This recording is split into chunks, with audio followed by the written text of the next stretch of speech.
Good morning and welcome to the third day's play here in the Cricket West Indies 4-day championship here at the Arnesville Sporting Complex. A game being played between the Jamaica Scorpions and the Windward Island Volcanoes. So far it's been an intriguing battle between these two teams. Jamaica batting first after being insulted by the Windward Islands on the first day. 337 all out. Windward's in response made 195, giving Jamaica a lead of 142. And in the second innings here, Jamaica 72 for 1. And if you can recall, a wicket on the last ball of the day's play, that of Brown, was dismissed for 30. So this morning, it's going to be Kenneth Demba to finish that over. He started yesterday, one more delivery remain, figures of 1 for 15 so far. So very good conditions here at the Arnesville playing field for cricket, and we're looking forward to a very good day's play. As I welcome my co-commentator, Mr. Alan Sukrukshan. Good morning to you, sir. Good morning to you, Mr. Kato. Good morning to all our viewers in the Caribbean and across the world. As we go along today, we will have some updates for you regarding the other games as well.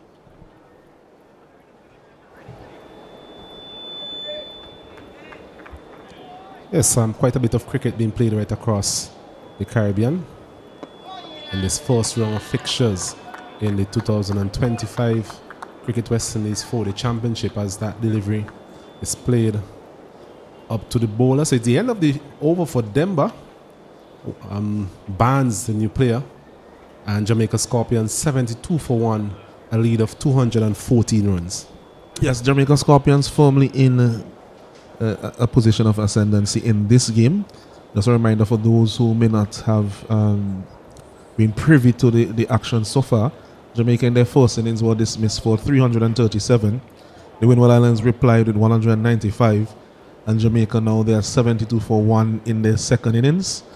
The Windward Islands conceding a first innings deficit of 142. And so this is where we stand here now, with Jamaica Scorpions leading by 214 runs. And we'll give you some updates between the next few overs of the other 3 games. So Gillan Tyson it is to start proceedings this morning for the Windward Islands. Right fast medium bowler. Has got you quite a bit of work in this game.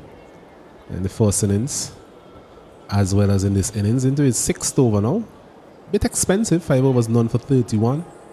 As we mentioned, the Jamaican openers really positive yesterday afternoon, scoring at over 4 runs per over. So it was an intentional effort to really get off to a positive start.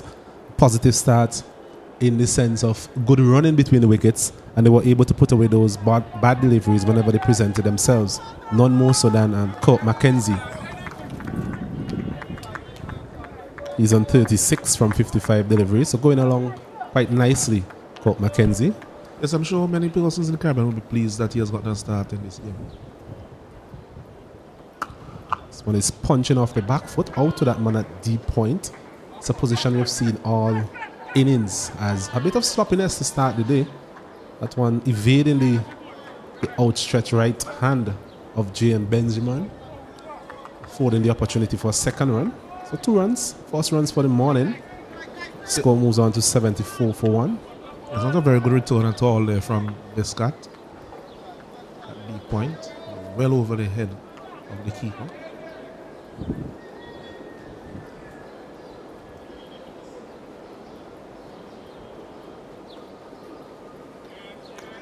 Descartes not having the best time in the field. Overran one earlier on in the second innings. A couple of misfields as well. He'll be hoping for a better fielding effort from himself and the team overall. Just need to pick themselves up. It's a difficult task.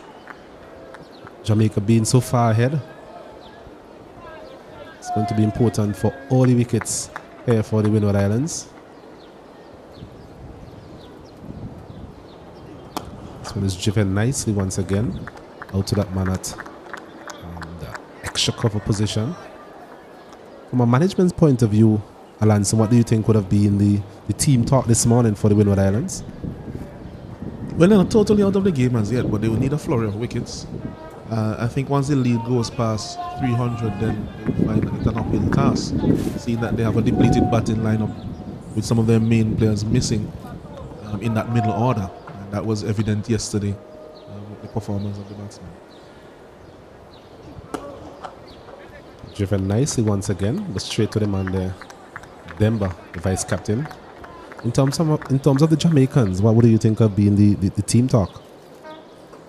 Well, it's really more of the same. I think on a personal level, they would be happy to see somebody like Cook Mackenzie getting runs. He hasn't been in the best of Nick in recent times in the 4 version.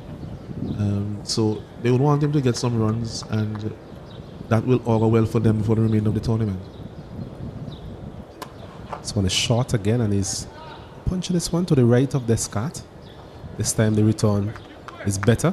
Well gathered there by Benjamin. Was had his work cut out all game. A couple of deliveries flying over his head. But all in all, I think he has had a good day behind his stumps. He's a technically solid keeper. Good footwork, good glove work. Moves across to take the ball on most occasions. Doesn't dive as much as some of the keepers that you would see, which is actually probably how most traditional keepers kept. With more agile footwork, skipping across from side to side. Right-handed bands into strike. It's a full toss and just stroked it up to mid-off, no run.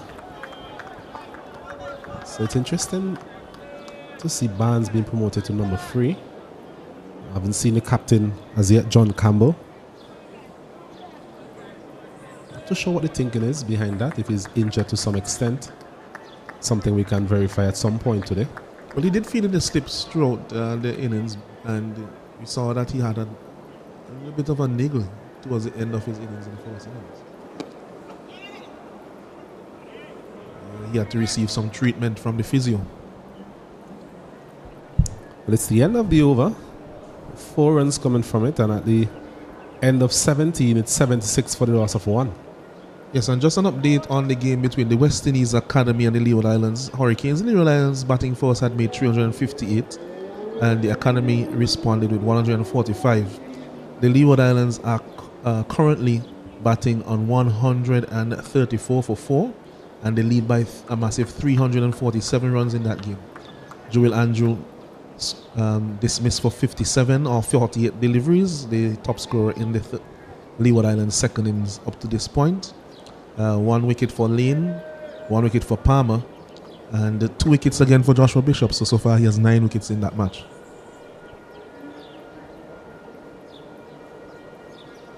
Leeward Islands in a very good position there. Shows the importance of scoring big in your first innings. And it seems that, you know, the left arm spinners in particular in the region are making hay while the sun is shining. I haven't seen a lot on show here. We just had the likes of Royal so far. Bowled economically. Didn't really penetrate as much as he would have liked. Demba, on the other hand, is hoping that he can do some penetration this morning. Getting the lone wicket so far, that of Carlos Brown. Strangled down the leg side. As we mentioned before, the Windward Islands need some sort of inspiration this morning. Just something to get them going, a couple of wickets, good piece of fielding. Just anything really. Because it's very easy for them to get deflated, especially if Jamaica gets the better of the first hour this morning. Yes.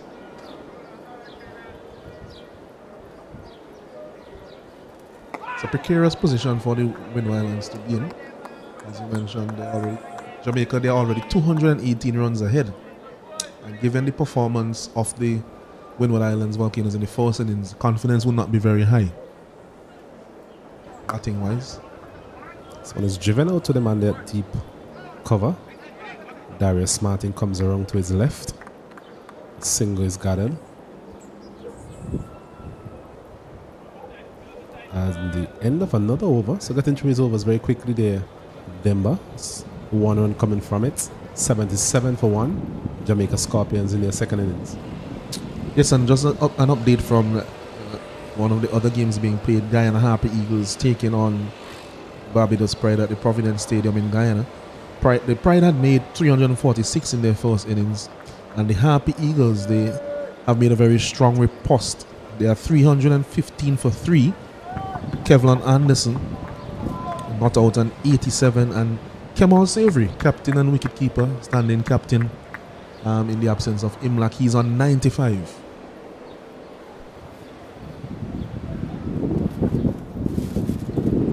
Make it a piece for McAllister, Shaheem Holder, and Javid Liko. It's good to see some good batting performances so far in the first round. A couple of centuries. Knowing that Trinidad game, I'm sure you'll get to that. Century here in the form of Jermaine Blackwood. So it's the type of performance we want to see from the batsmen throughout the region in terms of just putting their hands up and trying to be counted. Back here, Tyson looking to put his hand up for his captain. This one again is driven but straight to that man. Descartes in that extra cover region. You could see two men in that cover region. Spoke about that yesterday, especially for Mackenzie. And if you saw in the Australia series, you saw a couple of dismissals in that particular region where he drove the ball nicely but in the air. So I'm sure it's something that Sonny Lambris and the management team would have planned for.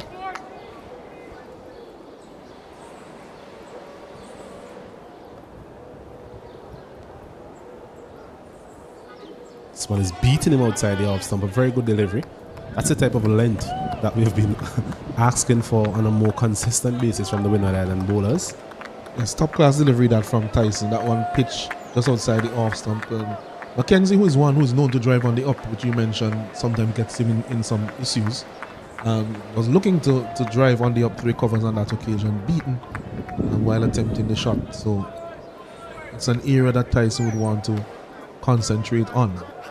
And maybe even they could think of putting in an extra slip.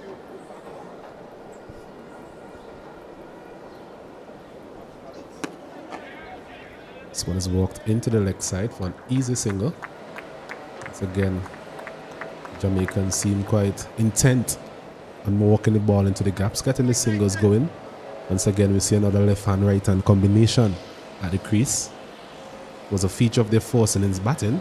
And even here, in the 18 overs we've seen so far, they have been keen to do it again.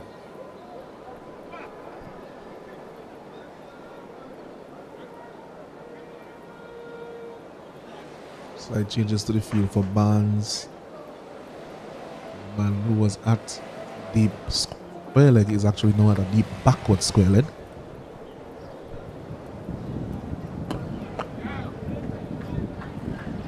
Move a bit finer.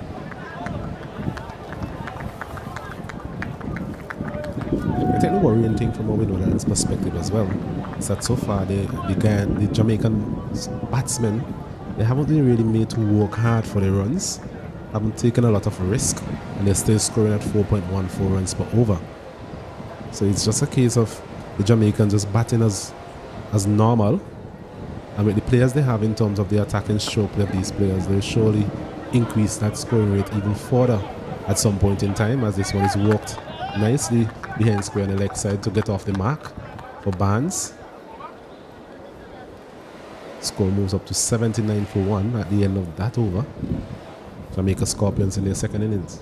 Yeah, so they're rushing through the overs here, the Windward Islands team. But the Jamaica team, they are maintaining a solid scoring rate, as you mentioned before.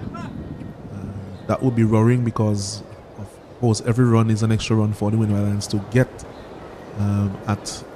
during their chase when they'd have to bat in the final innings of the game. So that would be a worrying for the captain of the Windward Islands and the think tank. Jamaica, however, would want to say more of the same.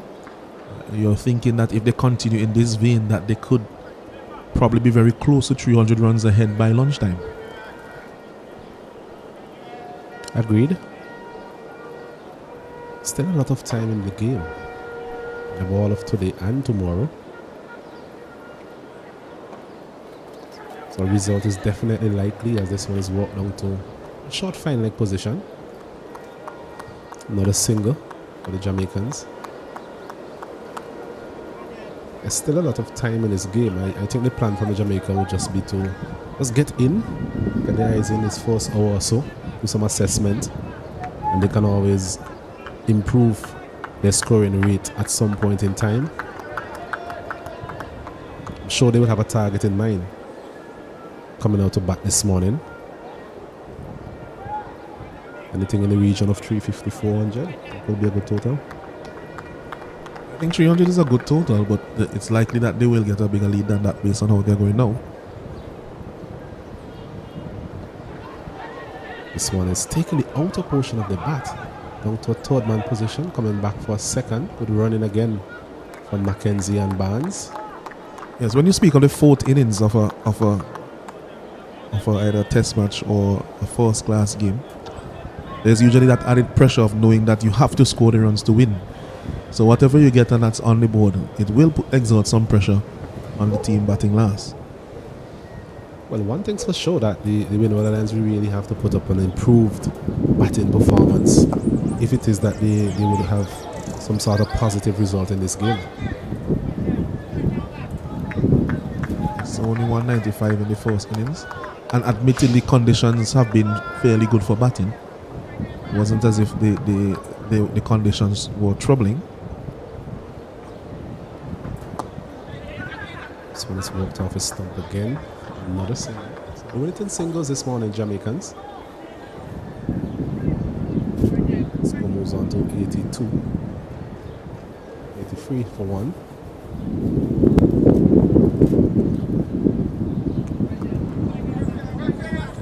This really must have a lot of things going through his mind. He's there at a short mid-wicket position. Because on one hand, he wants to take some early wickets, but he also has to be mindful he don't want to give any easy runs to the Jamaicans this morning. So sometimes we hear our grandparents say you're caught between the devil and the deep blue sea. It's a kind of hard place. So you have to have that balance between containing runs and also picking up wickets. It's the end of another over. Demba completing his seventh. At the end of it, 20 overs gone. It's 83 for the loss of one. Yes, 83 for the loss of one here. And in the fourth game that I will update you on this morning, it will be Trinidad and Tobago Red Force versus the combined campuses and colleges at the Brian Lara Cricket Academy in Taruba in Trinidad and Tobago.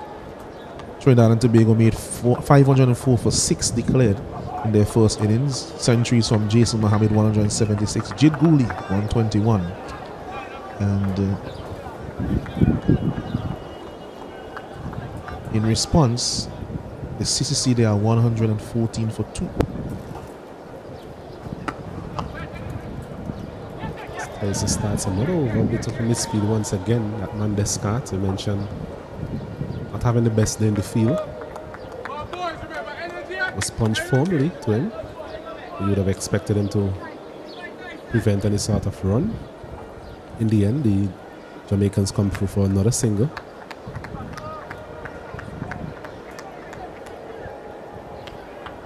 $84 for one. The lead now up to 226. So steady rise. So again, there's a chance for run out, and in the end, Mackenzie they're making it quite comfortably. Man, Descartes again called into action. So the ball seemed to be following him around.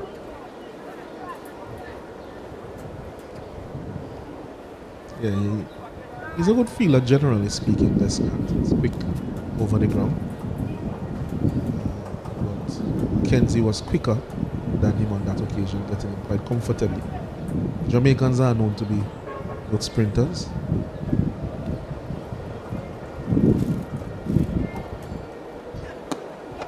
This one is walked nicely again into the leg side. This will be frustrating for Tyson and the Windward Islands. Jamaicans seem to be getting singles at will. Another one added to the total. Up to 86 for the loss of one. Yes, they do have their boys and girls champs.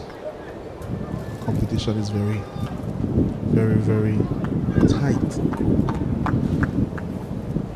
Quality is also extremely high for a school track and field meet. In fact, if we know that persons from different colleges in the US and elsewhere come there to scout for athletes.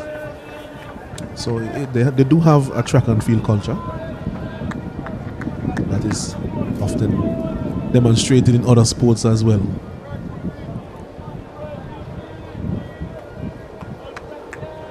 They'll be hoping that they can sprint to victory in this first round fixture.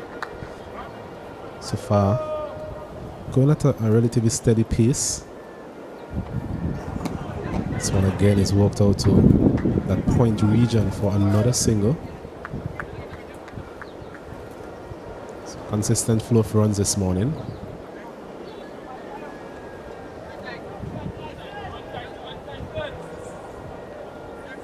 Both batsmen really prepared to walk the ball into the gaps. Mackenzie been there long enough to understand the pace and texture of the wicket. Barnes just trying to play himself in, free from 10 deliveries so far. He's driving this one once again, Mackenzie. I think that's the third time for the morning, finding that man discard. So he'll be disappointed with that because those deliveries are well timed. That's a couple of meters to the right or left and he would have had himself a boundary. But it's the end of another over from Tyson. And at the end of it, Jamaica Scorpions in their second innings here at the Arnsville Sporting Complex. They're 86 for the loss of 1. It's Jamaica moving their score along quite smoothly. With about 14 or so runs already this morning.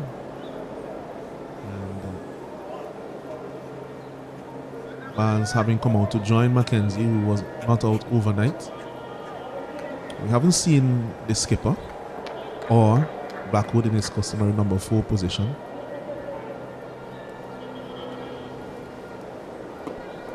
Blackwood having done quite a bit of bowling as well in the first innings, having picked up 3 vital wickets for the Jamaica Scorpions. Maybe just wanting to get a little bit of extra rest. I think he may have to do some bowling in the second innings as well. Indeed so. Still yet to get any sort of confirmation in terms of the fitness of Minley, who limped off earlier yesterday.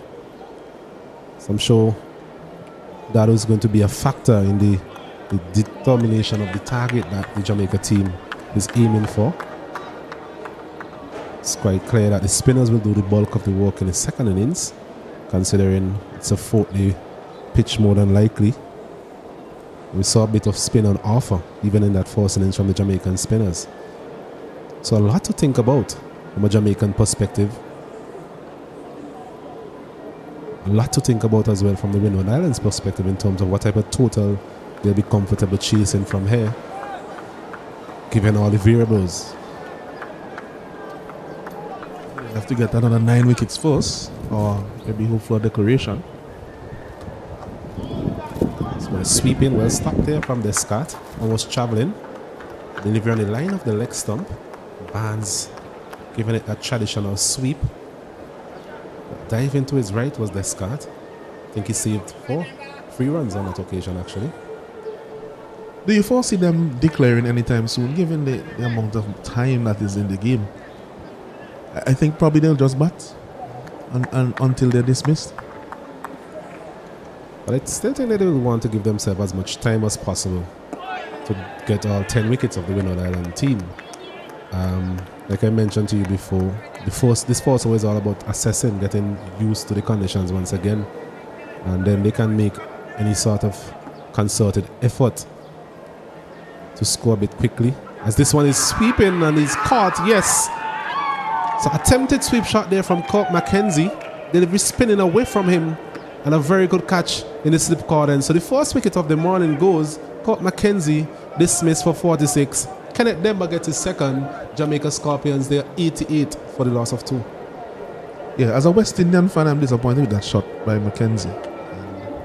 He was looking in no trouble at the wicket, looking to sweep over the mid-wicket region with the ball turning away from him. It's probably not the best option. Definitely not the best option to a delivery like that. Would be better served keeping a focus on the offside, playing with the spin, and reducing the risk that he has to take to score. So I would say, as a West Indian fan, and of course we are here as commentators, but we also have in mind what is good for West Indies cricket. I would be I'm disappointed with that shot from Mackenzie. In the previous over, he actually attempted a sweep shot, but changed his mind at the last minute and just padded it out. On this occasion, again, going for that full-blown sweep shot. So vacant already on the leg side. So good captaincy once again. Maybe played in his mind that the field is really not occupied in that particular region, but a bit of tone as well from Demba. We mentioned the wicket showing signs that a bit of tone is creeping in. But a very good catch there from Kieran Cottoy. By regulation, it must be said. He's a very good fielder. He's shown his credentials all game. Yes, a very good catch by... It's a sharp chance, especially when a batsman is sweeping and you have to catch him at slip. Sometimes the eyes would go towards the leg side because of the shot that was attempted. So it's always a bit sharper than if you see it all the way. So that's still a very sharp catch there by Cottoy. And well bowled by Demba. He now has 2 wickets. Sole wicket taker so far for the Windward Islands Volcanoes in this innings. Well, we mentioned that they need some sort of inspiration. So far, Kenneth Demba has offered that to some extent. He has been quite economical in his bowling effort this morning. Of course, he's got that prized wicket of Court Mackenzie. High it is. He's guiding this one in between the 4 slip and the gully down to the boundary for 4. He was quite in control of that one, Brian Barnes. Just riding it really open in the face of the bat. Found the gap, and it was always going to be 4 runs. So 4 runs added to the total for Barnes and the Jamaica Scorpions, and up to 92. In the end, it was well played. I think he was intentionally looking to guide it. I'm not too sure if he wanted to go that fine, but with the absence of the second slip, that one went where the second slip would have been, and went safely down to the boundary for 4. So you call that an educated edge. So he was looking probably to guide it maybe in the gully region, probably not so fine, but of course Barnes will take the runs as they come. Now we see the second slip being put in place, something I asked for a couple of overs ago. Especially to Barnes, who's... Well, both batsmen actually fairly new to the wicket now, with the dismissal of Mackenzie. I was just about to mention that in terms of Barnes not being there for any prolonged period of time. The premier fast bowler in the form of Tyson in the attack. I would have expected a bit more support for him in that slip cordon. Very active captaincy here from Sonny Lambris, of Pascal and Cyrus in that slip cordon. I think one of the challenges for the slip fielders in this game is knowing exactly where to stand. We've seen quite a few edges just going down. Cottoy took a very good catch in the force and is diving away to his right. We also saw Pascal putting the one in the slip region as well. So it's been a difficult game for the slip cordon, especially against the seamers. Yeah, when the bowlers bend their bat, they do get some lift off of the pitch. But generally speaking, it seems to be a fairly easy pace pitch. Even bounce. So the batsmen can play long innings if they put their head down. This one is punching nicely off the back foot to the left of the man there at a deepish point. Very good effort in the end, but couldn't prevent that one from crossing the rope. So a very good shot from Barnes. He's showing a bit of flair now, a bit of class in that shot. It's now 96 for the loss of 2. Yes, that one was a very good shot. That's you'd say it's a better shot than the one that he played earlier in the over. That one he was on top of it, using his height. He's a tall man, using his height and punching it just behind square on the offside. And Solozano, who was coming around like a little whippet, still wasn't able to cut it off. think it's safe to say also that the outfield has picked up since the first day. That one really raced across the outfield. The delivery outside the line of the off stump, left alone, but it's a good channel for Tyson. Given the current feel that he has, that's a very good line. Yeah, then the previous delivery was just a bit too short. So the line was okay.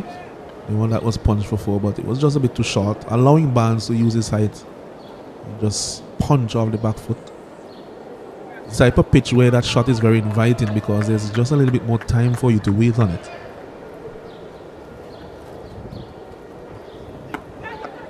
This one is a bit shorter for length. Barnes just riding it out to that point region for a single. The man is there at deep point, so always going to be an easy single for Barnes. So at the end of another over completed, Jamaica Scorpions, they move up to 97 for the loss of 2. Currently lead by 239 runs. So as you mentioned, the lead is growing quite comfortably, and at this point you could say that Jamaica, I think minimum they'll probably want to get to 300 plus lead before the lunch interval.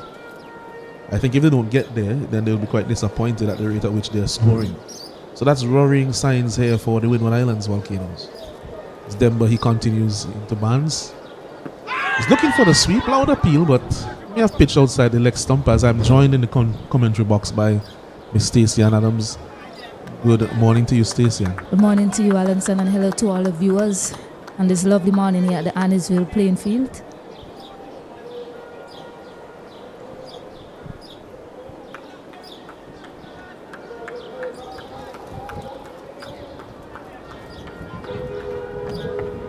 Demba continues to Barnes, who's forward. Is it back to the man at the mid wicket?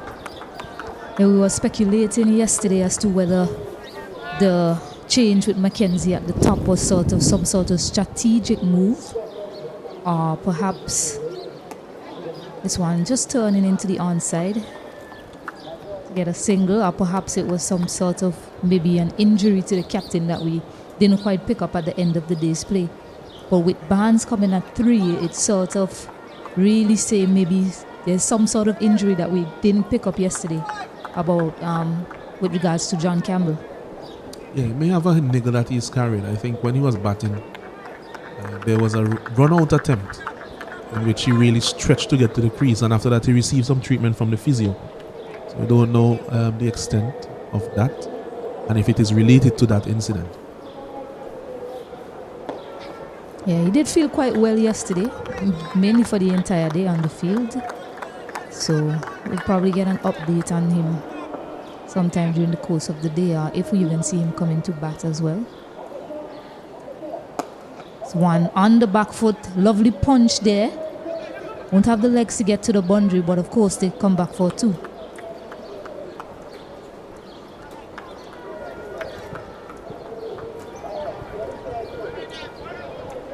Yeah, that was a good shot there from Blackwood. He was waiting on the back foot, allowed it to spin into him, punch it with a straight back pass. The man had extra cover, so no risk in the shot.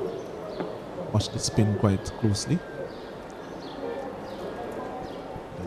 Blackwood, he turns it just wide of the man there at leg gully.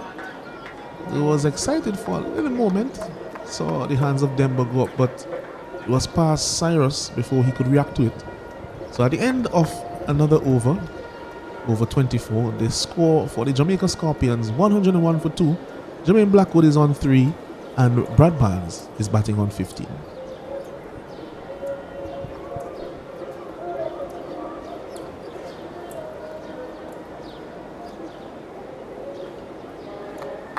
And speaking of injury concerns for Jamaica, remember yesterday as well, Marquino Mindley went off the field of play in his 9th over. So Jamaicans and really the West Indian contingent will be hoping that he's okay. Yes, Mindley, I think in the recent part of his career, he has had some notable injuries. So it will be a concern for him and for the Jamaican Scorpions squad. You also mentioned the West Indies. He did play in the One Day series recently. And just to add to it as well, the Windward Islands, I haven't seen Ryan John feature this morning. Yesterday he went off. Gillan Tyson as well went off, but he's back on. I haven't seen any sign of Ryan John. He was the top scorer for Windward Islands at 41 in that first innings.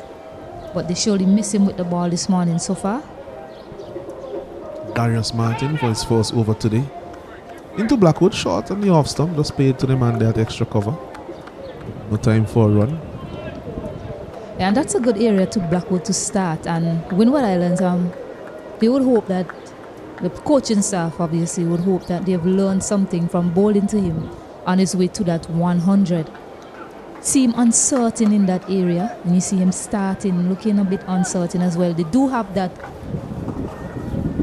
slip card unpacked, 3 slips in there waiting for an edge. Fuller one, he's driving uppishly. Just lands short of the man there at cover point, Tyson. Would have had his heart in his mouth for... Sure, he had his heart in his mouth for just a few seconds, as split second as that was going out to Tyson there. Yeah, just landed just in front of him. But just a bit too wide there from Martin. Need to be a bit tighter with the lines here to Blackwood. He's just started. You don't want to give him room like that to free his arms.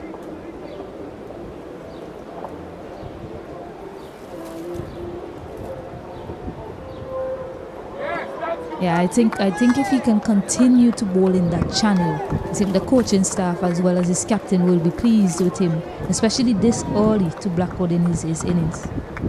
So a good start so far from Martin. Yes, and I think that Blackwood, given the circumstance and the situation of the game, and the confidence I'm sure that he has gotten from that century in the first innings, I think that it is likely that he'll be more aggressive at the start of this innings than at the start of his previous. Yes, and Jamaica, they have a healthy lead of 243 runs. This one is outside the off stump again, left alone by Blackwood on that occasion. It seemed to be more of that soccer ball. Wasn't as full as the one he drove earlier in the over.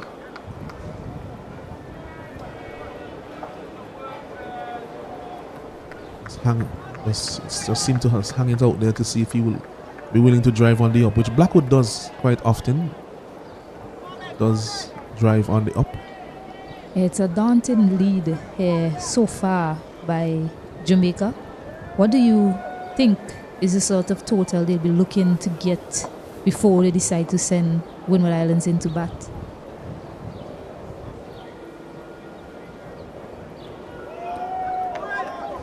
Well, I'm thinking two things. It's either they're thinking total, which I think minimum 350, which they can get very quickly. But I think that if they score that quite quickly, they might even bat on beyond that because of time. So they may be thinking to themselves, let's give ourselves 4 sessions, or maybe four sessions and a little bit. So they may bat into that session after lunch, and maybe a short burst at them before tea, and then come out again after tea and see what can happen. Yeah, that line from Martin just needs to be tighter. He's driving again. This time he's beaten outside the off stump, so he did go for that one. As I said before, he's likely to go for those deliveries based on the situation of the game and his own propensity as a batsman. But that time he was beaten. And at the end of over number 25, Jamaica Scorpions, they are 101 for 2, and they are currently 243 runs ahead of the Windward Islands Volcanoes. Yeah, just something to note there. So far, Blackwood is not getting very close to the deliveries. Almost playing with hands to it, similar to Sude Lambris, sort of how he got dismissed.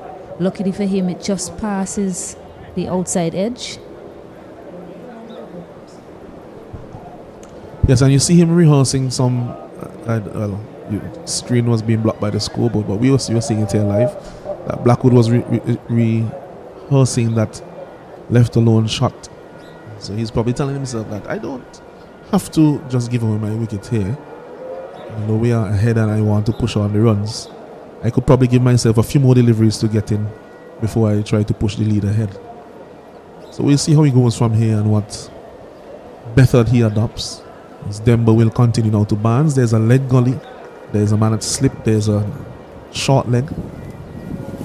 So an in-out field. With back foot punches it back to the bowler. There is a man at deep backward square leg, or deep mid wicket, a long on. Man at cover and a man at mid off. It's forward. Looking for the single there was Blackwood, but I don't think there was a single there to Kieran Katoy. Yeah, we're seeing some better reaction from the Windward Islands fielders on to the Jamaicans. They know that they want to take that quick single. It's a good reaction there from Kieran Katoy.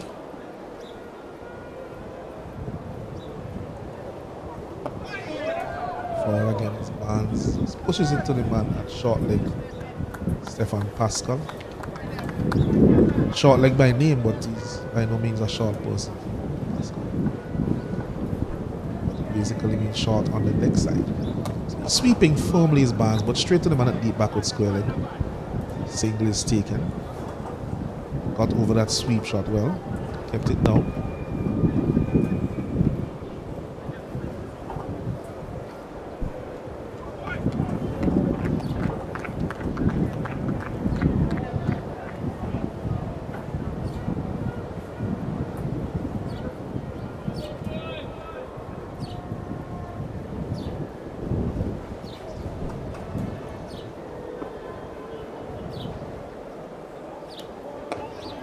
This one back to the bowler. Interesting ploy to keep going around the wicket. Demba, he dismissed the left-hander around the wicket, but he has remained there for both right-handed batsmen. Yeah, we see driven back. we see there's a round the wicket ploy used more regularly in the white ball cricket. And it's a method they believe that can curtail run scoring.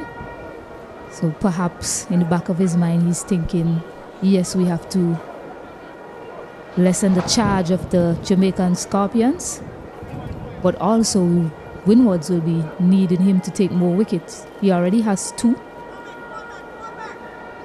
How do you think he'll be able to set up the right-handed batter from that angle?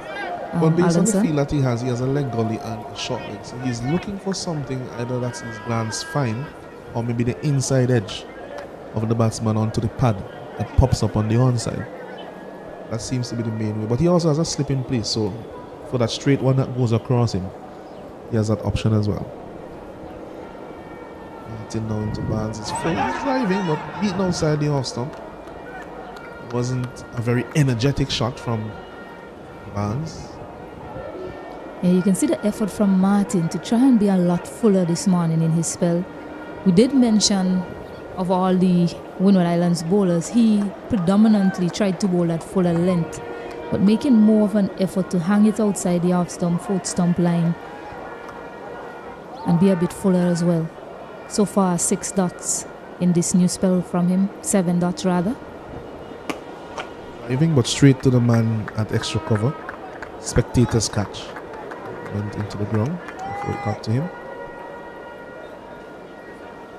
Yes, you mentioned his length. Definitely a lot fuller than the other bowlers. And he reaped the rewards in his final spell in the first innings where he picked up 2 wickets and could have had a couple more. So I think that has been instructive to him, and I think also the spell of Jermaine Blackwood himself really showed the way on this wicket, which was interesting coming from someone who doesn't bowl very often at this level. Single taken by Barnes, to the frustration and the chagrin of Martin, who fires the ball back into the ground as he picks it up. Yeah, he's really not happy about that. He's been walking up a spell of bowling to Brian Barnes so far. 2 dot deliveries to him, and on the 3rd delivery he picked up that single. Perhaps he was thinking maybe my cover fielder could have been more alert and tried to get in there. And they've taken a number of quick singles just by dropping with soft hands, and just the communication between the Jamaicans batters so far has been really amazing to see. What these quick singles are doing as well, they're putting pressure on the fielding team.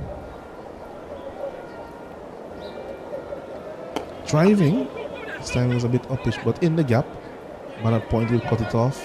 They'll prick between the wickets and we'll have time for two comfortably as Solazano gets the return in from deep point. So 2 runs there to Blackwood, takes the score up now to 105 for 2 in the 27th over. Yeah, they may not have been picking up boundaries at will, Jamaica, but they're scoring quite freely still. Yes, that scoring rate has dropped from around 5 to around just below 4 runs and over, but they're still scoring at a healthy rate by just picking up these quick singles and twos this morning. Short, but well played there by Blackwood. It's a length and a line that he loves. Just runs it out to the man there at deep point for an easy single. So as we were speaking about his full bowling, pitching it in the right areas, that one decided to go a bit short. Not much in the middle of the pitch here for the fast bowlers. Today, we saw a lot in it for them on day one for sure. There was probably a bit more moisture in it. But Blackwood had a lot of time there just to guide that down to third man. He's now in place as well as the deep point.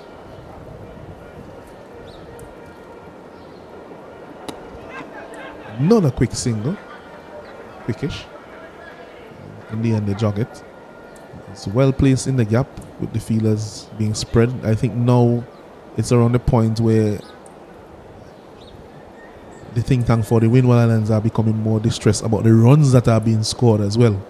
So you can see a few more fielders being placed in the deep, with the lead now being 249 runs and Jamaica Scorpions on 107 for 2 after 27. Yeah, perhaps Jamaica just saying, maybe we'll just keep taking singles and maybe Sunil Ambrose might decide to bring a fielder or two up and then they might take the chance. But so far I haven't seen any sort of shot out of anger from Jamaica, any sort of aggressive intent apart from the running, that is. Well, they don't need to, but they are still scoring at about 4 runs and over. Just shy of that actually, 108 for 2 would be 4 runs and over. So there's no need for them to go beyond that. They will still have a healthy lead in quick time at this rate. Yeah, so maybe the captain can decide, okay, maybe I can bring a fielder up somewhere. There are 3 fielders on the boundary, just to see if maybe Barnes will take on Demba. Flight in again, sweeping, but not timed off the bottom edge. Just rolling to the man at leg slip. Seems to favor that sweep shot, man. Barnes.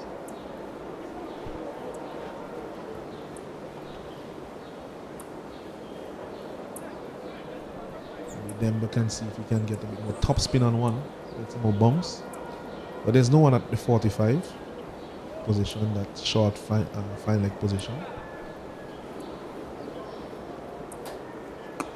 And goes back. Is it comfortably?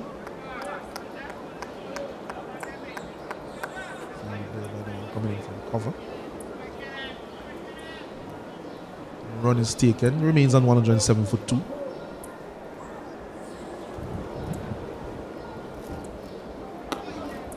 Again, it's an action replay of the previous delivery. Just to remind you of the field, there is a leg slip, there's a short leg, there's a short mid wicket, a slip, a cover, a mid off, long on, deep mid wicket, deep backward square leg. Who this ball is swept to? Deep backward square leg fielder. So he's well positioned there. Man's having found him on maybe 2 or 3 occasions so far in the last two or so overs. As you mentioned earlier, Stacey, they're scoring at about 3 and 4 runs and over, so without taking much risk, and that's a worrying sign for the Windward Islands Volcanoes. Yeah, that lead has now shot up to 250. When it's swept away fine, 4 runs there to Jermaine Blackwood. The deep backward square leg was brought up into the circle, and he swept this one quite fine. I'm not too sure if he would have been able to cut that off either, because it was swept more towards the fine leg region. So a very good shot there from Blackwood. Takes his score up to 10. And the Jamaican Scorpions up to 112 for 2 after 28 overs. Their lead now up to 254.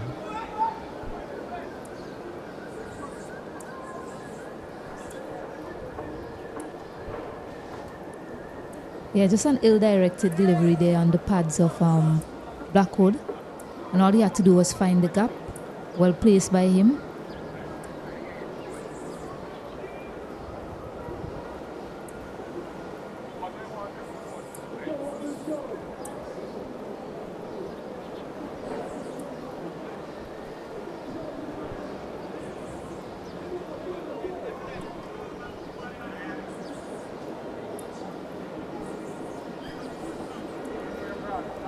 So Martin Hill will be continuing to Brad Barnes. There's a man of fine leg.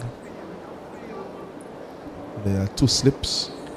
And a third man, a deep backward point. Man of cover, extra cover, mid off and mid on. That's the field that is set. So it's a 7-2 field. So you'd expect him to be just outside that off stump in terms of his line.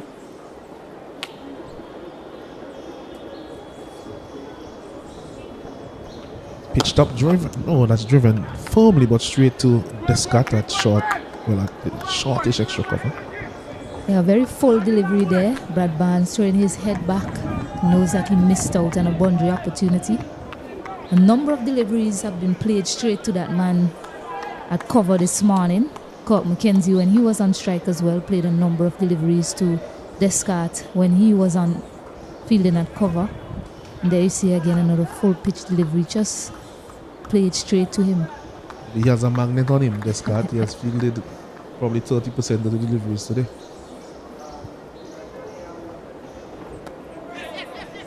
This one just run down to the man at third ball. Comfortably played. Seemed to be a slow delivery as well. To come forward.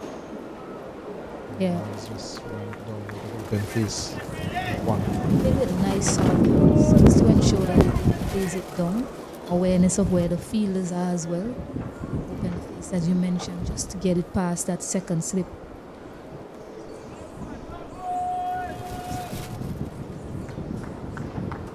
Yes. So in the 29th over, Jamaican Scorpions lead by 255. Little conference here between the bowler, Martin, and Ambrose. Just a word coming from the skipper. Maybe just to reinforce the plan that they have.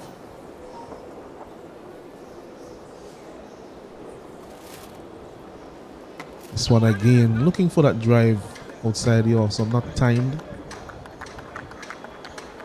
Looking to drive that on the up, somewhat with a flat bat.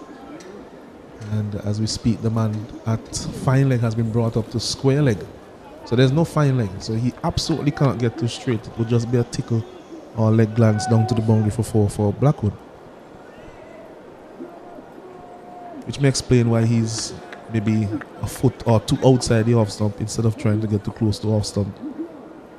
Still see. This time they take the single on offer. Soft hands by Blackwood.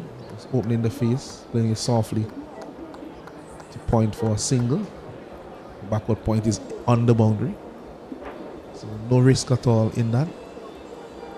Yeah, this is really good to see from Jamaica, and the presence of mind to know that they are in control of this game. And yes, while they want to get as many runs as possible to insert the opposition, they know that they have time. They're playing the situation well. They're scoring at just under 4 runs and over at ease, so still scoring relatively well. So on third in the vacant fine leg, they will have time for 2. And take the score up to 116. So Barnes takes his tally up to 22 as well. Means now that they are just over 4 runs and over in their scoring.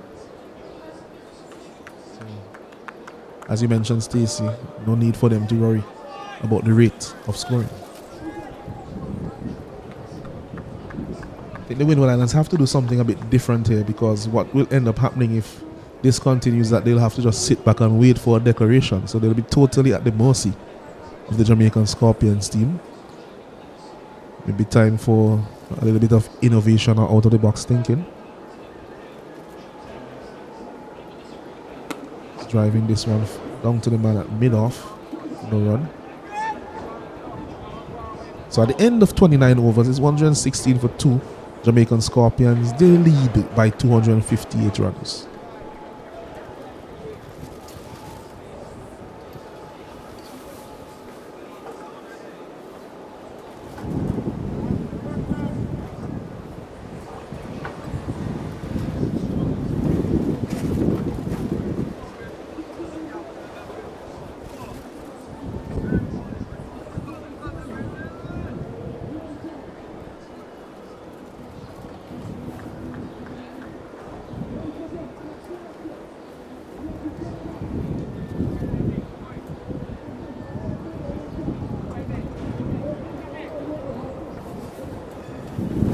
So Kenneth Demba will continue to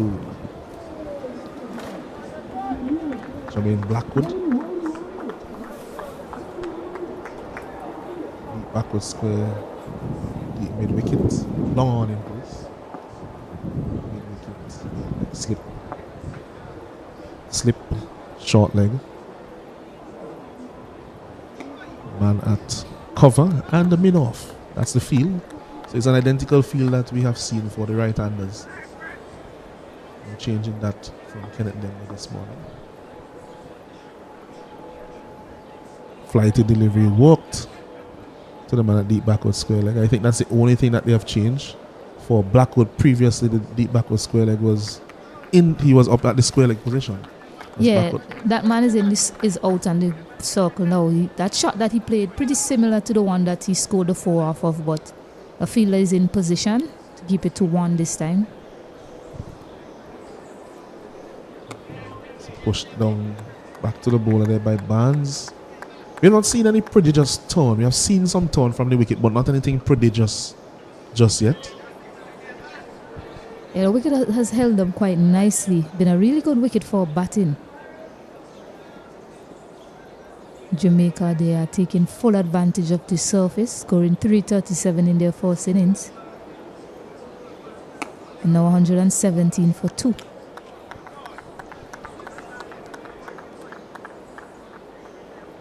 How long will it be before the Windward Islands introduce somebody like Cyrus to the bowling?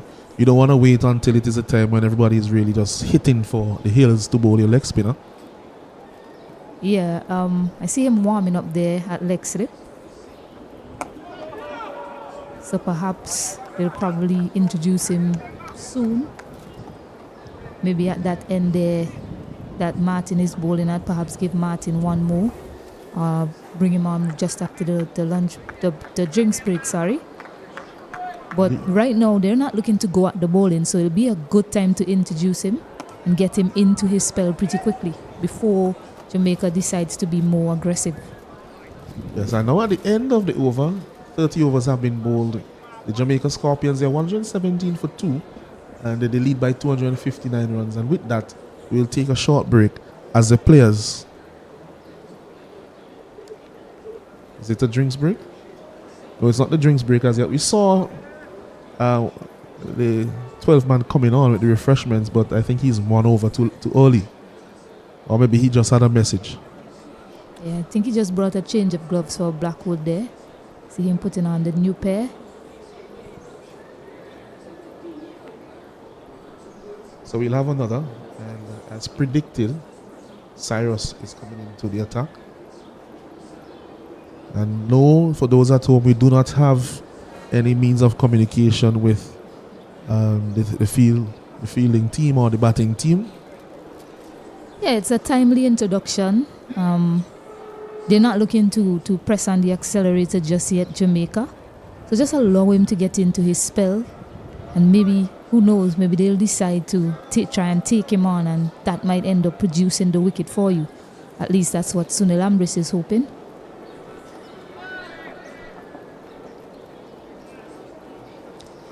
So here's Cyrus. This one short punch out to the man at cover.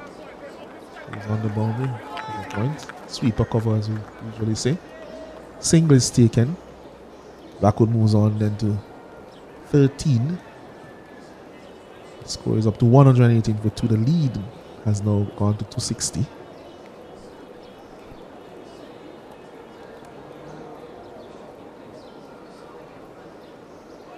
I think for them to have a chance in this game, the Windward Islands Volcanoes, they have to keep the Jamaica Scorpions under 300.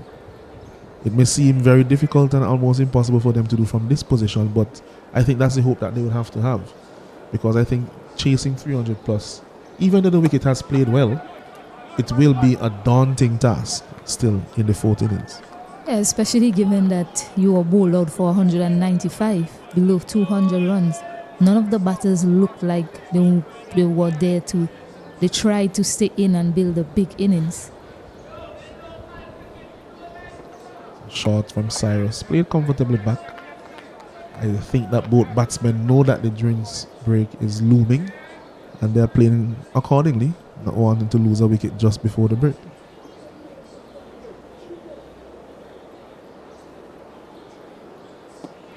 So defended there by Barnes.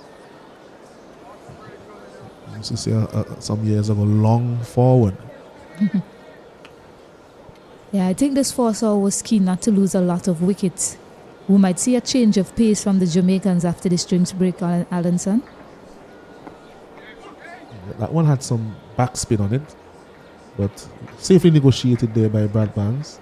So at the end of over number 31, the score is 118 for 2. The Jamaican Scorpions, they lead the Windward Islands Volcanoes by 260 runs. We will continue that conversation when we get back, Stacey. But for this moment, we'll have a short break as the players and the umpires take a drink.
Yes, welcome back to the Arnesville playing field, where we have the resumption of play here on the third morning of this fixture between the Jamaica Scorpions and the Windward Islands Volcanoes.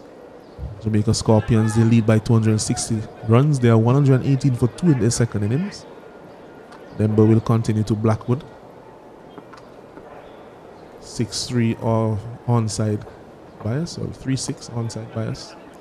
Turns it for a single. Should get 2 because of the pace of the batsman. Yes, easy 2 in the end. So as we said earlier, they're scoring 3-4 runs and over without taking much risk, and that will swell that lead up to 300 or beyond quite quickly. As I say, good morning to Keswick Williams. Good morning to you, Mr. Cookshank. Always a pleasure to sit in the combox alongside yourself. It's good to be here this morning. The sun is always looking bright in the morning. We're hoping that it stays like that throughout the day. Fuller one. So just a slight change in the feel after that previous delivery. They took out the leg slip or leg gully. Depending on who you ask, they will describe it differently, and they've placed him at square leg. Maybe concerned about that single, but there's still enough spaces there to get the runs. It's something that I've been seeing from them for a while now, and I still don't fully understand the reason for it. Still think that he bowls a touch too fast, and so it's kind of funny. So yesterday he was operating, bowling from over the wicket with a deep point. Today he's operating from around the wicket with no deep point. The ball is not really spinning, so it's going across Blackwood. So anything too straight, that's a freebie to cut for 4. Let's hope he keeps it going down on the line of the leg stump. As you speak, though it happens on cue, but should be cut off by the Scott. Should be time for 2. So that's 4 runs in the over. As we said before, not much risk being taken, and the runs are being accumulated by the Jamaican Scorpions. We will give the Jamaican Scorpions batsmen, the pay at the wicket, some kudos, because given the position of the team,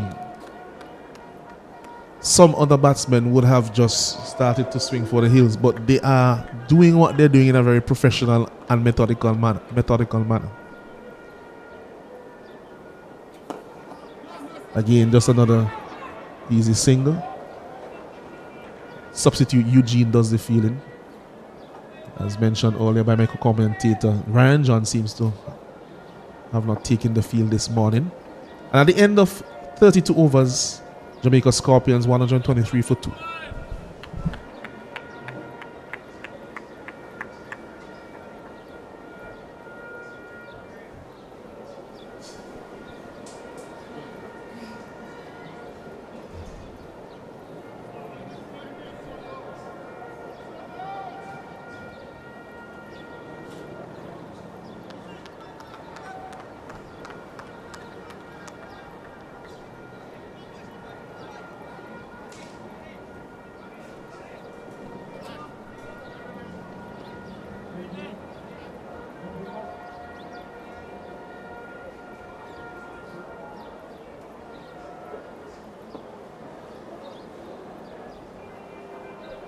So Cyrus will continue. That's a full toss. Blackwood will be very disappointed to have mistimed that to the man at extra cover, Ambrose.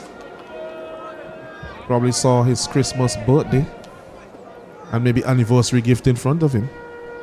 Usually it takes a while to really get started, Cyrus. But whenever he's on top of it, hits his areas nicely. As a leg spinner, likes his action as well. Good bounce, good approach to the crease, good energy as well at release. I could remember in last year's Super 50, Samuel Badji take a liking into him in terms of his approach and his energy to the crease and his release point from a very high trajectory. So there's a lot to like about Daryl Cyrus. Just think that there's always a loose one in between, and you will expect that, especially from a leg spinner, because leg spins are hard art to really master. Yeah, I think in the first innings he actually bowled with a lot of control. As you mentioned, leg spin is not the easiest to control the length and the line. but he was miserly in the first innings.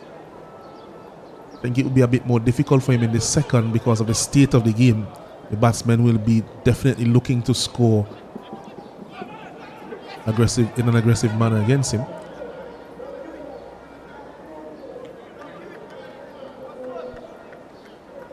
I haven't seen him really bowl a googly. Keswick, you are more familiar with some of the players in the Windward Island setup. Does he have a googly or does he just have that straight on now? He do have a googly. And he also has a slider, but sometimes I think at the release point, trying to bowl that slider, he pulled down a bit too much on it, and it tends to be short. But I saw him on few occasions bowling the googly, especially in Super 50. I haven't seen any here, but I've seen it quite a bit in Super 50 last year. So he do have the googly in his repertoire. It's just a matter of when to use it. And you would like to think that in a game, in a format like this, he would probably use it more often than not. Yeah, I think he has bowled predominantly the leg spinners. I can't seem to recall him bowling a googly since we have been commentating on this game. I may have missed one or two. But it can lead to that little bit of doubt in the batsman's mind if you show them one somewhere along the line, especially if it spins. So at the end of over number 33, Jamaica Scorpions, they are cruising along here at 127 for 2. Their lead has now gone up to 269 runs. Brad Barnes batting on 23 not out, and Jermaine Blackwood is on 21 not out. He will be at the non-strikers, and Barnes will be on strike to Denver. He continues now.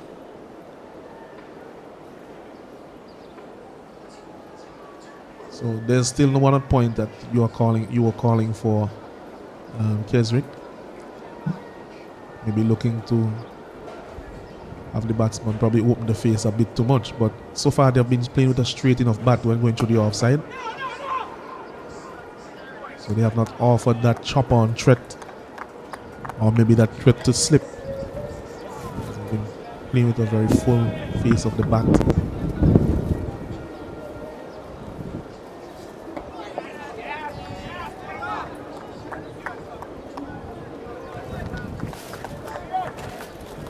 Has been bowling unchanged really from the start of the day.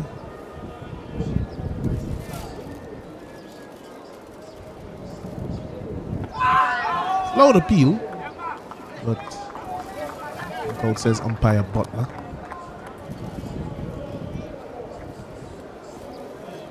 You mentioned about his pace. As that one had a little bit of turn on it. You mentioned about his pace, Keswick, that he's bowling a bit quickly.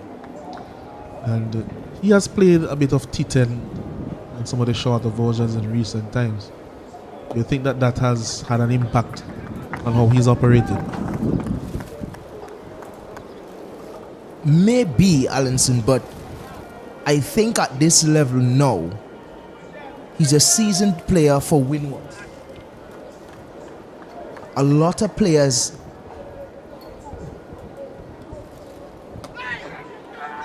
may struggle, but this is not a struggle. It's a really good catch. Kenneth Demba, I don't know what he's asking Blackwood for, but that one on the line of the leg, some sweep by Barnes. Not really sure who the catcher is. I'm still looking. It did pass Pascal at short leg, but I'm not really sure who the catcher is. I think it's Kieran Kotoy. Cyrus, the man at square leg. Darrell Cyrus. That was an excellent catch, really. It was a firm sweep. Barnes, who has looked to favor the sweep so far in his innings, but now they have brought up the square leg, giving them a chance. I think when the deep backward square leg was in, that would have just been one going down to deep backward square leg, or maybe two. But now that somebody is there within the catching position, he was able to pull off a brilliant catch. So some little bit of spark here for the Windward Islands Volcanoes. They need it. They seem to just be meandering, waiting to see what will happen. And that little spark may just give them what they need. Just a reminder, of course, still that Jamaica are still firmly in charge here at Arnesville. Believe it or not, those catches sometimes change the angle of the game. Definitely, I would I would support what you say in terms of Jamaica is still in full control of this game. But when you take catches like that, sort of lift the spirit of the team. It's a really good catch from Daryl Cyrus. He's a good feeler. And the spinner bowling, spinner taking a catch. They're working together here, Alanson. Yes, in more ways than one. I think they bowled fairly well in tandem in the first inning as well. That was the only period, I think, in the first innings for a prolonged period that the Windward Islands seemed to have a bit of control over the game. In the first innings was when both were operating in tandem. Cyrus went on to take 2 wickets and bowl a very good spell. So they would want more of the same, especially between now and lunch. They would want to keep taking wickets, because a set batsman now with the game situation as it is can prove very dangerous to them, especially if they come back out after lunch looking to pile on the pressure with the run scoring. So Javal Glenn is the new batsman in. There's so much time left in this game, Alanson. Really don't think that the power, the position that Jamaica have presently, I don't think they would want to lose that, because they have so much time thinking about maybe batting until after tea or before tea. That would be ideal. That will get the score over 370 or so, I should think, because of the scoring run rate that they're going at. But it's the end of the over. Successful over for the Volcanoes. Kenneth Demba picking up another wicket. That's 3 now for Kenneth Demba for 37.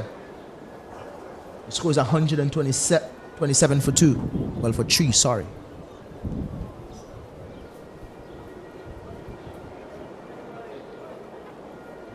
Cyrus will be continuing to Blackwood. Let's see if with the new batsman, if they will probably try to attack a bit more the Windward Islands. Wickets are a premium for them. The only way that I think that they can claw themselves back into this game is to take wickets, and to take many of them. Jamaica still have 7 of them in hand in this second innings.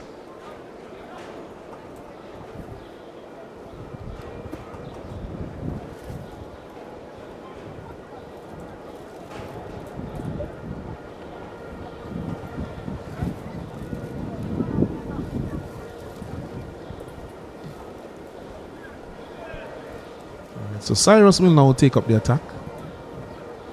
Just that period there between overs. Slip in place and Katoy, ever present that slip in this innings. So ball led by Cyrus. Well fielded as well by Eugene in the covers. John L. Eugene, I think the son of John Eugene, who played for the Windward Islands in the 90s. And also I think for St. Martin in the Stanford T20 competition. I think he scored 100 in that competition. I think by that time you could have said that he was almost a retired cricketer by then. But he still was able to score 100. So I think some big boots for the young man to fill as he goes along. But of course he'd want to carve his own path, as Cyrus is doing now. Wow. So another single taken, and I think the bowlers will be extremely frustrated with these singles, because there are quite a few singles that are being hit fairly firmly to fielders in the circle, and easy singles are being taken. So is it that the fielders are a bit too much on the back foot, that they are not anticipating the shot? Saw some frustration being vented by Darius Martin earlier in the day when a single was taken. Always a case for a fast bowler or spin bowler. You always think that the fielder can make a better effort no matter what. But rightly so, I think they're a bit too laid back, giving away a lot of easy singles to the Jamaicans. Jamaica is a team that likes to run between the wicket as well. So Glenn faces second delivery now. It's forward, plays it out softly off the front foot. Offside of the pitch. It's a big unit is Javal Glenn. He can hit the ball a long way. So it's a situation that is tailor-made for him if he can get himself in the wicket and accustom and acclimatize to the conditions.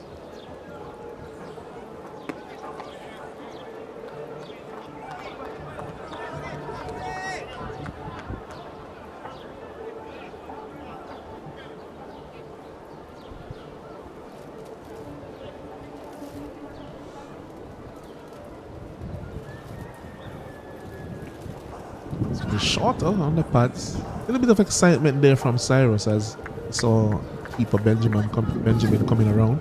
But no contact with the bat. At the end of over number 35, it is 128 for 3, the Jamaica Scorpions. Kesrick, looking at the action so far this morning, the Windward Islands, they have taken 2 wickets. And we mentioned earlier before, 2 wickets this morning, 1 late yesterday. We mentioned earlier that for some period in time, it seems like they're just meandering along. And will that come back to haunt them? It seems as if they were not probably just looking with a clear plan to see how they can dismiss these batsmen. And you're right in saying that, especially when you look at I would definitely say in terms of the field setting, what we saw yesterday.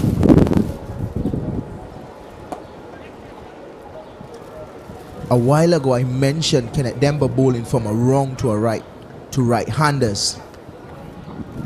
Slip in place, cover, and mid-off. No deep point when the ball is literally going across the right-handers. So missing his line is a very slim chance of that. So he has to be very meticulous in terms of his line. Going down on the line of the left side. That's a loud appeal. And he's out, is Glenn. That one was a straight delivery. No turn at all. And that one, you mentioned Keswick, that he hasn't turned many of the deliveries today. And that one was going straight on. And that's a big appeal. And answered in the affirmative there by umpire Butler. So Glenn, he'll be disappointed with his output with the bat in this game. But another wicket for Kenneth Demba. Really well done for him. Really coming from a bit wider, using the angle as we mentioned. Delivering from wide. Pitching in line. Javel Glenn is dead in front of middle. No doubts there from umpire Butler. And this is what we need from Kenneth Demba, especially to the left-handers. He's really good against the left-handers.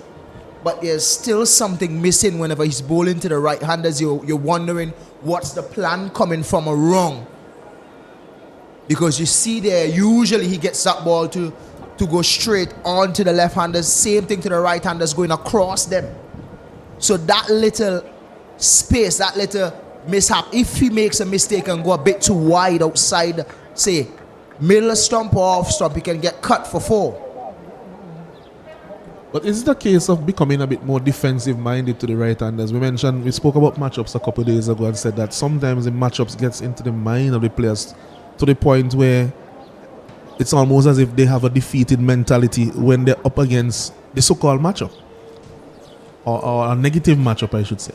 It's quite understandable, and I respect the fact that you're speaking about matchups here, but at this point in time, your premier spinner in Kenneth Demba, also Daryl Cyrus. Kenneth Demba usually picks up a bulk of wickets for Windwards. So they need him to bowl well. So Beckford comes out to the wicket, defends his first delivery. Yes, and you mentioned that he's a premier spinner. When you're the premier spinner, Cyrus, both of them from time to time they would exchange in terms of who gets more wickets, but you have to be thinking wickets in a 4-day game. I was coming exactly to that point. I was building up to that, and I like the fact that you mentioned it because at this point they need wickets. Jamaica have enough time to bat even all day, probably get close to 400 and try to bowl them out tomorrow. So Jamaica have a lot of time on their hands. What is going against Jamaica in this game is that we're not sure if Minley will come back out to bowl. But seeing what their main fast bowler in Blackwood did, I would say. Still have to think they're in with a chance, but you definitely would think that Jamaica has the upper hand now. So they have time. So fair enough, he can bowl defensive, but he has to be aware of the situation. right now they need to bowl out Jamaica, and they need to do it soon. They have a lead of 271. So Denver to Beckford, the batsman, looking to drive that one out to extra cover, no run. So at the end of over number 34, successful over for the Windward Islands. Kenneth Denver now has 4 for 38. And the Jamaica Scorpions, they are 129 for 4. All 4 wickets having fallen to Denver.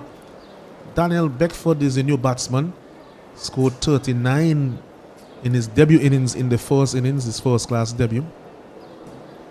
Looked quite assured of both front and back foot. Had that long partnership with Jermaine Blackwood.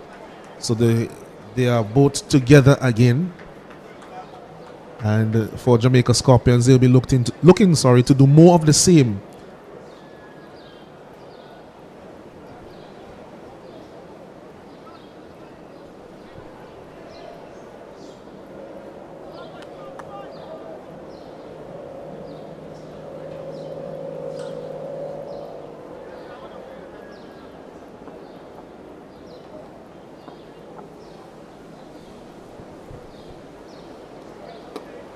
Driven there from Blackwood down to the man at long off. There's a single conceded.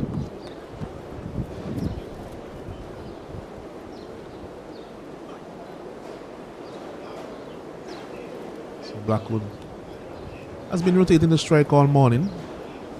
Hasn't played too many shots in anger, but still going at a good rate. 24 of 34. Brings Daniel Beckford into strike. We mentioned Beckford quite a bit in the first innings and how he played, his approach, and how he hits the ball.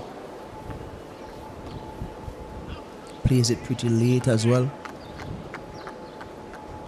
So he's someone that Jamaica can work with in the future. Played for West Indies under 19, as we mentioned on the first day. Played in that game against Bangladesh. It's a loud appeal there, but in the end, aborted. Had too much turn on it, so getting some turn from the wicket is Cyrus. We have seen that consistently from him in this game, that he has gotten the spin. Reaction from the surface. Decision to leave there by Beckford after that last delivery turned appreciably.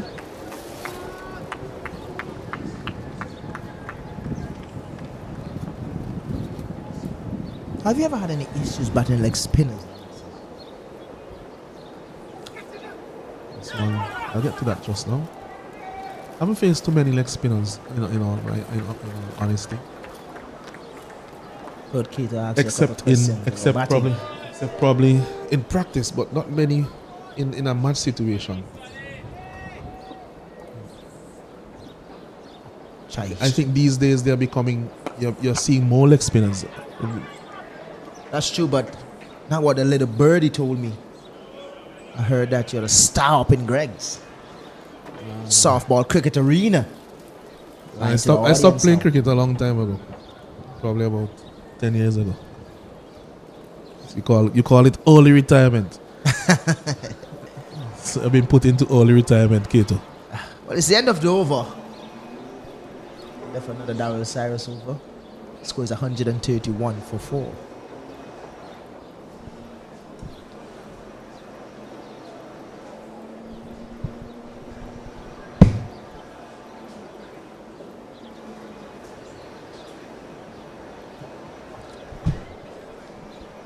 Still pegging away Jamaica. Picking up the singles. Doing a fine job. Just losing a few wickets. They're in a really good position. They don't want to lose that. Just have to stay focused. Just another half an hour to lunch. Kenneth Denver finding the edge again. Talking about finding, I just find Kato. How are you? Good morning to you, Keswick. Good morning to our viewers again. Quite an interesting point in this match. Windward Islands trying to claw their way back into the contest.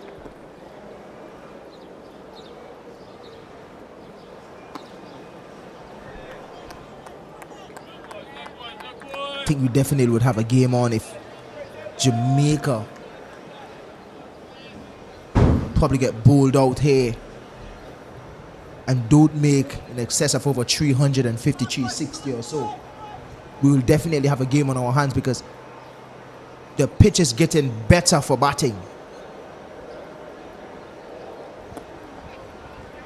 Based on what we've seen so far, there's really no demons in this pitch. The ball has come through quite consistently. Seen a little bit more spin here in the second innings, but nothing to really lose sleep over, as they would say. Certainly not like the pitches we've just seen in Pakistan a couple of days ago. Probably the game would have been finished by now.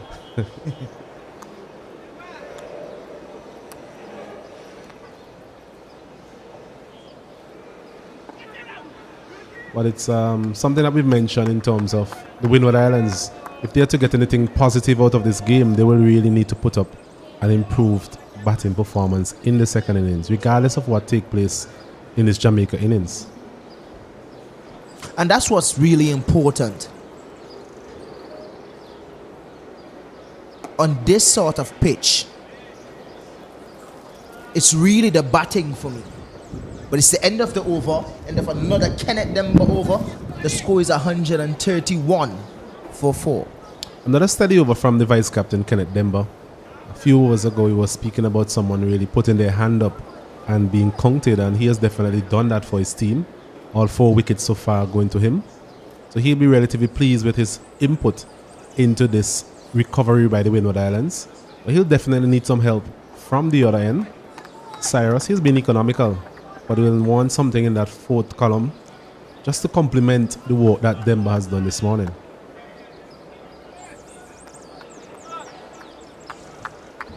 Well, they're bowling well together, I would say. Demba is picking up the wickets. Daryl Cyrus bowling really tight. Good flight, spinning the ball as well today. I think the wicket of Blackwood once again is going to be critical to the second innings effort. He's been there 24 from 34 deliveries. He's gone about his business quite easily, must be said. There you see it, that slider that he's trying to bowl, he always pulled on it. You can see a difference in his action as well whenever he's bowling that delivery. He's a bit quicker through his action whenever he's trying to bowl it, but then he pulls down on the delivery. That's a normal leg spin, you could see it.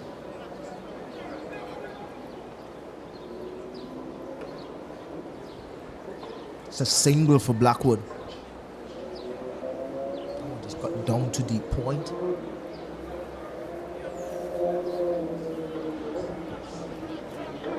$174 runs in front, the Jamaica Scorpions. The start of the day's play, we were saying some sort of assessment would have had to be done at lunchtime. But they were not really expecting such a quick fall of wickets this morning. But it's something they'll definitely have to think about in terms of how they're going to go about the second session after lunch. Windward Islands, on the other hand, they'll be pleased. But they know that a lot of work still to be done.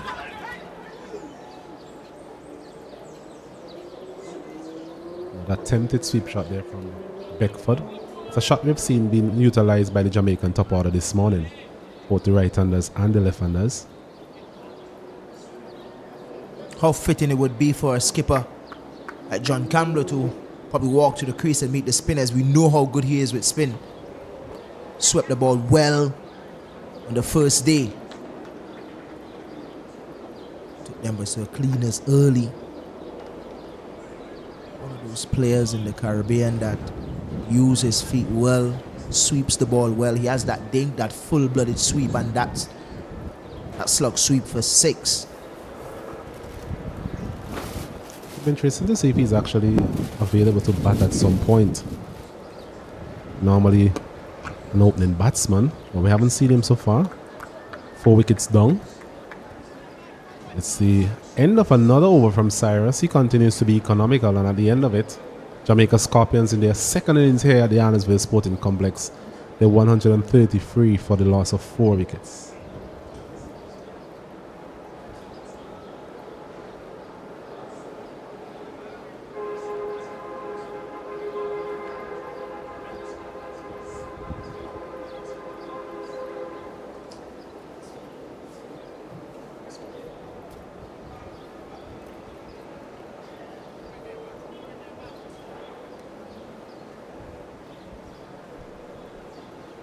So it's day 3 here at the Arnesville Sporting Complex. A very good contest between bat and ball this morning. Kenneth Demba being the man of the moment for the Windward Islands. Having a small chat with his captain, Sonny Lambris. Lambris, I'm sure, will be asking for more of the same.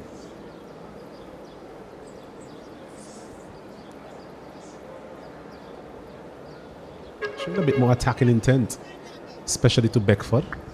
And they're coming in at second slip and at forward short leg as well.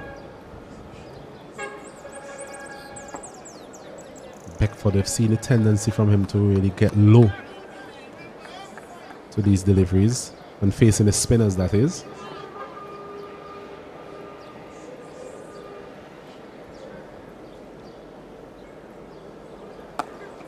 This one is driven nicely out to deepish cover.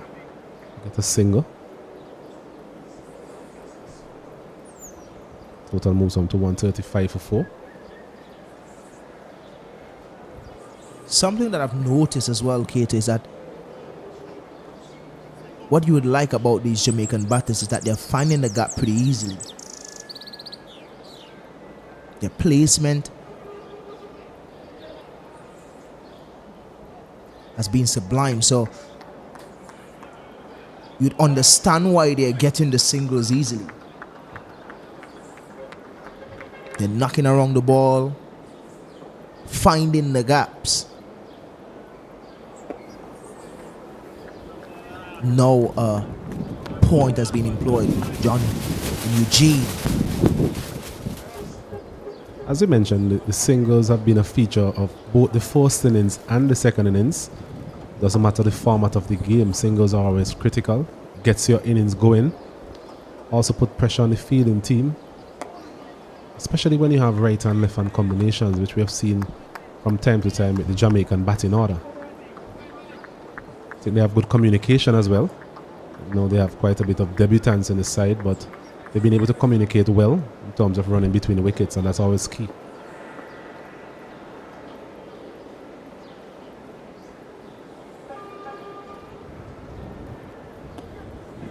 This one is on the line of the leg stump, and once again another single for Blackwood.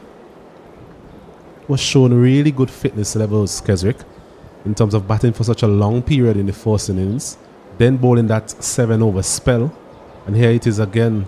He's the key man for the Jamaican team, already 26 from 41 deliveries, still looking for those singles, even opportunities for twos. Showing not just his fitness but a lot of experience.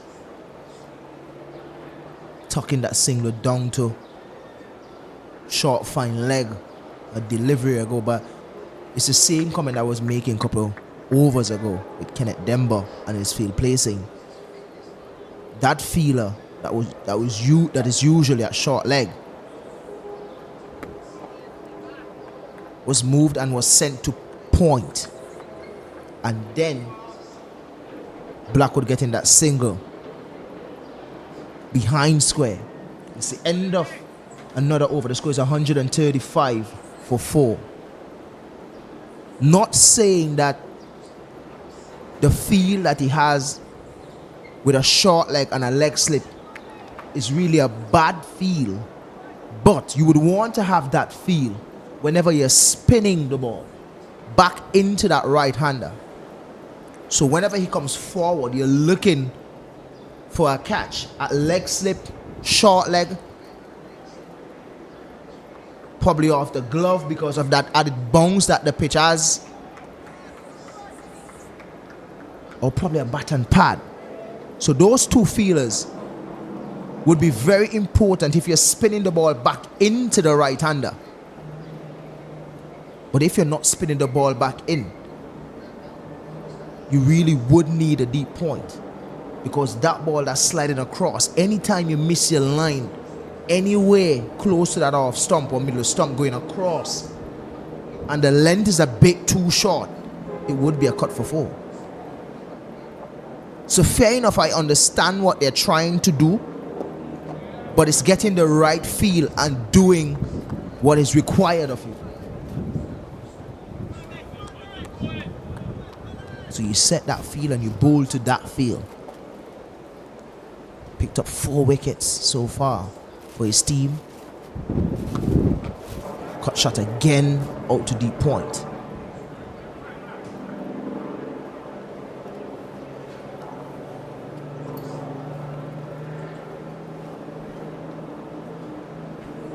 Well, as you mentioned, it's just a matter of getting some clear bowling plans to each player. If you look at the two batsmen at the crease, a left and right hand combination, so it's definitely a matter of adjusting to the different players and making sure that your field is adjusted accordingly. He's also the vice captain of the side, so he does have a bit of leeway in terms of decision making,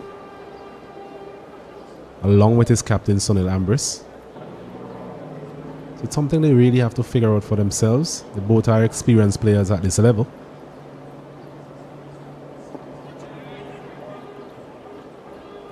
Cyrus continues to toil away from that old airport end into his 7th over.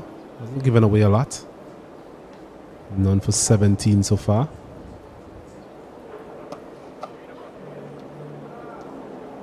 What I'm liking from Cyrus is his field placement.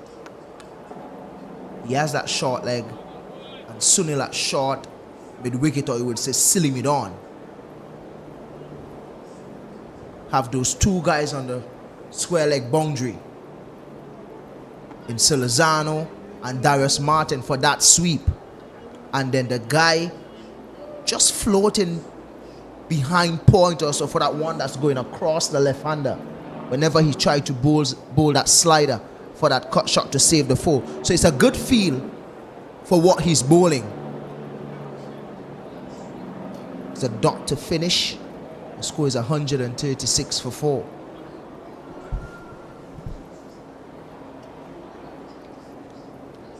Jamaican Scorpions lead up to 278 at this time.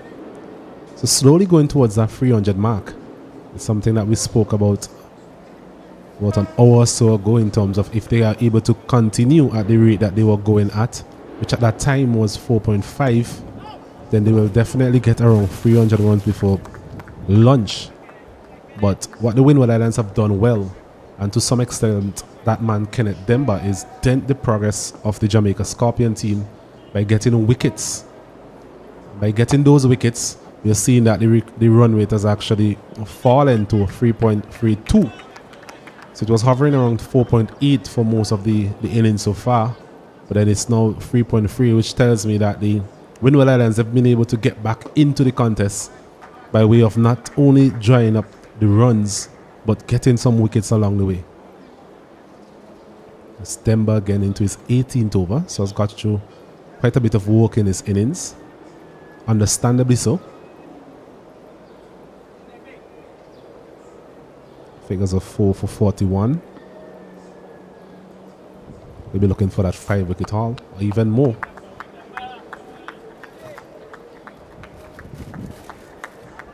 Brings the left-handed Beckford back into strike. What you've seen from Demba so far is more comfortable bowling against the left-handers. Flighted delivery this time. Driven straight to the man there, Cyrus. At cover. There's a man there shot a straightish cover in the form of the captain himself.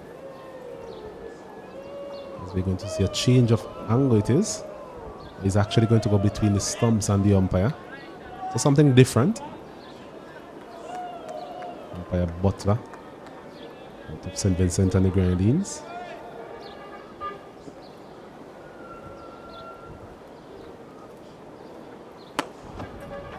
It's driven back to the bowler Demba.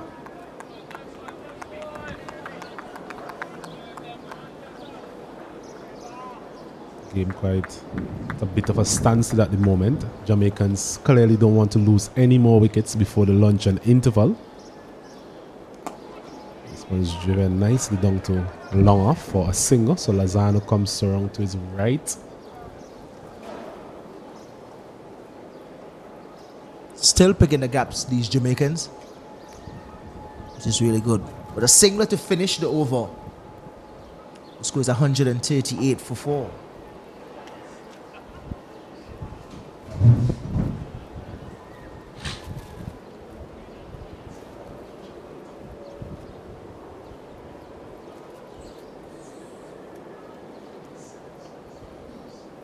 From 38 for 4.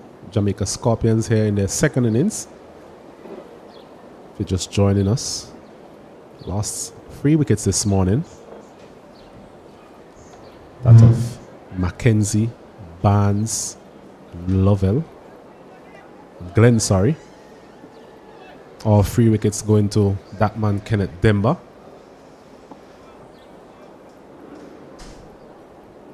Jamaica have been able to just push their way on to a lead of 280. So in essence, they're 280 for 4. I think that's the scorecard the Jamaicans will be reading at this point in time.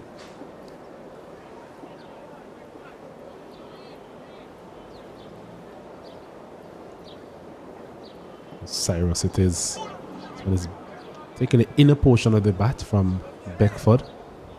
Hasn't been able to time the ball as well as we saw in the first innings. Struggled to some extent, but he's there.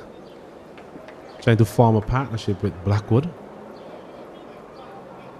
This partnership was critical in the first innings as well. So the Jamaicans will be hoping for a duplicated effort from these two. Short of a length and punched out to mid-off. Sent back there by Blackwood. Really good effort from Stephen Pascal. Superman-like effort. You know what? He's young. He needs to be diving around like that. I was just about to mention that Keswick. He's a young man, so should be quite sprightly. Most of the youngsters these days are very good fielders. A lot of emphasis being placed on the fielding aspect of the game.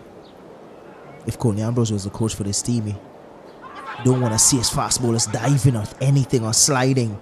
He hates it. He said fast bowlers shouldn't be sliding like that.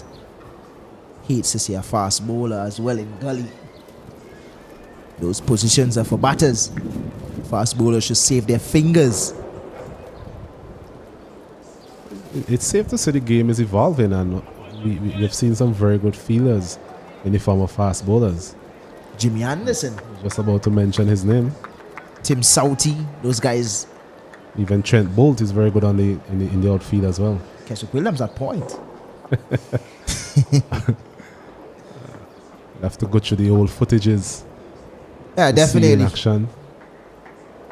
This one is walked again by Blackwood down to that mid-on region for another single. Not forgetting people like Trent Bolt who can really feel on the boundary as well. Andre Russell, so you did mention the game has really evolved. And everybody has to be able to work around the field. Luke Wood out of England, really good on the boundary. Not sure if you watched the ILT20, but he got man of match of the day for bowling 2 overs, no wicket, but taking 3 catches.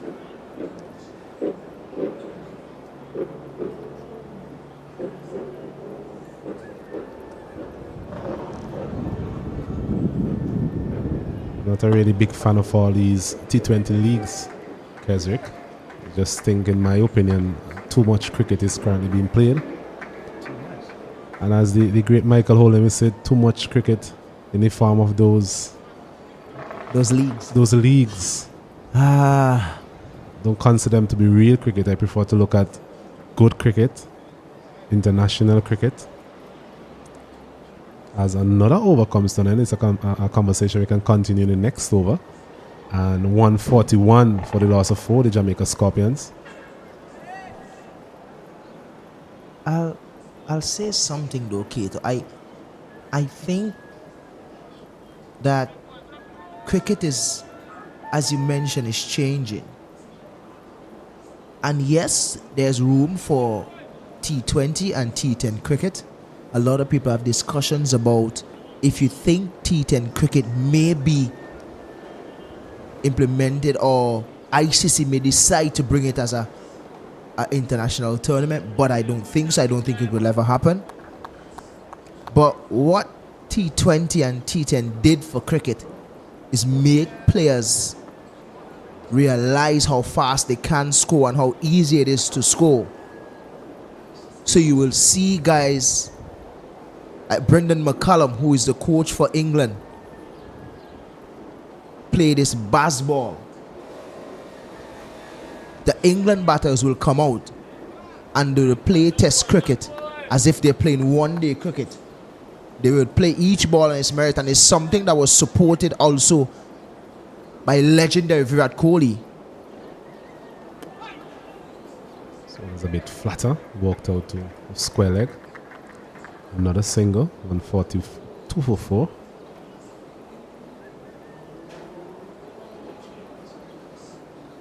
So I do understand that this is the maker of cricket. I respect that. And I like to play cricket in whites. I don't know why. It's just a nice thing that when you finish playing cricket and you go home, you put your clothes in the laundry and it's all red or green.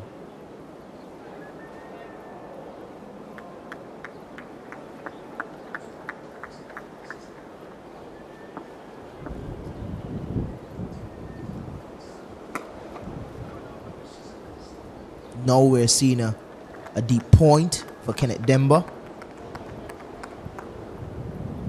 I think maybe skipper Ambrose is hearing you.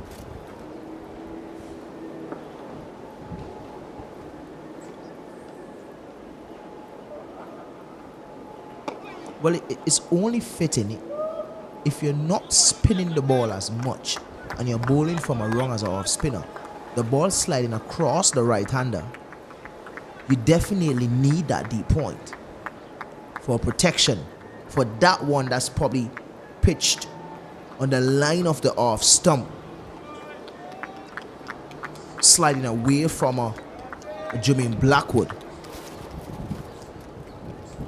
But is it a case here, Keswick, where maybe the Windwards, they're not looking to be as aggressive against Blackwood for some reason or the other? They're thinking just to give him a single and perhaps attack Beckford a bit more. In my opinion, Blackwood is still an important wicket, and with the lunch interval come up, I'm thinking that we could put a bit more pressure on him as a player. So we're just seeing a solitary slip in operation for him. I think with Demba having gotten to 4 wickets so far, 4 for 43, I think he should have enough confidence that he can dismiss Blackwood. Just a little bit of verification there from umpire Butler to our scorers in terms of whether there's one delivery remaining. I think it has been confirmed.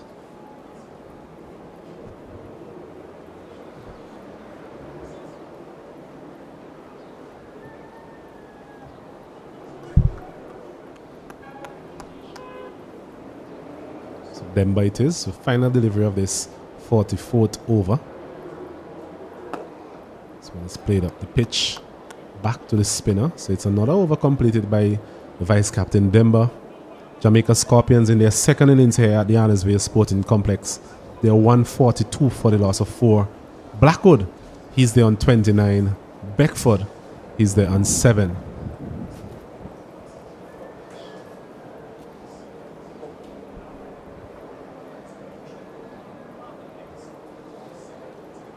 Another good day for cricket here at the Arnesville playing field. The sun is out in all its glory. No threat of rain. And I think we've been grateful so far for the last 3 days or so. 2.5 days, that is. We've not really lost a lot of time due to the weather. Hopefully continues in that vein. This game is shaping up to be a very good contest. Mentioned the Windward Islands just clawing their way back into the contest. As Cyrus continues, he's cutting this one in front of square. Descartes comes around, but just can't prevent that second run. That aggressive running once again on show by the Jamaican pair.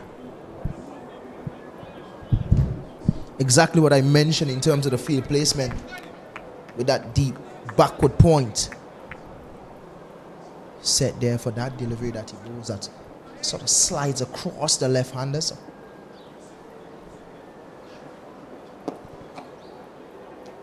So I'm liking what I'm seeing from Daniel Cyrus. I haven't picked up a wicket as yet, but he's really supporting Kenneth Demba. He's picked up 4 wickets.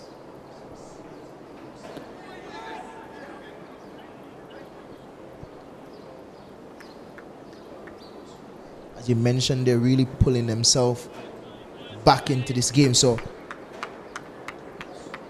after lunch, you really have to come out and try to still keep it tight, but still look to pick up wickets, because you can't have them batting for the entire day. I really don't think that Jamaica is thinking about declaring. I think those wickets would have really tilted that sort of thinking at the start of the day. I'm sure they would have wanted to just get through this morning session without any sort of wickets being added to the Windward Islands tally. But unfortunately for them, that hasn't really transpired. So the interval is going to come at a very good time for the Jamaicans. It's a chance for them to reassess in terms of how they are going to go about their operations for the rest of the day. Windward Islands, on the other hand, I'm sure coming out this morning, their plan would have been to get a couple of wickets. In fact, they've gotten 3 so far, that is. So they will just be saying more of the same, continuing to the afternoon session. Blackwood once again punching this one nicely down to mid-on. Seem to be no spot of bother, Blackwood. Just continuing where he left off in the first innings. Another over completed. At the end of it, 146 for 4, Jamaica Scorpions. They just need to finish this session well. Skipper Sunil Ambrose is walking to umpire Butler, looking like he's going to probably bowl this last over before lunch. But you'd like to say this is probably the first session that the Volcanoes would definitely say that they have won for this entire game. Pretty sure that they would like to win a few more. I've seen a lot of teams probably win more sessions in test matches and still lose the game.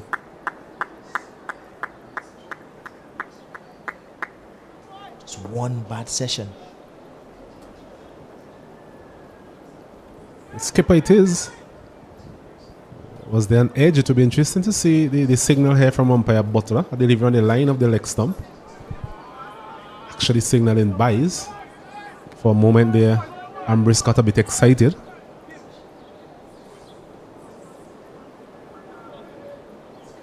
So but it's likely to be the last over of the morning session, a session in which we have seen some wickets falling for the Jamaican team. Maybe not making the type of progress they would have liked, but still, they're leading by 289 runs, which is still a very comfortable position for them. Captain Ambrose trying to buy a wicket, as they would say. Not often we'll see him with the ball in his hand. He would talk about that one wicket that he have in first class cricket though. Can't say much to him about that. Bit of turn. It would encourage him. It's just always a thing, you know, in cricket. The fast bowlers always think that they're the better batters, and the batters always think they're the better bowlers.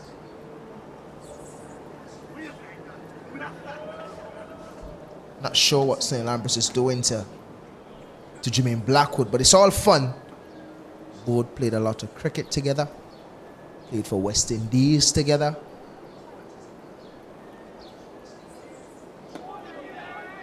If he picks up a wicket here, you can't really speak to him for the entire day.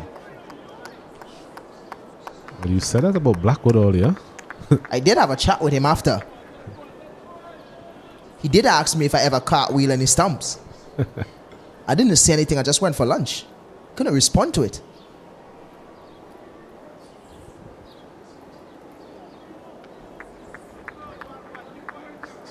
Four deliveries so far from Sonny Lambris. Nothing to really write home about. Batsmen just trying to just get to that lunch interval. This one is slow and loopy. Played out to that man Darius Martin on the deep extra cover boundary for a single. Looking much like his father. May his soul rest in peace. Walford Ambrose. Walford Ambrose, that is. Played a lot of cricket here in St. Vincent and the Grenadines. Very well known. Father of Sunil Ambrose and Roman Currency, who is now the CEO of Windies Cricket. Exactly what you're seeing here. That's what you used to see from Walford. It's loopy off spin. And I'll tell you what, he did pick up a lot of wickets here in St. Vincent.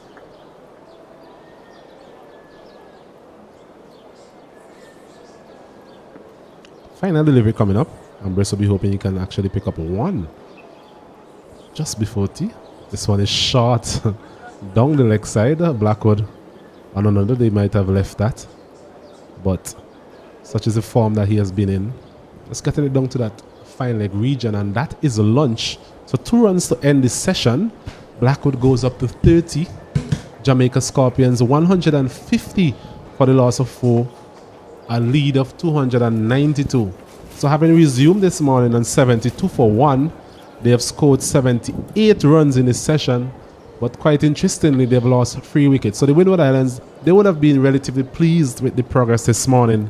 But as we mentioned before, the Jamaica Scorpions, given their 4 innings exploits, they are still in the driver's seat, 292 runs ahead.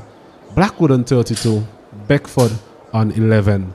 So that's it for the morning session. We'll now take a break and we'll rejoin you in just over 40 minutes time.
Good afternoon and welcome back to this post-lunch session here at the Annisville playing field.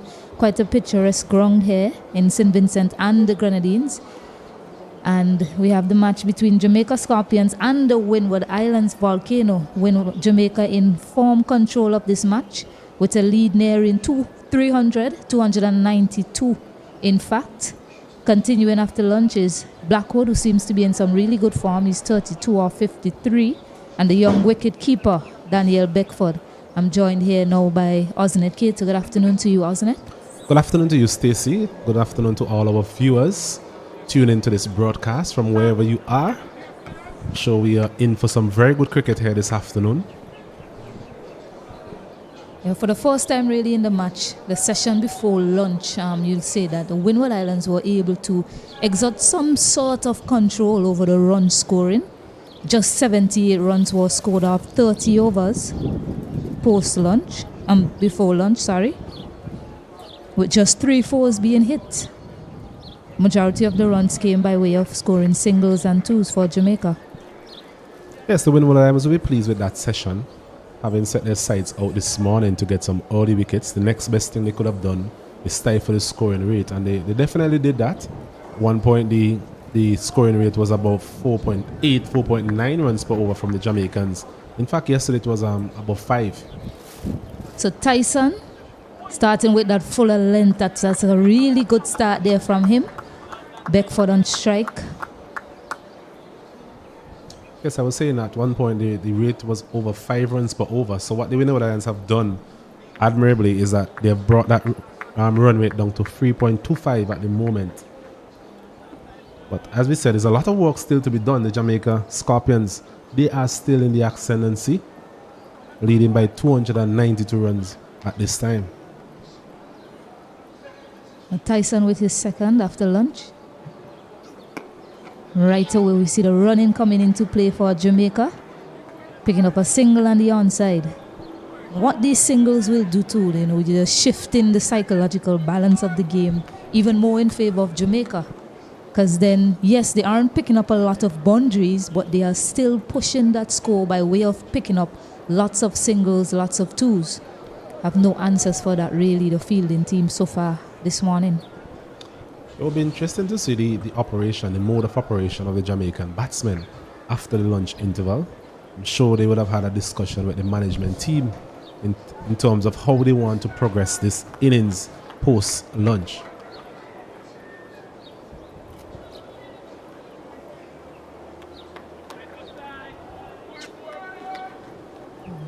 One thing to note as well, the Jamaicans, they haven't really shown a lot of aggressive intent and really no need, scoring quite freely. Yeah, that area right there, that's the area that they needed to be bowling to Jermaine Blackwood. Just ever so often, just hangs his bat out there half-heartedly. We have bemoaned the lack of consistency from the Windward Islands seamers all game. They've said on a couple of occasions now that sort of delivery should be the template that they will be using, but unfortunately from a Windward Islands perspective that just hasn't been replicated enough by the seamers in this particular game. Additionally, you look at the field and that vacant area in the slip cordon is there as well. And another quick single being taken. Definitely win the race there, Blackwood. Very quick, very energetic between the wickets. We've seen that all game from Blackwood. Tendency to just put the ball into the gaps, challenge the feeders in the circle, and he has been able to get singles at will, it must be said. A couple of other games going on at this time, Stacey, and we'll update the viewers on the latest scores in due course.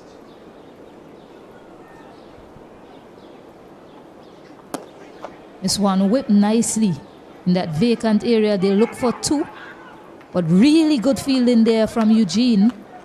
Athletic fielding to track it down and pick up and throw it back in as well to curtail the second run. Yes, very good fielding there by the young man. He's been a substitute fielder for Ryan John, who we haven't seen all day. Just that the young man can mount some sort of recovery and have a role to play. in the remainder of this match. Jamaica themselves have a couple of injury niggles really, in the form of Mindley and even Captain John Campbell, who we haven't seen yet in this second innings. So both teams having to deal with these injury clouds over some of their players. Sort of bangs it in there. Just plays it to the onside to finish that over. 3 runs coming from it. Jamaica 153 for 4. His first over after lunch. Tyson once again starting proceedings. Haven't been successful so far. 10 overs, none for 53.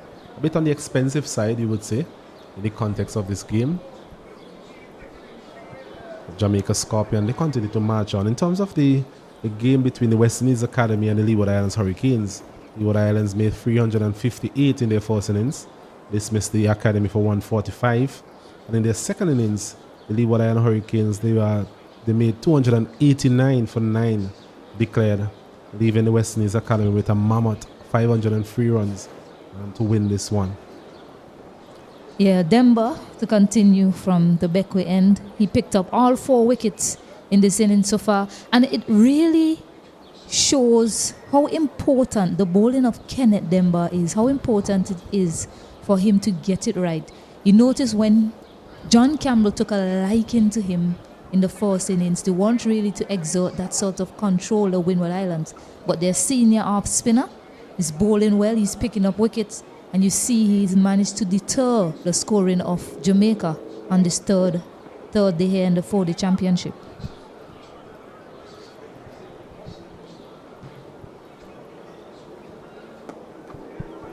The Windward Islands were looking for someone to really put their hand up and be counted this morning. And Kenneth Demba, he has really stepped up to the mantle and delivered for his team by way of all 4 wickets so far. I'm sure he has insights for the damage to this batting lineup. Someone driven into the offside, half stopped there by Descart, but it still come through for the single. It doesn't really spin the ball that much, but I think his strength is control. So once he's able to control the opposing batters, that's where his strength lies. And he's been able to do that this morning. He's bowled 19.2 overs, 44 runs, 4 wickets as well. We haven't seen extravagant spin on this wicket. As you mentioned, Demba, based on his experience, able to use the crease itself, changes of pace, and just turns the ball just enough to really cause some problems for especially the left-handers. So that delivery that dismissed Mackenzie, that turned quite a bit. Mind you, the shot was not really one that Mackenzie will want to see again anytime soon.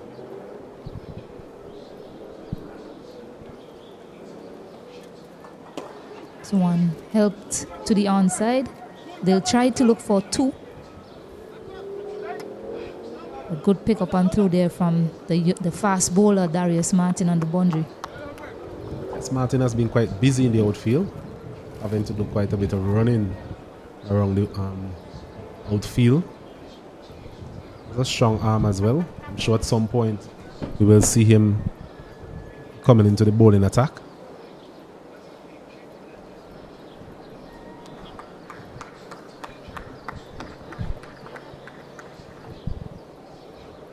There's an adjustment in the field there for Demba. No left hand on strike. Drives it to that man, Sunil Ambrose left. Slight misfield, scramble back for 2. So still more proactivity in the running here from Jamaica. Yeah, so looking to be positive in terms of their running. We've seen that all day. That delivery flighted by Demba, something that he hasn't done a lot of. Driven nicely there by Beckford. Slight misfield there from Captain Ambrose, allowing the opportunity for a second. Yeah, it's probably a conversation that Jamaicans have had before starting this 4-day championship. 157 for 4, Jamaica. You see that they rely a lot on running between the wicket. even in this session where you might expect them to try to take on the bowlers a bit more, the running between the wickets seems to be the more important aspect of scoring runs for them, and it's paying off quite well. A lead now of 299.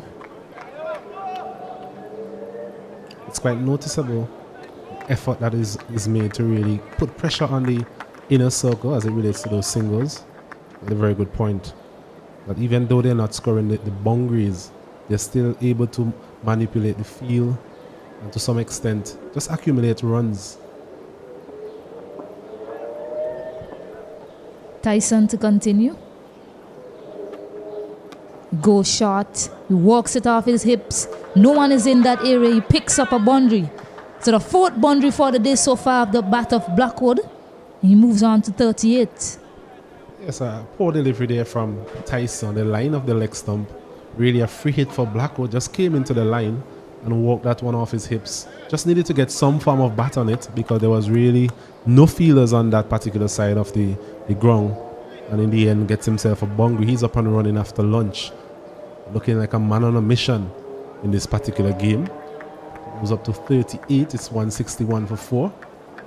Yeah, and the thing to note with Blackwood innings so far, both the 100 that he scored in the first innings and now 38 or 59, is the bowlers. They're bowling in the areas that seems to be easiest for him to score. There you see that one off his hip, and now a fielder is there placed on the onside boundary as Tyson continues. Outside the off stump now, and there you go. They just bowl one ball or so in that area and then decides to go to a different plan to him. So in terms of consistency, they continue to be lacking Windward Islands in terms of their planning to the batters. Agreed. Just haven't seen enough deliveries in that particular channel, that corridor of uncertainty, as they would say. Bowl both sides of the wicket and they've really suffered as a result of it. This one is driven full at that time, but straight to Darius Mantle. They look to take him on, but they won't. There you go again, always looking for that opportunity to sneak another run. The Jamaicans, 300 runs as well. We lead by 305 runs now, Jamaica. In the game 4, between, I beg your pardon. It's just another update in terms of the game between Guyana Happy Eagles and the Barbados Pride. And remember, Barbados Pride 346 in their first innings. Happy Eagles 382 for 9. And in the second innings, Barbados they have 33 for 2. So Barbados still trail by 3 runs.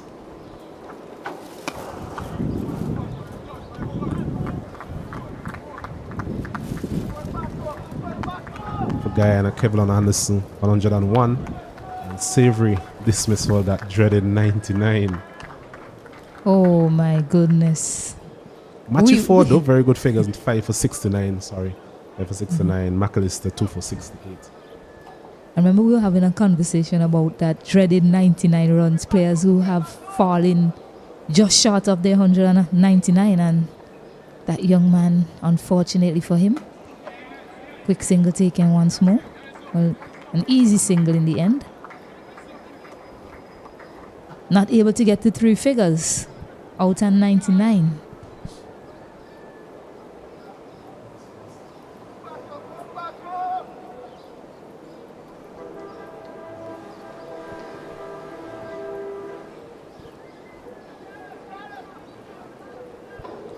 In terms of the other game, Trinidad and Tobago, remember that's a day-nighter. Just a reminder, Trinidad and Tobago 504 for 6.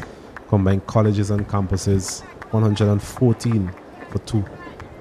So that should start in the next couple of minutes. It's a good delivery there to finish from Tyson. 163 for 4. And I wonder if Windwards could have thought about using Martin to start after lunch. Of all the bowlers, really, he's the one that's been a little bit more consistent in the right areas, or have been trying to be. Tyson finishes off that over. 163 now for 4. And it's really good to see, from a West Indian perspective, the number of runs scored so far in this 4-day championship. It's a first match, it's a first run rather. So it's just a matter of seeing more consistency in the big scores in the other games to come, especially when the pitches start to tire and so on. But I know the competition is moving around as well. So we'll get a chance for batters to get more opportunities to score on fresher surfaces. So 163 for 4. Demba into his second after lunch.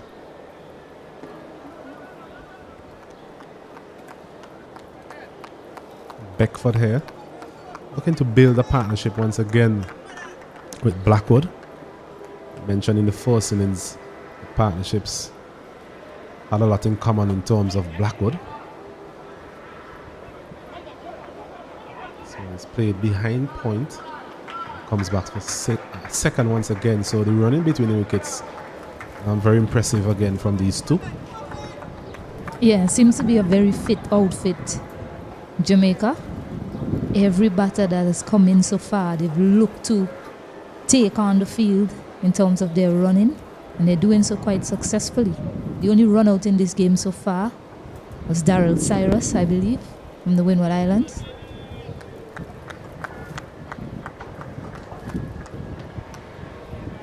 Slight change in the field. Captain Ambrose coming from that cover region into the leg side, and somewhere around the mid-wicket region. So he has a lot on his mind in this afternoon session. There's a loud appeal there, really only from the bowler.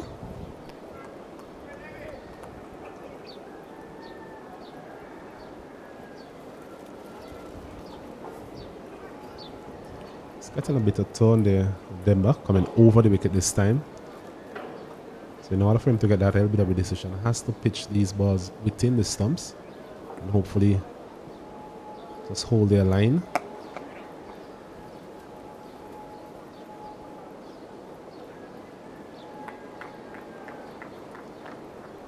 Beckford seemed to be the type of player who likes to bat for long periods of time. Did occupy the crease quite a bit in the first innings. This one is very good running again.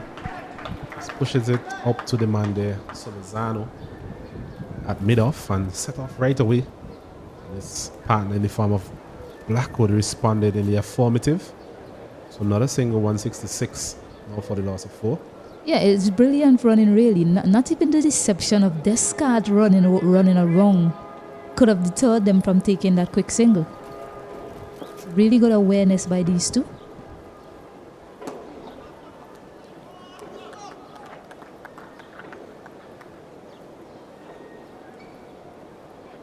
$166 for 4 now, Jamaica. A lead of 308 runs. Quite daunting if you're a Windward Islands fan. That lead continues to grow from the Jamaicans. Now over 300, so I'm sure they'll be ticking off in increments of 50 perhaps. So that next target will be 350 and then 400 if possible. As long as Blackwood is there, they will feel that they have the ability to just score at a consistent level. And as we know, Blackwood can always increase his scoring rate at any point in time. So that wicket of Blackwood, I think, is critical for both the Windward Islands and the Jamaican team as they set this target for the Windward Islands to chase in the 4th innings. So Tyson to continue. Can he hit that line and length that his captain requires of him? It's a bit full at that time. Getting the inner portion of the bat. Straight to that man's Martin on the onside. Yeah, I think Jamaica might also have in the back of their mind, we're not too sure about the fitness of Marquino Mindley. So they'll have to get to some sort of target that will take Windward Islands, a win for Windward Islands, entirely out of the question. It'll left to be seen if he'll take the field, Mindley.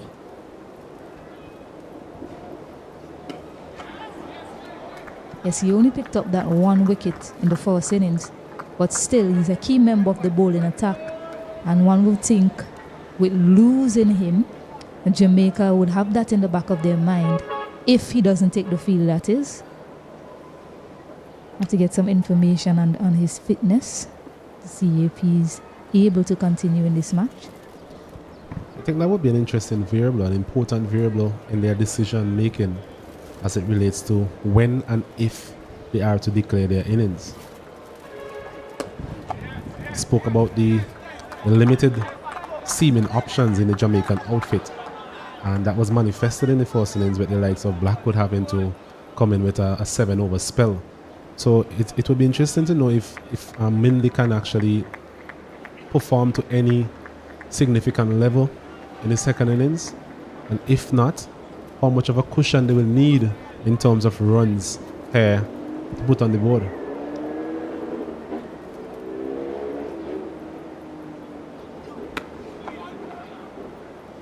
Yeah, and that's the thing. You might look at the scoreboard and you'll say, hey, they bowled them out for 195. They only needed Makino Mindy to pick up 1 wicket. But you just never know. You don't want to give the opposition any sort of a sniff, to get back into the game. So you would understand the thinking from Jamaica if they are thinking, let's get as many runs as possible.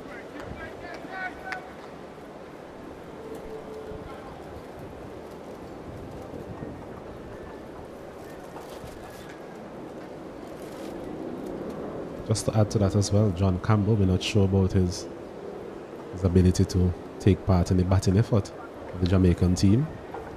So a couple of variables, as we said, that the Jamaican team has to consider as they go about setting a target for the Windward Islands team this afternoon. The bill's just falling off there. And that stopped Tyson from following through. Similarly, for the Windward Islands, we have Ryan John. He hasn't taken the field at all today. So that's a concern for them. Yeah, really good single. Another really good single. Very alert, these two, to any opportunity to score. Windward Islands fielders, yes, it's been a hard toil in the field. They have to try and be more alert to what the Jamaicans are trying to do.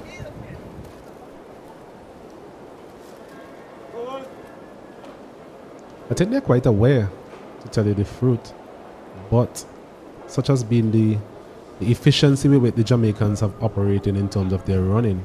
Windward Islands just can't seem to get a hold in terms of stopping them to some extent.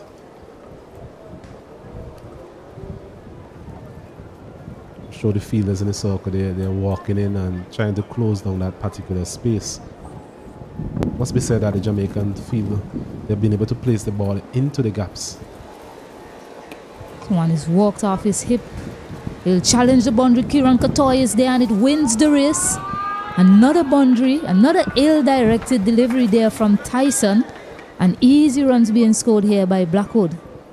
It's another misdirected delivery there from Tyson, second of its kind. But a similar delivery in the previous over. Blackwood once again, his eyes lit up with that delivery on the line of the leg stump. Just walked inside of the line and walked it off his hip. And Katoy, there being the electric fielder he is, wasn't able to prevent that boundary. So another boundary to Blackwood and the Jamaica Scorpions. They continue to march on here at the Johannesburg Sporting Complex. 171 for the loss of 4, lead by 313 runs. Yeah, we see Cyrus warming up in the back there. Skipper might be calling on him pretty soon. When he was operating in tandem with Demba, that's when they had most control on the game, Windward Islands. So probably thinking they need to go back to that pair.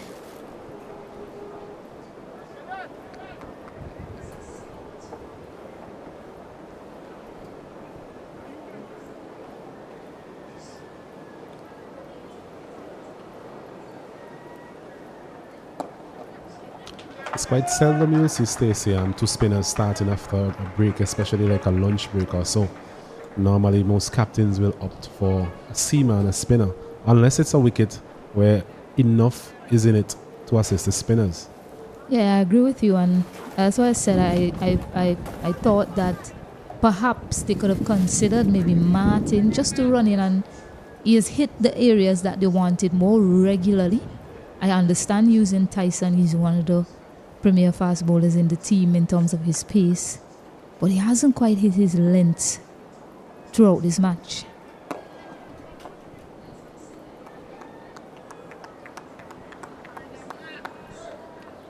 I think it's fair to say that Martin has been the most consistent seamer for the Windward Islands. Even in the first innings, I thought for the seamers, he was able to hit his lengths a bit more consistently than the other seamers.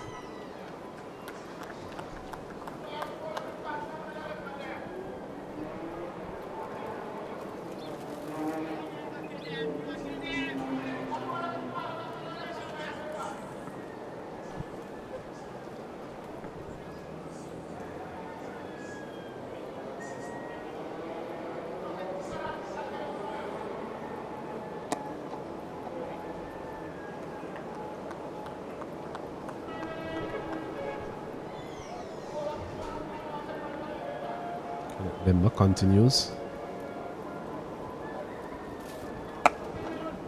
This partnership has the potential to really derail the efforts of the Windward Islands. The longer this partnership continues, the more deflated they will get. And when you're doing comparisons, that's one of the big difference between these two teams. As the over comes to an end, Jamaica 173 for 4. Windward Islands, they weren't able to form any sort of formidable partnership, whether with runs or by balls faced in the partnership. And we've seen that throughout Jamaica Scorpions' 2 batting efforts so far, especially in that first innings. It's a partnership of 44 between these two. Mentioned they had a very good partnership in the first innings as well. So they seem to like to bat with each other. Beckford making his debut in this particular game. First class debut, that is. Yeah, missed out on a half century, you'll say, after batting so well in that first innings. And he's a young man making his debut. To get a half century in your first game, that will really propel the rest of your innings in the right your rest of your matches rather in the right direction. You'll certainly be buoyed to score a half century at least on debut. So it's going to be Cyrus. We are speaking about his introduction.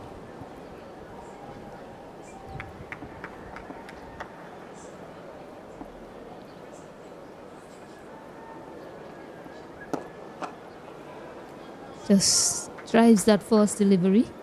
A bit full to start. And you just wonder if those two fielders are long on and long off, if the captain can just decide to bring them into the circle. He's doing that now for Beckford. Just because you haven't seen any of the Jamaican batters try to go over the top. Most of the runs have been scored along the ground. You haven't seen anyone trying to take on the bowlers and go over the top. So maybe just try to squeeze a bit more, bring those two fielders in the circle, and maybe ask them to try and go over the top. Agreed, but as we mentioned, captain really is in a difficult position here. On one side of the coin, he wants to get wickets, but he also has to be mindful that he doesn't want the game to drift away from him by way of giving easy runs to the opposition. Yeah, and that's the thing. They're already picking up at least 4 runs per over just by hitting it along the carpet. So maybe ask them to do something different, Jamaica. Just unsettle their plans a bit.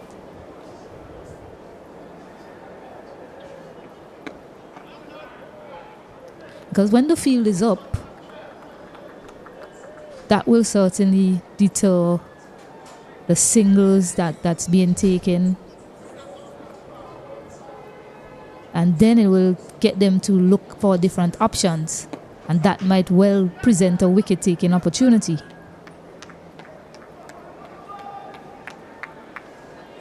They will need that opportunity to come pretty soon, because the Jamaicans seem to be going along untroubled really after that lunch break.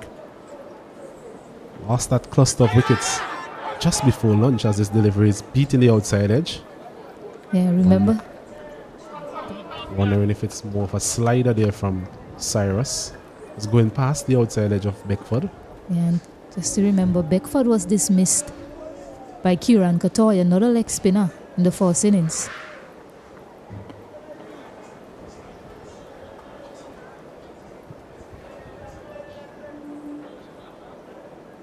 It's the end of the over.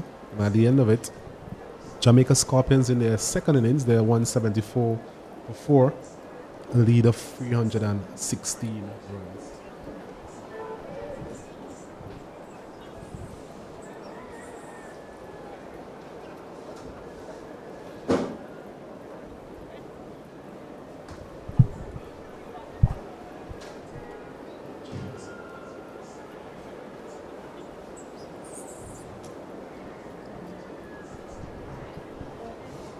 So Jamaica held the lead of 316 runs.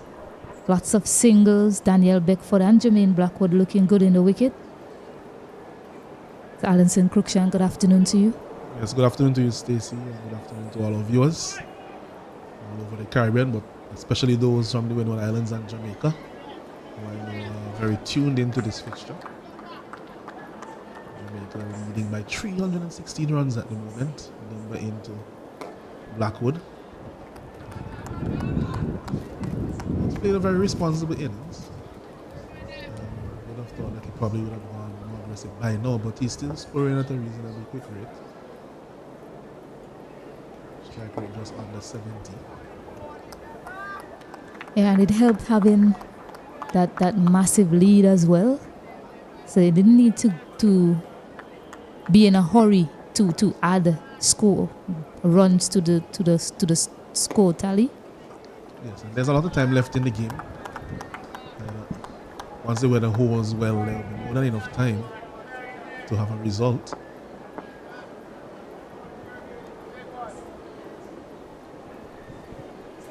It's forward and plays back to Demba. Blackwood. There's a mid-off. There's an extra cover. Man of the sweeper coming on. Slip. Full delivery. Driven straight to the man the edge. Short mid wicket, the skipper. Ambrose. There's also a long on, a deep mid wicket, deep backward square leg of the man, just forward square. 30 yards from the batsman. On the other side, this one pushed down to long on for a single. Several gaps there on the field. Yeah, that's been the mode of operation. Sorry, that's the end of the over, 175 for 4. But that's really been the mode of operation for Jamaica. Just hit it along the carpet, take your ones, take your twos, and if the bowler a poor delivery, you capitalize on it by getting a boundary. Well, that is red ball cricket. They're firmly in control of the game at the moment, 317 runs ahead. I think that they just want to make sure that the lead is big enough that they feel like they really cannot lose the game. And there's enough time if the Windward Islands were to bat out of their skin for them to make just over 300 runs. Yeah. But it would be a remarkable performance from them given what we had seen from them in the first innings. It would be a big turnaround. This one is edging just past the man that slipped there, Katoy. It's challenging the boundary. Solazano will pick it up.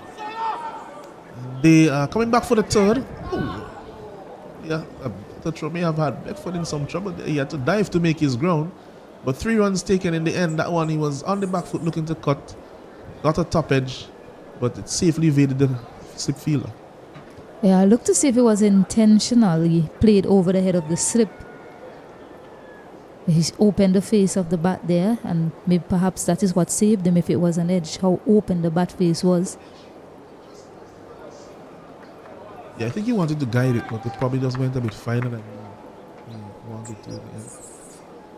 This one, not a good delivery there from Cyrus, who has been bowling well. Hasn't taken a wicket so far in this innings, but has been bowling a good line, a good length. Jamaica really just showing, displaying that the simple method, traditional method really, of Test cricket works And you can score runs by just playing smart cricket. And it's really been intelligent planning and execution from Jamaica. With Orford on that occasion. Well, you will say that, and I will agree with you. I think what has happened is because even when Islands were dismissed so quickly in their first innings, it really has given Jamaica all the time in the world.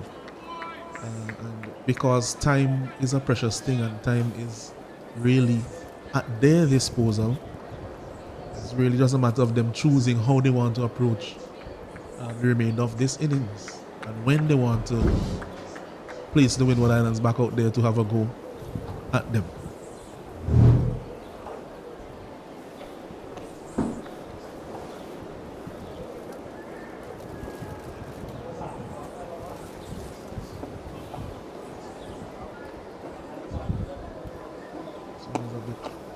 Shorter, push back to the bowler. But Stacey, if you were the skipper of the Jamaica team, or even maybe somewhere in the think tank, maybe the coach, what will you be saying? What will be your targets? What will you be saying to the batsmen out there, and what will be the targets for the team in the next hour or so? It's a powerful shot there off the back foot by Jermaine Blackwood. Just wide at the man at long on, who had no chance. Brings up his 50. Just went back into his crease, and that's a very good shot. Played against his spin off the back foot. Wide of long on, and that's 50 to Blackwood. Yeah, a fine half century to back up that 100 in the first innings. It's been really patient at the crease. Bit of a short pitch delivery there from Cyrus, and he capitalizes on it. This one again beats him. Really just squares him up. He's probably fortunate there. Didn't know much about it, but he negotiated it well in the end. Yeah, the skipper probably saying more of that, please, Windward Islands, more of that, Cyrus. But it's a matter on this wicket of just keeping that sort of delivery out. The other one will surprise you, but it's not consistent enough. 183 for 4 now, Jamaica. If you were to be critical of Cyrus, I think that in this spell he has been just a little bit too short. You understand the situation of the game and that Jamaica really are well ahead of the game. You might be thinking, well, if I go a bit fuller, then they will take me on too much. But he's getting the ball to turn, and so it will present the chance for him to get some wickets. Yeah, and I'll answer your question pretty shortly. Spillers operating in tandem. So then fuller delivery left alone by Beckford. Yeah, but I like to have some eyes in the Jamaican dressing room. A lot, I said, probably depends on the fitness of Maki Numindi, because yes, you managed to dismiss the opposition for 195, but you don't want to give them 330 with a day and a half to spare with a bowler down. Key fast bowler as well, and you're not seeing a lot of the surface. You then rely on maybe the batting opposition being extremely out of nick or just lack confidence for them not to go out and chase 330 on a surface like this. But it's left to be seen what Windward Islands have to offer in their second innings with the bat. But if I were the opposition, at this point in time, I'll be looking to push the envelope a bit more. I think they have enough firepower in Odin Smith, and I think Glenn to come. Glenn is dismissed, sorry, Royal. You have some firepower. Blackwood himself is still there as well. Yeah, but they're probably looking to take it close to tea and maybe then look to insert the opposition and give themselves some time to bowl at them this afternoon before they go into that last day tomorrow. So perhaps around 380 is maybe a target that they have in mind. Well, to be honest, I'm thinking that at this moment, I don't think it's a run target. I think it's a time target. The time, yeah. That is what I'm thinking at the moment, because they're just really just batting out there and taking what is on offer, not really going the extra mile to go aggressively. on the attack.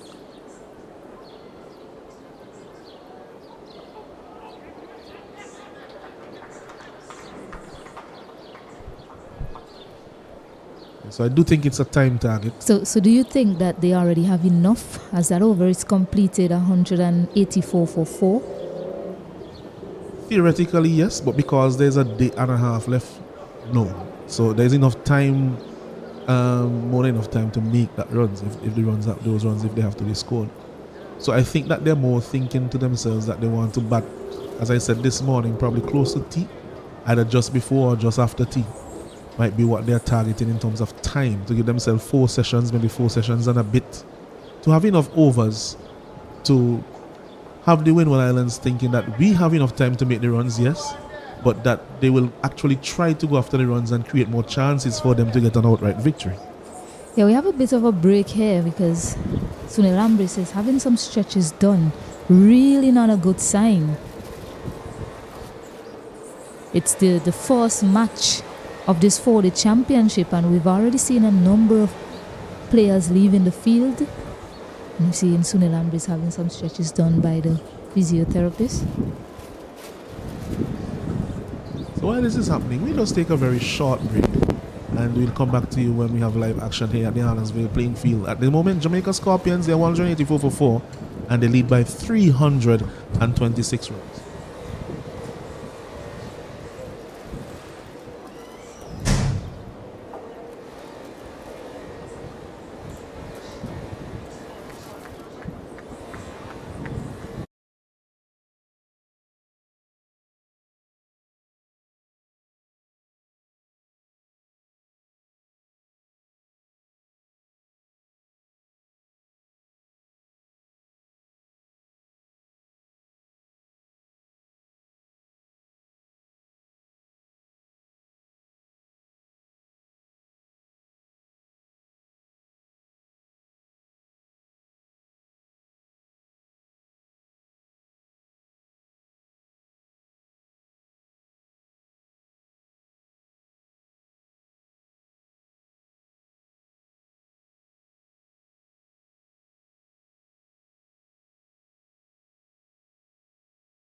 So we resume here now.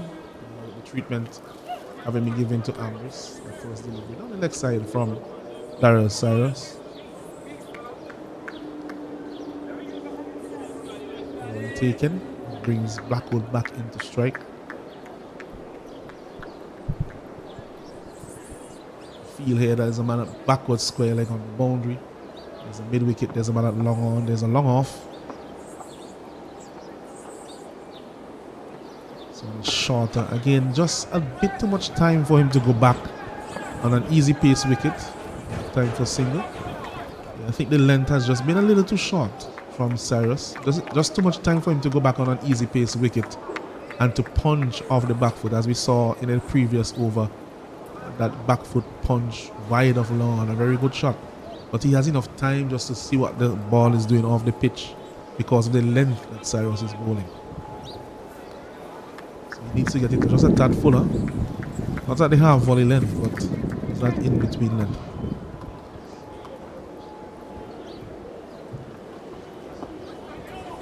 Again, back foot, just having the time to just turn it on the onside. They have time for 2 well-weighted shots. So you can see there are already 3 runs taken without much risk. Good running by the Jamaican pair at the wicket. The lead now swells up to 330 runs. Yeah, Blackwood certainly must be applauded for the responsibility he has shown in both of these batting innings so far. One will hope that he'll continue in that vein throughout the rest of the Super 50. I beg your pardon, the regional 4-day championship, that is. Know that he had a lean 4-day championship series, 88 runs from 5 innings. He's almost doubled that here in his 2 innings only. So wide delivery, which is cut down behind square on the offside. Fielder Tyson does the fielding, keeps them to 2 runs. So 5 runs already taken. Still some deliveries left in the over without much risk. But I would say that I think that Cyrus is bowling just a little bit too short. He's being cut and played off the back foot and punched off the back foot just a bit too often. So make that adjustment quickly.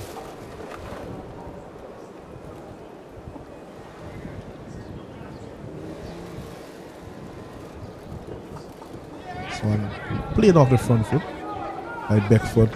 They will have time again for 2 excellent running. So simply like that, already 7 runs taken. Yeah, display of fitness by the Jamaican team so far. Both bowler batters facing almost 100 deliveries and still have the energy and the stamina to run through and pick up 2 quick runs anytime it's on offer. 7 runs off the bat and 8 runs so far in the over. Cyrus again, this one is torn, but straight to the man at short mid-wicket. Ambrose who does the fielding. So 8 runs from the over without much fuss. And it takes Jamaica up to 192 for 4. And they are ahead by 334 runs. Just looking at the scorecard, there's Blackwood 54 of 78 deliveries and Beckford on 30. Prior to that, we had Mackenzie scoring 46. Carlos Brown 30 was dismissed yesterday. Brad Barnes being dismissed.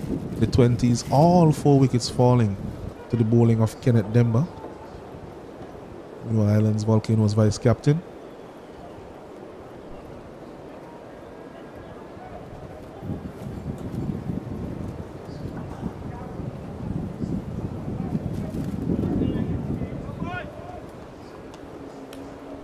And just call the name of Demba, and he's being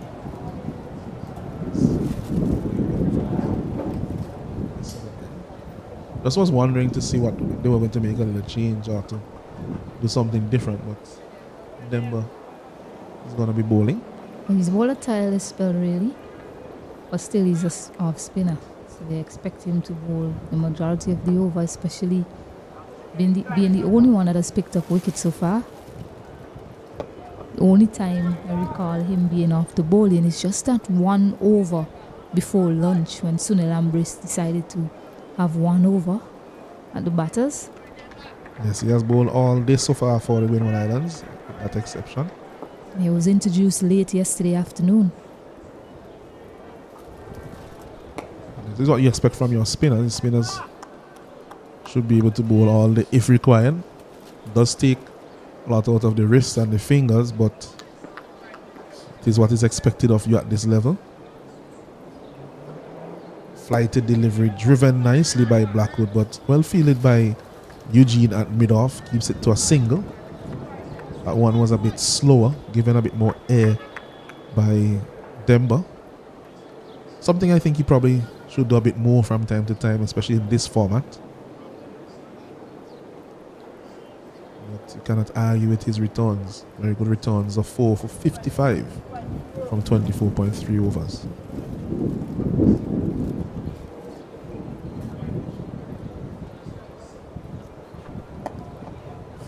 This one is just defended by Beckford in his usual way. Seems to have no problem at all in defense, Beckford. Or front or back foot again, spin or pace. Good technique. Driving there, but well fielded by Ambrose. Probably prevented a boundary. Close run out opportunity, but it was always home, Beckford. Again, we mentioned that the pace of these 2 in particular between the wickets. Very quick between the wickets, these 2 batsmen.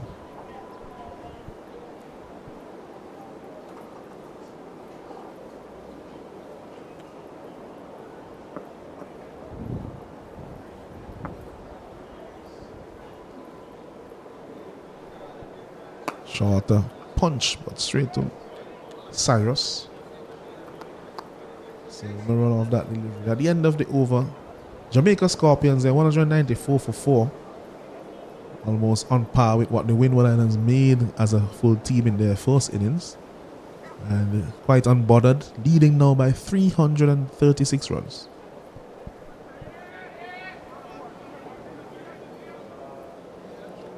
Yeah, lots of questions here being asked of the Windward Islands skipper. He's decided to give a break to Daryl Cyrus, turned into Shadrach Descartes. Picked up 1 wicket in the first innings, that wicket of Odin Smith, had him LBW.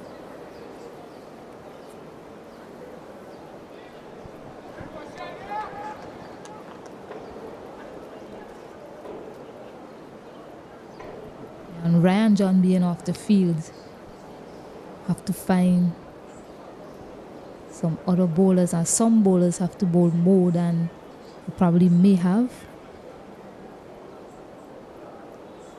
Tyson there, 0 from 64 of 12 overs.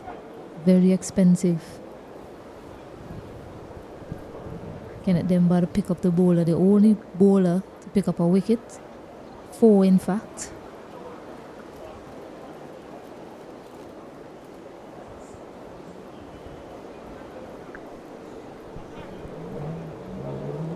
So just making a few changes here. The Windward Islands captain. You're seeing on the field the energy levels are quite low from the Windward Islands fielders. And you can probably expect that based on the scoreboard, but sometimes you have to G yourself up.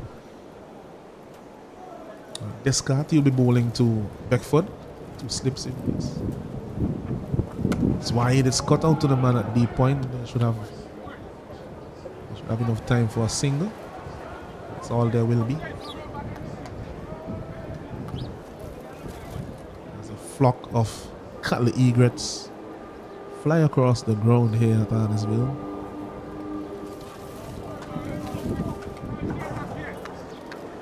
Have you ever had any farm animals, Stacey? No, I haven't. The only pet I've ever had was a cat. Never been a huge fan of dogs. So I'm gonna ask you if you ever had a cattle.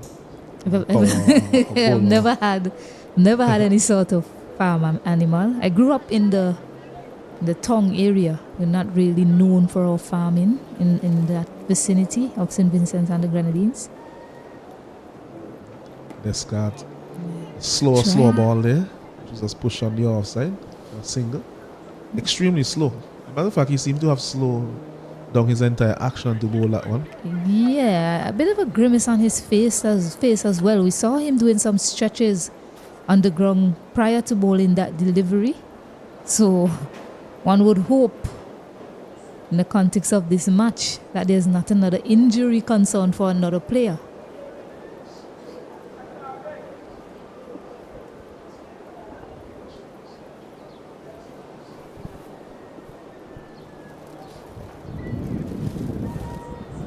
They've had to do a lot of work in this game in the field. He played a relatively long game. 30 odd in the first innings. 34 from 45 to be exact. Not a lot of time spent there. So it was wide. A naughty shot there from Beckford. Didn't really get over it. It was wide enough for the cut, but was defeated by the bounce. You're not too sure he's following through comfortably in his action here, Descartes. I think the batsmen are expecting a bit more pace and they're not getting it. It may actually work in his favour, seeing that it's a time when they want to score runs. It may just be that it messes around with their timing. Yeah, change of field now. Heavily packed offside field. One man on the onside, so you see the plan here is to angle it across the left-handed batter.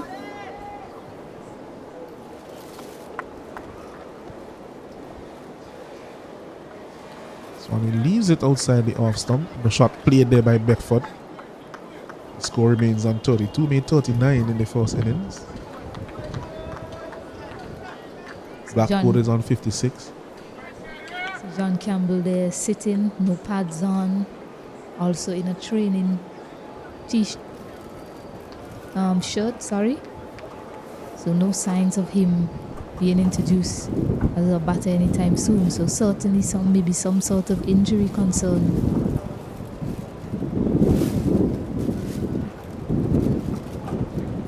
It's a very wide one. Definitely would have been called wide in the limited overs games.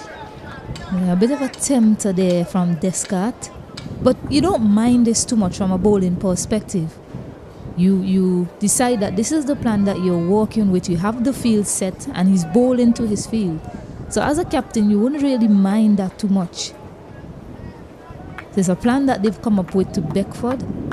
It's left to be seen if it will work against him.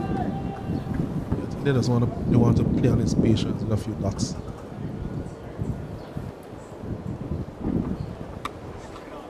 This one is cut, but well fielded there by Eugene at that point.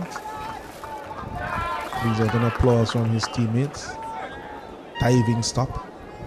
So at the end of the over 59, the Jamaica Scorpions, they're 196 for 4. Maybe it is a case that with the bowling of Descartes that they want to offer the batsmen something that they see and like, and probably they just make that mistake because of complacency. Yeah, well, if he comes back for a second over, you won't mind that plan of attack, but just need to be a bit closer to have the batters playing.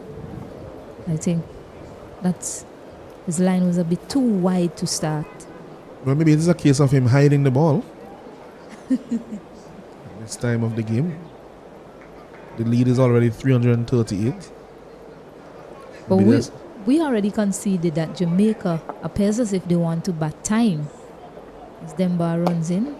So that is basically just time taken out of the game for them as well. So even if you hide the ball and you don't give them the opportunity to score, which they don't look so bothered by that, really, the way they're going about it, just knocking it around, finding the gap, taking the singles.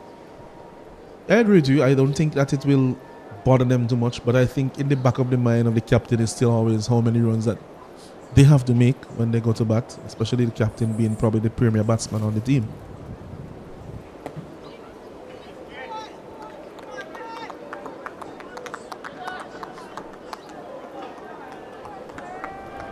$197 for 4.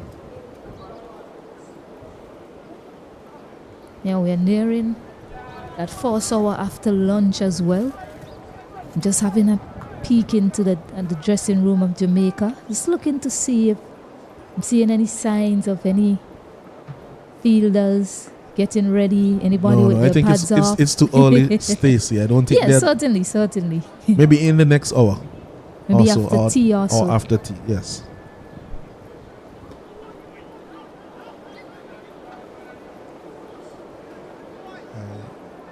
I do think that the Jamaica team, they have probably looked up the weather forecast for tomorrow, which I admittedly have not done, and they're probably thinking that we are likely to get a full day's play.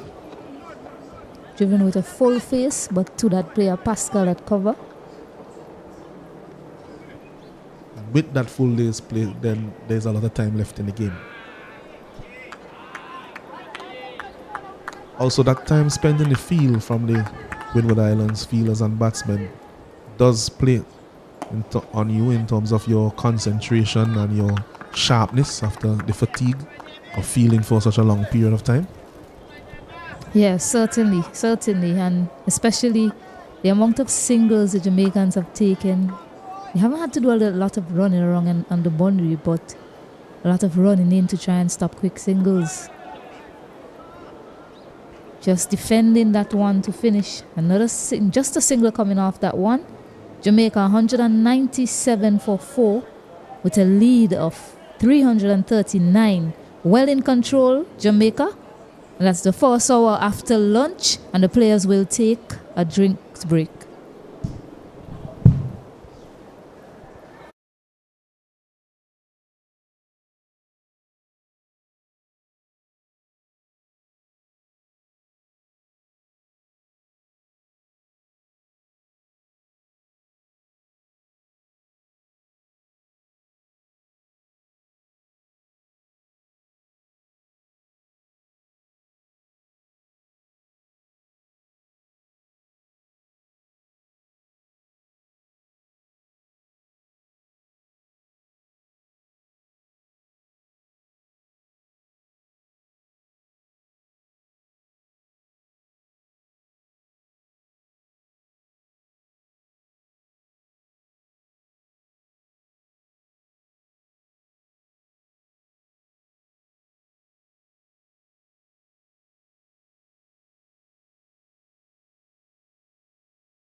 Yes, good afternoon and welcome back to the Arnesville playing field here, where we have the Jamaica Scorpions taking on the Windward Islands Volcanoes. Scorpions, they now lead by 339 runs. They are batting on 197 for 4, the score. And Beckford is on 32 not out. Blackwood 57 not out. 4 for 57, the figures for Ken Demba, who has taken all 4 wickets so far. As I say, good afternoon to Keswick Williams. Good afternoon to you, Allenson. Jamaica really getting in a better position. Even though they were in a good position this morning, they're even getting better. Because the partnership now of Beckford and Blackwood making them look like they would probably want to take this maybe to the end of the day. I think that's what they're looking at. Give themselves all day tomorrow to bowl at the Volcanoes. Well, if you were in their position, what would you do? Would you play out the day, or would you have a burst at the Volcanoes today? See if you could get a few wickets, maybe 4 or 5 wickets, and make tomorrow an easier day for yourself. Well, looking at the first session this morning, probably the first session that the Volcanoes have probably won throughout this game. So both batters now in Beckford and Blackwood have to sort of rebuild. They're not really scoring how they scored in the first innings in terms of the current run rate. Right now they're scoring at about 3 or so, 3.27. So they're scoring a lot slower. Earlier I heard Stacey Cater mention the fact that they're not sure if Minley would be fit to come on the field, and we still haven't seen the skipper at the crease as yet in John Campbell. We're still unaware of what's going on with him. We may have to get some information on that. This one is cut away by Blackwood. Just a single conceded. Well, 2 runs actually. A very good run in there by Blackwood. Didn't go that far from Solozano down at third man. Probably 5 yards or so to his right. But they were able to get 2 runs. Nice looking shot as well. Score is 341, so continue that conversation. I would say take it to T and then see how it goes from there, knowing that there may be a bowler short, and as we said, we're not sure what is happening with the skipper. So for me, being in Jamaica position, maybe as a coach or as a skipper, I would say let's bat out there and give ourselves a chance tomorrow for the entire day to bowl out the Volcanoes. So let's push on the offside. They do have a lot of bowlers. They might be they are seam or short, but they do have quite a bit of bowling options. Maybe on the flip side, one could say that maybe since we are on one of our strike bowlers short, that it may take actually a longer time to get the 10 wickets that we want, and we want to give us a bit more time. So there's the arguments both ways. At the end of the day, the decision lies in the Jamaica camp, and they have given themselves the privilege of being in a position to make such a decision, not having a decision forced upon them because of their performance so far in this game. So the discard continues. This one, it pushes on the offside. Beckford, no run to the man at cover. Looks like Leo, who is one of the substitute fielders. I'm pretty sure though, Alan, so waking up this morning, Jamaica would have probably had in their mind to at least before lunch probably being at about 3:45 or so, but then they lost some early wickets, losing 3 wickets this morning. So that sort of pegged back the scoring. But they're still pretty much in control. It's cut away to the man at point boundary. Time for 1. That's all there will be. takes the score up to 201. So 200 coming up for Jamaica in that over, in the 61st over. So as I said, they're not scoring as quickly as they did in the first innings or even in the first half hour this morning, when the scoring rate was just around 4 or a bit higher. But they're still maintaining a fairly healthy scoring rate at just about 3.5 runs and over or so.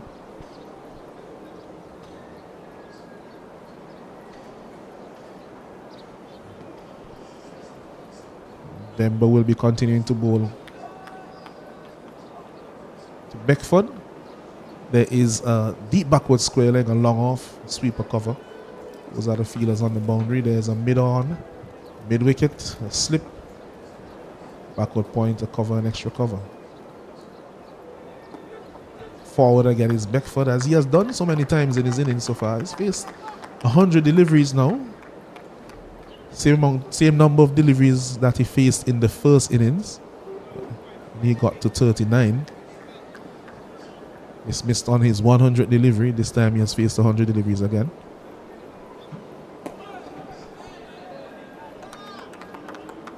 So the youngster is showing that he has that application to bat long in this version of the game. So far in the game, he has faced 201 deliveries in his debut match.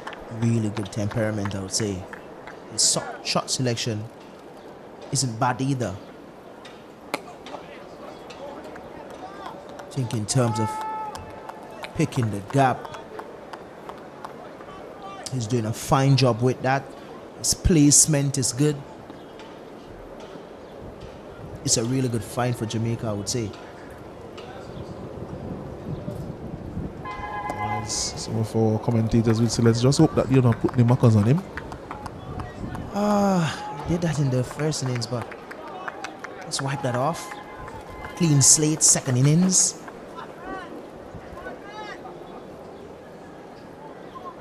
As soon as we give him a little bit of praise as we lost his wicket. Don't want that happening this time. The Windwards will definitely have the plans. So Demba continues to operate from this end. As we mentioned a while ago, he has bowled unchanged except for that one over by Ambrose before the luncheon interval. So it's a marathon spell from him. I think Cyrus didn't bowl as well today as he bowled yesterday. I think he was just a little too short. Maybe because of the game situation, he was probably thinking about the runs conceded and not so much about getting the wickets. I think he was just a little bit back of a length, which allowed Blackwood in particular to come back in his crease and punch him on the off and on side with regularity for singles and sometimes twos. At the end of over number 62, Jamaica Scorpions, they are now 201 for 4 and lead by 343 runs.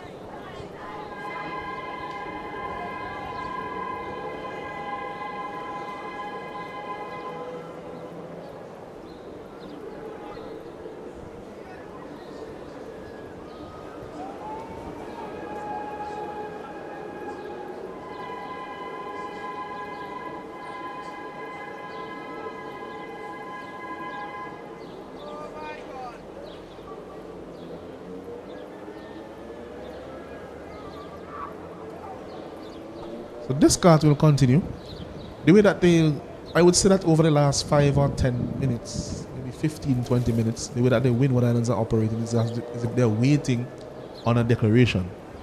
There doesn't seem to be any plan out there to take wickets. But they have gone into full defensive mode, just waiting for something to happen. And I don't think, based on what we're seeing from the dressing room, that Jamaica has any plans to declare anytime soon. Don't think so, Alanson, because if I'm in that dressing room, I probably wouldn't have been thinking about declaring either. Maybe if they didn't lose those 3 wickets this morning, probably they would have been in a better position, and maybe probably after tea they would think about doing something like that, but I've seen something different here from him. Yes, he's trying to slug sweep that one from 2 feet outside the off stump. Even the delivery before that, he walked across the stump, something that you'll normally see batters do in T20 cricket. Come across the stump when bowlers are looking to bowl that wide Yorker. Well, at least one thing we could say that Descartes, he's executing his role. He's keeping the ball on one side of the wicket, which is what he has been asked to do. And it seems that it is now bringing a bit of frustration into the play of Blackwood. This one, he tugs it around too long on. Almost of a sit-down shot. I don't know how to describe it. It wasn't a drive. It wasn't a flick. Probably you could call it a swat. Almost like a tennis shot.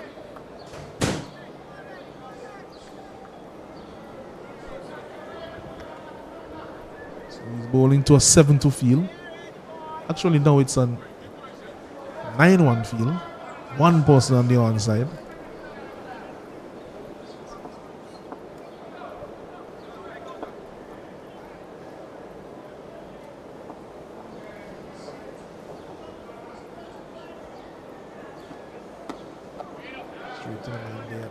Run. I mentioned when I was on with Stacey earlier that he's probably on to do a hide the ball role, and based on what we're seeing from him now, 9-1 field, bowling wide of off stump, it really is a hide the ball situation. Keswick. I would more say it's kind of smart from Ambrose, I would say, in a strange way. Just bowling wide of the line of foot, stump there. Blackwood trying to do something different. And that's what you want a batter like that to do who is set. Try to do something different, because you cannot pace the fielders yet. Finding that gap on the offside is difficult. So you have to find another opportunity to score. Hence the reason for the walking across and trying to play through the leg side. That is something different. So you're putting them under pressure.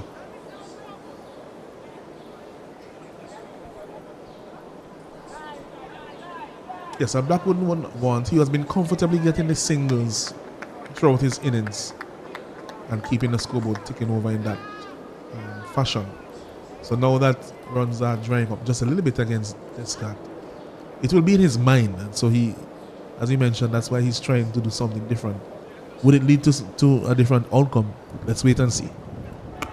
This one is cut, but in the gap, so he will get a single on this occasion. Just a little too short there from Descartes. The line was appropriate based on the field set, but too short. It ends his third over. And at the end of 63 overs, Jamaica Scorpions, they're 202 for 4. Making slow progress now, but still well in command at 344 runs in the lead.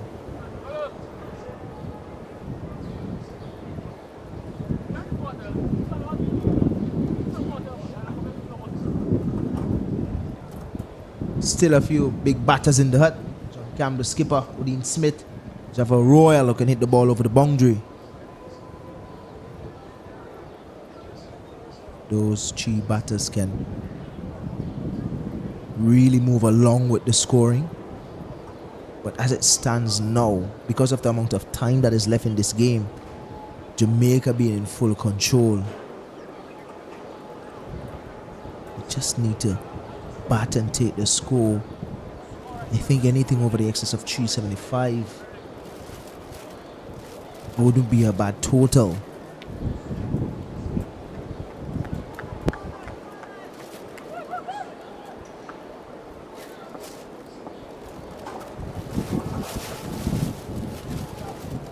Denver to continue.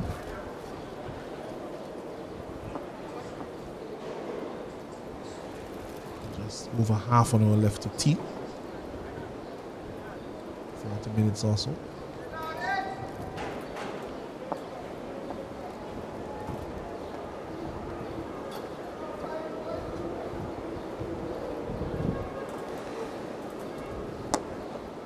So it's pushed down the ground.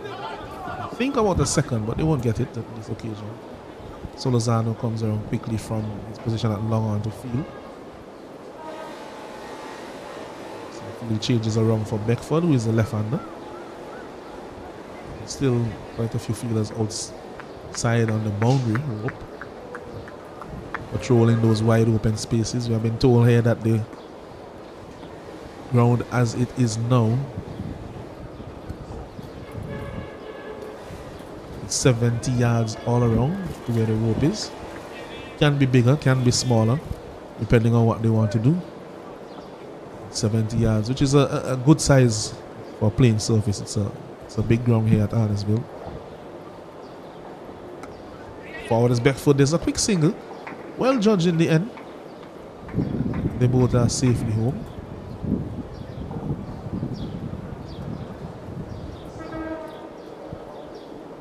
Big ground, as you mentioned. Not the quickest of outfields, I would say. Played on smaller, played on bigger. Look at fields like St. Kitts. Straight boundaries about 55.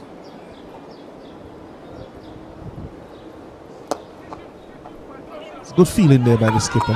Excellent work. And probably a direct hit from the bowler would have sparked the wicket. So it's something like that that they need to have now. We saw the brilliant catch from Cyrus earlier that brought that partnership between Barnes and Blackwood. And maybe some brilliance in the field might just ignite the Windward Islands again in this session. Always lift the momentum of teams. When you're out in the field and you do something that and lift the spirit of the bowler or the other teammates.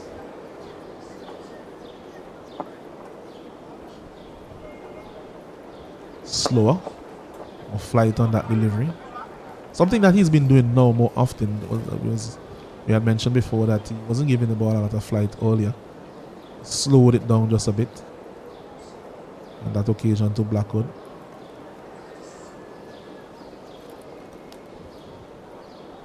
So tempt him to see if he'll go down the ground. Long off and long on in place. He was caught at long off in the first innings, albeit against the quick bowler.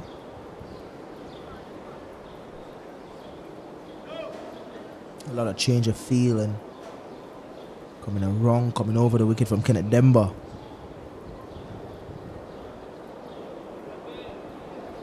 We didn't mention that he's bowling a tad slower, giving the ball some air, which is good. So he's learning from the first innings. 4 for 60 he has after 28 overs. And the Jamaica Scorpions, they're 205 for 4 after 64 overs, leading by 347. So that lead is creeping up slowly to 350, which is a mammoth lead. And it will be a big first innings, a big fourth innings target for the Windward Islands Volcanoes to surmount. And they will have to do so if they are to win this game here, having already given up that big first innings lead to Jamaica of 142. Really has put them on the back foot in this game. And Jamaica, they have not given away the initiative in terms of that advantage that they have in this game. They have kept the pressure on the Windward Islands. That's one thing I'm very impressed with, is how much pressure they have been able to put on the Volcanoes, whether it's with ball or bat. But now we're seeing a little bit of pressure building here from Shadrach. Saw the last over, a bit of frustration from Blackwood playing out of character.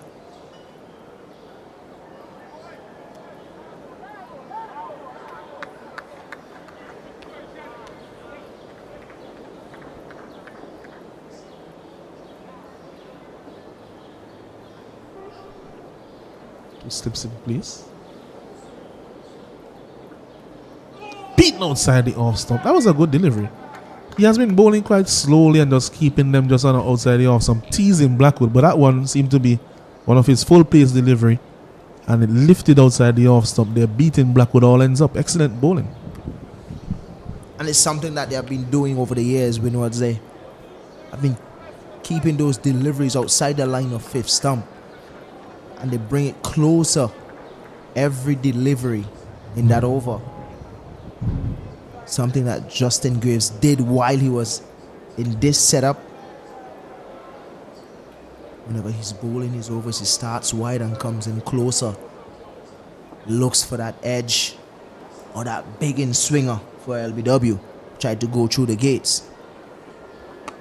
This one is guiding it straight to the man at Gully, Eugene, who does the fielding. So right now, as we said before, Descartes has bowled to his field, so you must give him that for sure. Sometimes a skipper might set a field or have a plan in place, but the bowler doesn't execute. So I'm sure the skipper is pleased that Descartes is executing the plan that he has been asked to bowl to. And it's not to say that the skipper is probably looking for Descartes to come and blow them away or pick up a wicket. So all about creating that pressure, creating that opportunity for a wicket.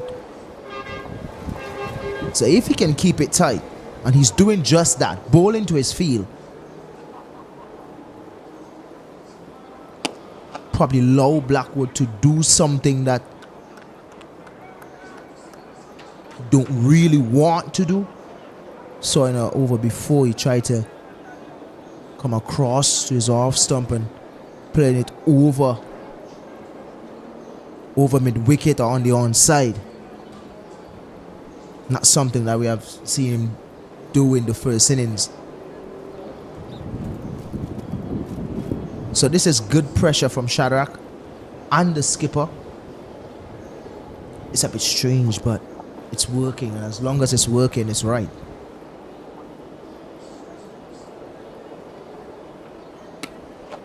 He's driving out to the man at point. That is where he has gotten a run or two here and there from Descartes. So the field well set in accordance to the plan. Score moves up to 206 for 4 in the 65th over. Lead now goes up to 348. Scorpions well ahead of the Volcanoes. So more stinging happening than eruptions.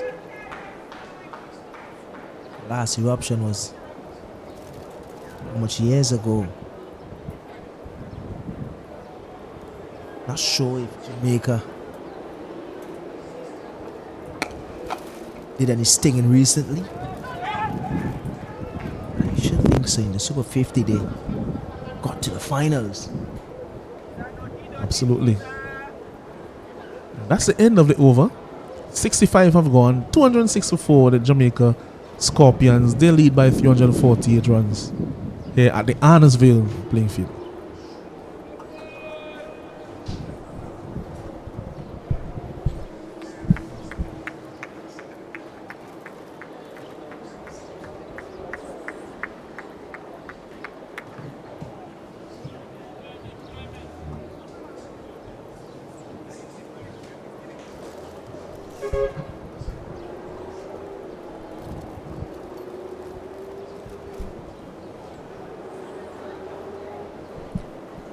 Vice captain and captain having a little conversation in the middle,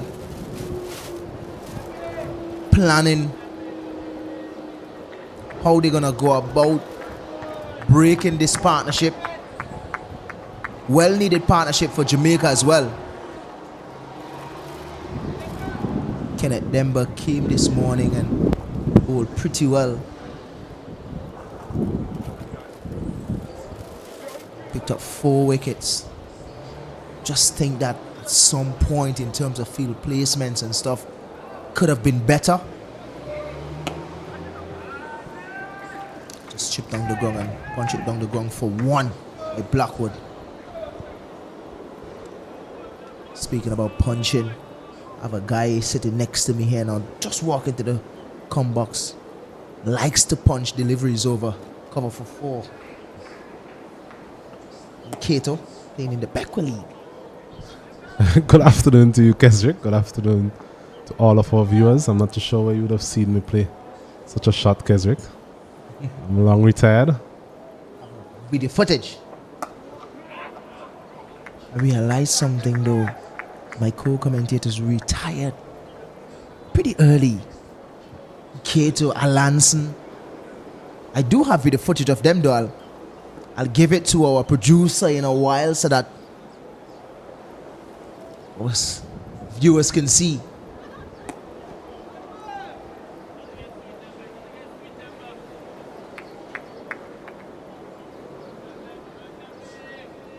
The game is at a bit of a standstill at this time. Jamaica Scorpions not really making any effort to really drive this advantage home by way of increasing their scoring rate. And the Windward Islands, as we mentioned before, just hoping for something to happen as we see another conversation between captain and vice captain.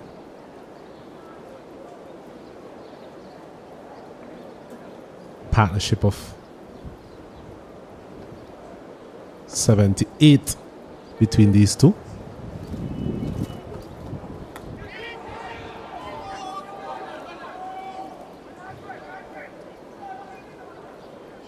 This one taking the outer portion of the bat, just falling short of the man there, diving forward. Descartes. Once again, the ball seems to be following him around all day. Kudos to him in terms of making an effort to dive forward. Never an easy chance. In the end, 2 more runs to the Jamaicans.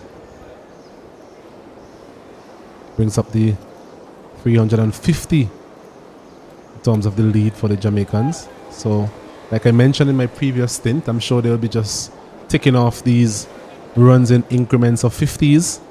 So I guess the other target would be 400. It's the end of another over from Denver. He's toiled long and hard today. It's 209 for 4 Jamaica Scorpions in their second innings.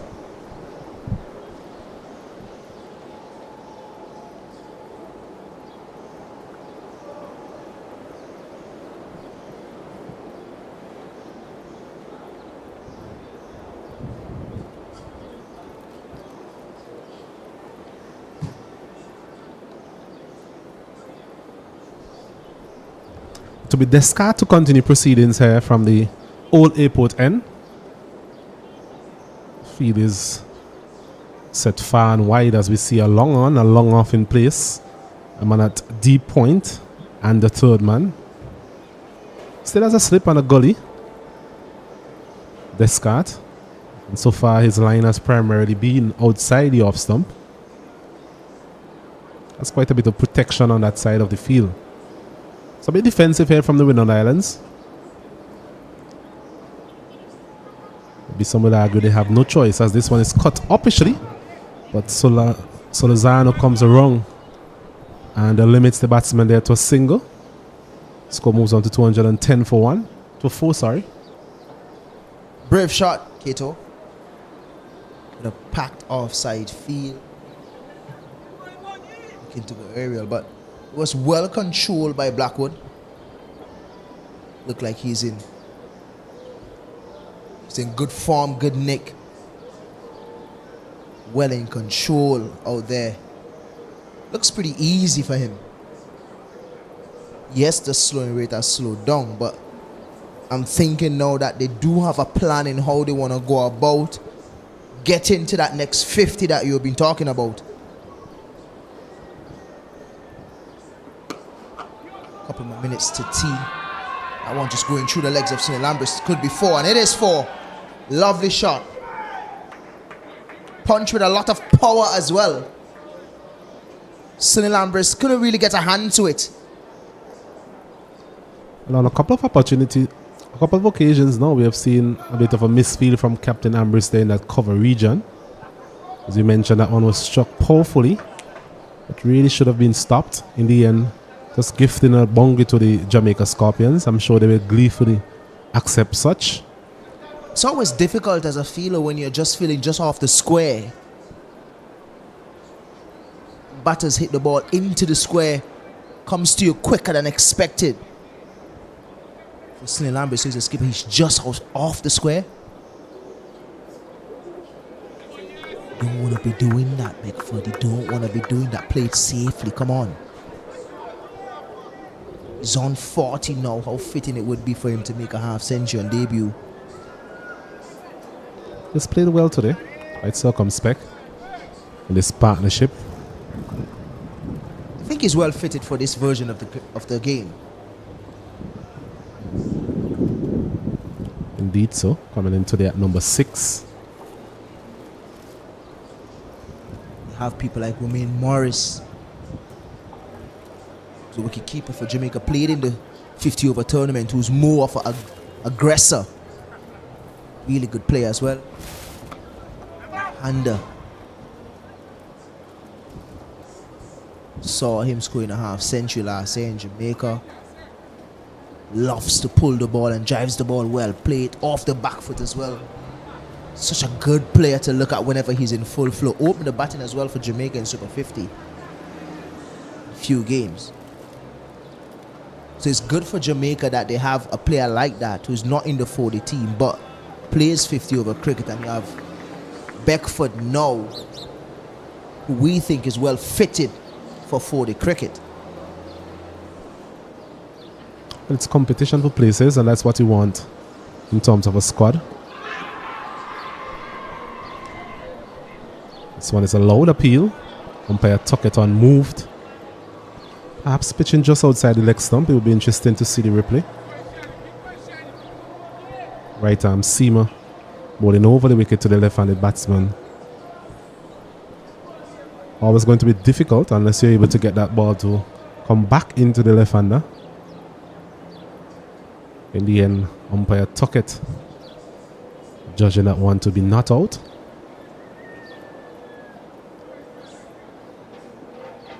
The Descartes into his 5th over, none for 13.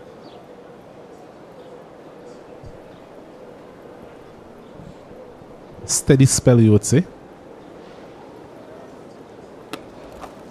This one again on the line of the off stump, trying to force that one through the offside back, for not timing it to any great extent. It's the end of another over from Descartes. Another economical over from him. 214 Jamaica Scorpions. They lead by 356 runs.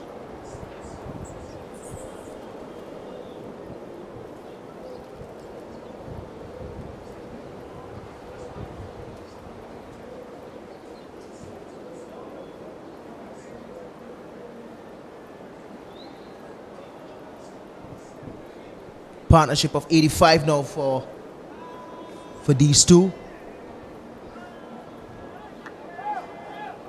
Really like the supporting role here from Beckford.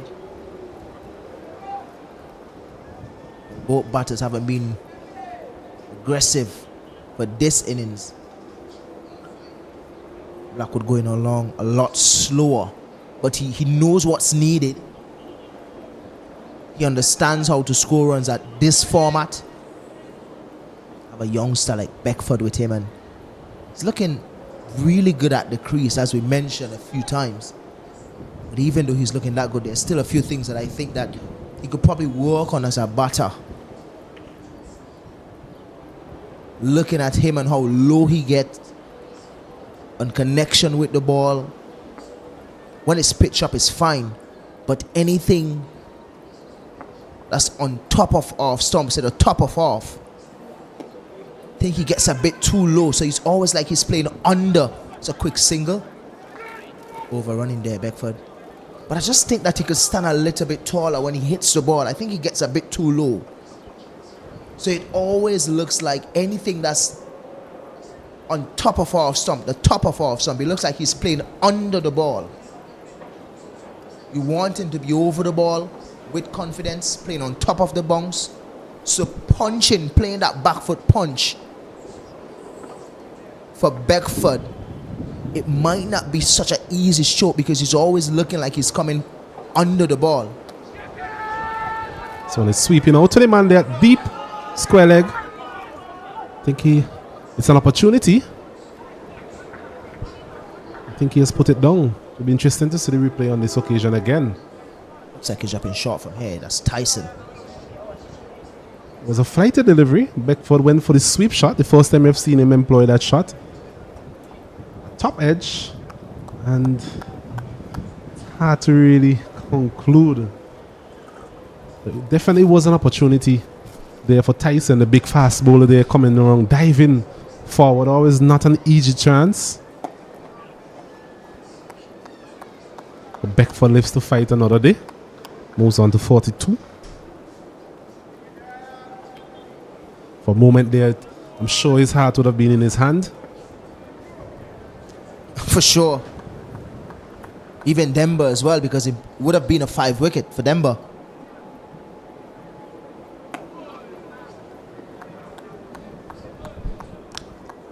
Kenneth Denver, as mentioned before, in the middle of a very long spell. Came into the attack before lunch.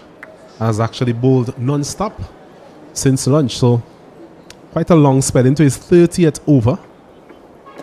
As this one is hit upishly over extra cover. Might just plug into the outfield. So a bit of intent we are seeing from Beckford. The last couple of overs. Maybe a message from the dressing room. But certainly a change of gears from him.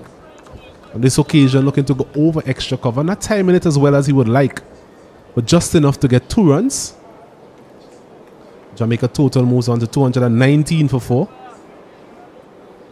That lead mounting up to 361.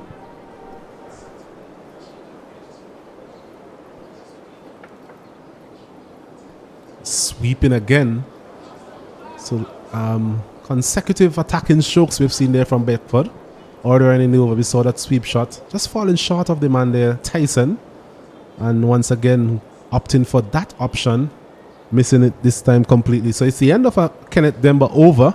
At the end of it, the Jamaica Scorpions 219 for 4. Well, this way, what I'm seeing here now, I'm thinking, Kato, that maybe the message is to get us to 375 before tea.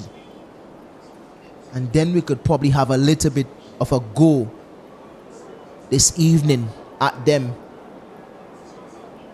And then we have all day to try to bowl them out.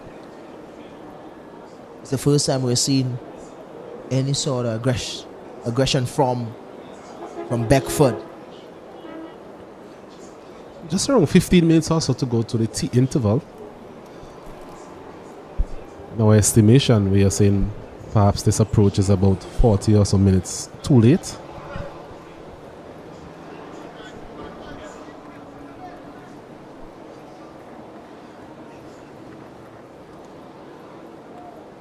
$361. Already a daunting total on the board.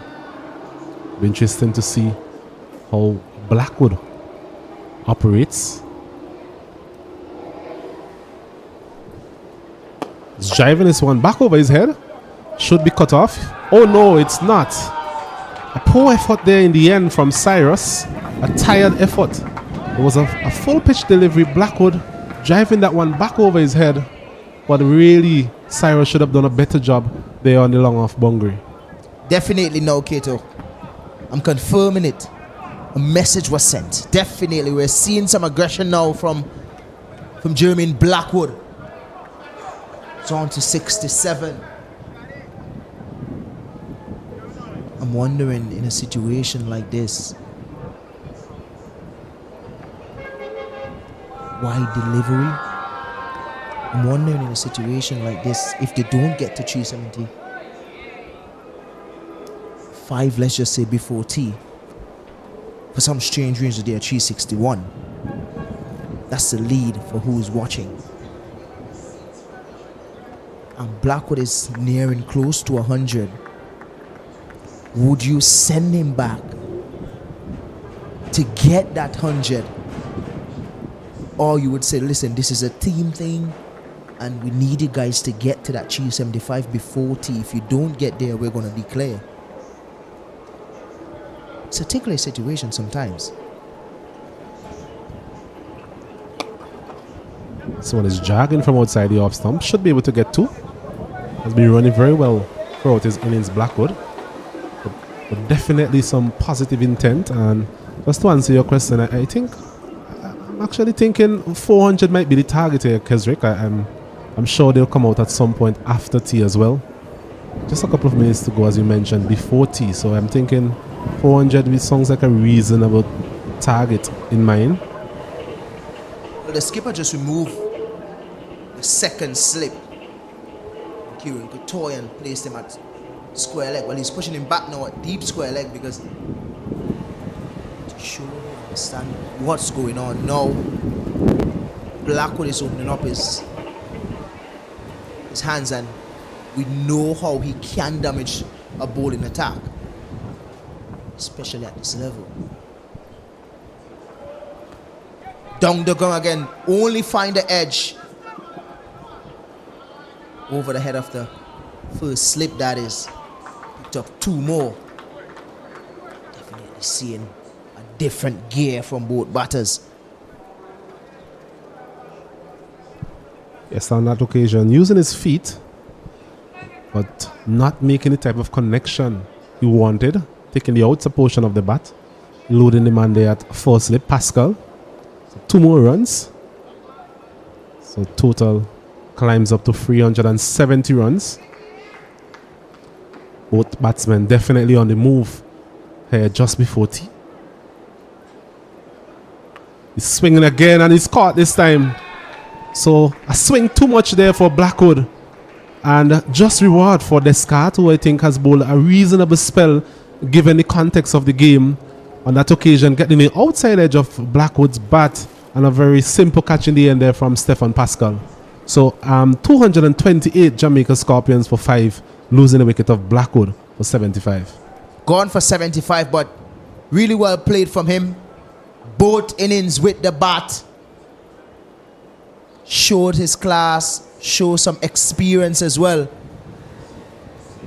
But at this time, the fact that Jamaica is looking for some quick runs, guess what? It's the big man coming in, Odin Smith. Guess we're having a look here. Umpires having a discussion. Blackwood is still looking. He's gone. But Odin Smith is walking to the crease now. And this could be very exciting. These next few overs. I'm not sure if Windward would want a man like that at the crease when Jamaica is looking for quick runs. Well, we saw a glimpse of what he can offer in the first innings. Hit a couple of huge sixes, one outside of the ground. I'm wondering how strong he is because look at the build. Look at him next to Beckford. You look at both players and you're wondering, they look like the same height, but when you look at the shoulders, such a strong guy. Appears to be someone who does a lot of gym work. Dean Smith. You should see his breakfast in the morning. Interesting to see such. Played with him a few years in CPL. You know, they normally say a Jamaican breakfast is different to everybody else's breakfast. Oh my God, I'm telling you. The Fosca oats is lovely, I can tell you that. But you're talking about the yam, the dumpling, ackee and saltfish sometimes, just saltfish. Callaloo, oh my God, don't let me start. I'm getting hungry. What time is tea? So Odin Smith it is, facing up for the first time to Descartes. This one is driving out to the man there at deep point for a single, so he's off the mark. Finding the gap. First delivery. Nicely as well. Look like he's ready for Test cricket, huh? Almost lie down on that one, Odin Smith.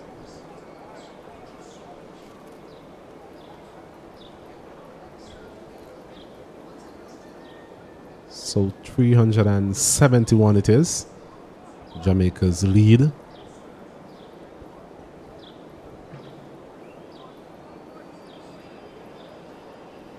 Windward Islands just seem to be going through the emotions, really. Taking their time going about the operation. No rush, really, to get into their positions. Sure, both openers will be wondering when the opportunity is going to come. This one is beating Beckford outside the off stump once again.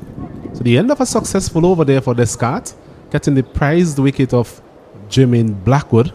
And at the end of it, Jamaica Scorpions 229 for the loss of 5. Beckford is there on 44. He has just been joined by Odin Smith. He's on 1. Jamaica's lead 371.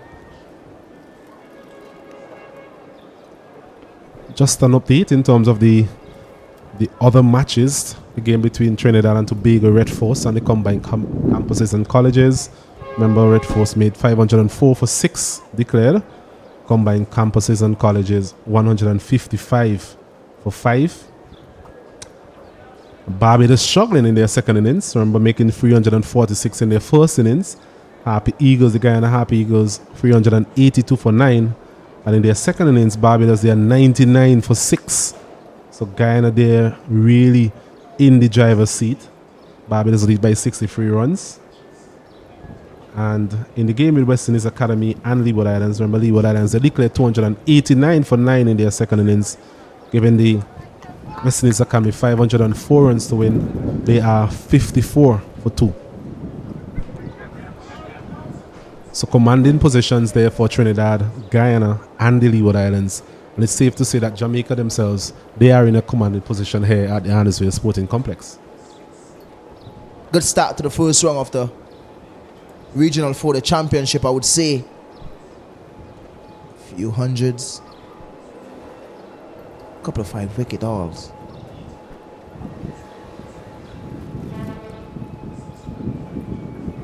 So definitely a good start to the first round.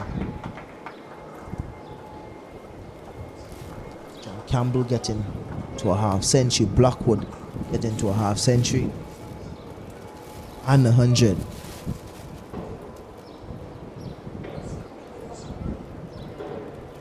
Jason Mohammed from Trinidad getting to 100 as well.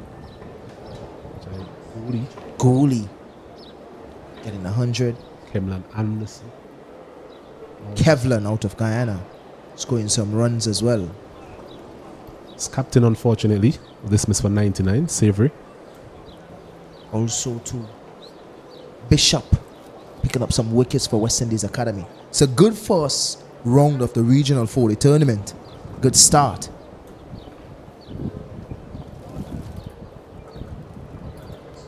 And the reason why I say good start to Joshua Bishop is because he got the most wickets last year in the tournament. 42.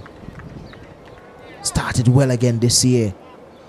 Good consistency from him. It's Demba again, continuing his spell, and this one is beating him outside the off stump.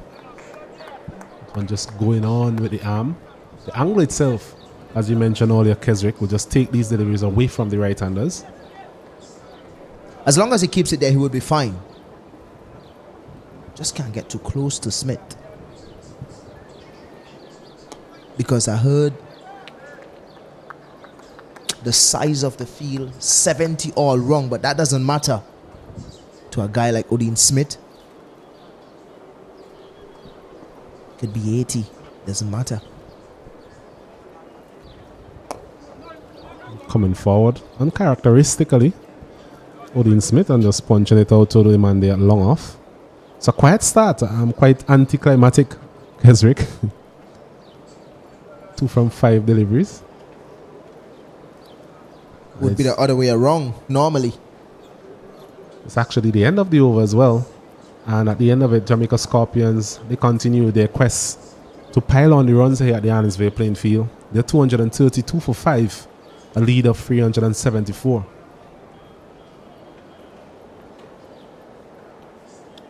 I think we'll be able to get in one more over before the tea interval. Maybe Smith has that in mind, given what we've seen from him so far. It's going to be Descartes to continue. 6 overs, 1 for 23 so far. Quite tidy. Has been forced to really bowl to a plan. And has executed on most occasions.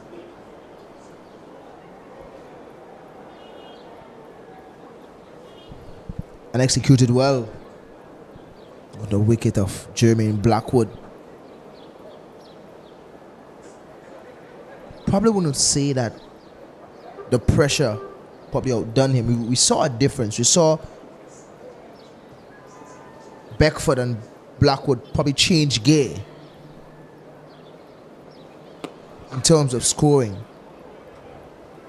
Odin Smith, I'm guessing, just giving himself some time to get in, maybe 5 deliveries, 6 deliveries or so. It's Doesn't take long. definitely last over before tea, as we mentioned. So I'm thinking from his perspective, it's a matter of just seeing it to tea and then coming back after tea and trying to be his usual self.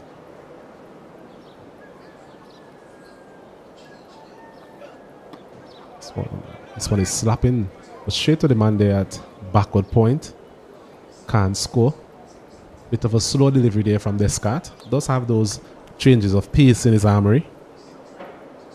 Something that you were quite adept at, Kesrick. Tell you what, something about slow deliveries, it's not really one of the easiest delivery to master. Someone like a Dwayne Bravo is the king of it. Just push down the ground. Just a single. But we see a lot of fast bowlers coming to the cricket. And for the first year or so, they dominate, especially when they have a slow ball in the armory. But then after a while, everybody catch on to what they're doing. They then start to go for a bit of runs here and there. But for someone like a Dwayne Bravo, who have been doing it for years and is still doing it because he's not playing Masters cricket, and still no one cannot figure out fully how are we going to conquer this man. It's just tremendous. This time he's cutting this one straight to the man there, cutter. One bounce for another single. Beckford moves up to 46. 234 for 5. I guess that's the impressive thing about Dwayne Bravo, as you mentioned. The fact that he has been able to just be deceptive, for over a decade with that slow delivery.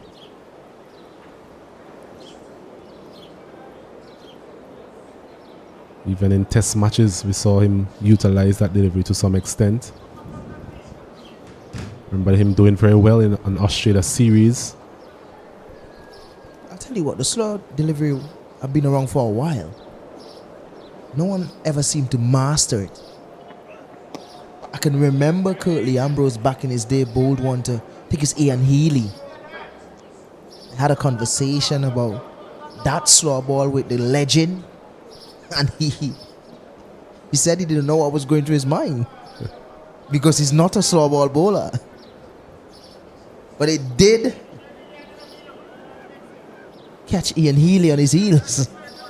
It was well bowled at the end of it. You could have seen his celebration. He was saying, yes, I did catch him. He didn't expect it. As you said, I don't think he would have bowled a lot of slow deliveries throughout his career, Courtney Ambrose. So Courtney Ambrose, that is. Yes, if he hear you, he'll be upset. You have to say the sir. This one is walked nicely down to mid-on. Should be able to get another single there. Odin Smith, so he has been operating in singles.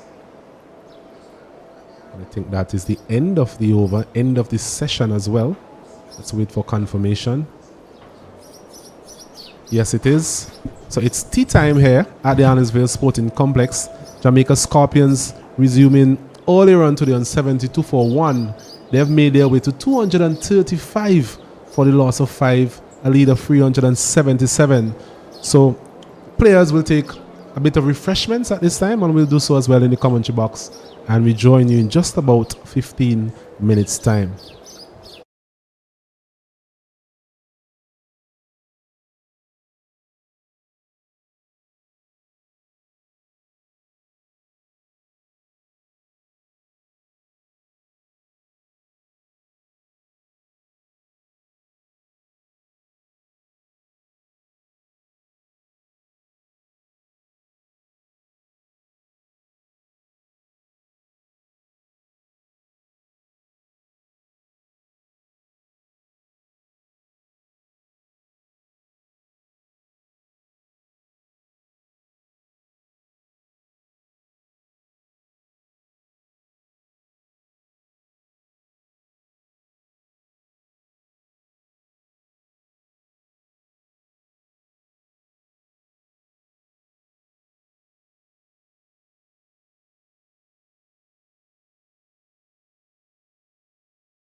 Good afternoon and welcome back to the Arnesville playing field. Action here in the Cricket West Indies 4-Day Championship. Match being played here at the Arnesville playing field between the Windward Island Volcanoes and the Jamaica Scorpions. Jamaica Scorpions 235 for 5. Have a lead of 377. A difficult day so far for the Windward Islands. They'll be hoping for better returns this afternoon to some extent. But the Jamaican team, I'm sure they'll be looking to pile on the lead and get that lead up to close to 400 as quickly as possible, as we welcome back Alanson Cruikshank. Good afternoon to you, Alanson.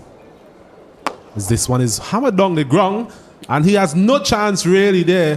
From the time that left the bat of Odin Smith, he was always having 4 written all over it. A diving attempt there from Eugene, but in the end, couldn't really prevent that boundary. So an aggressive start from Smith, something that we'd expect just after this tea interval. Yeah, they're not going to bat too long after tea. They're most likely looking probably for 400 now and just to come back right out after and get at the Windward Islands batting lineup. Good afternoon to you, Oznet, and good afternoon to our viewers. Yeah, so positive intent from ball 1 there from Odin Smith. We saw him batting before the tea interval, and we were saying he just wanted to make it to tea. And then on the resumption, I'm sure we'll see more positive intent from him, and such has been the case in the one delivery so far. This one is short down the leg side, trying to sweep that one, Odin Smith. Missing it completely, a bit flatter, a bit faster there from Demba. So his skills would definitely be tested with Odin Smith in this particular mood. Should be exciting viewing for the next few minutes also for sure.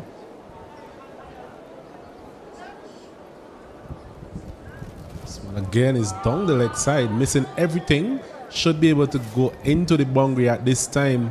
So by signal there by umpire Butler, 4 of them. So a positive start for the Jamaican team here after lunch. A bit of a struggle here for them so far. Yes, that one was flatter and faster, but the line was alright. Going down the leg side, keeper Benjamin not able to come around in time to gather.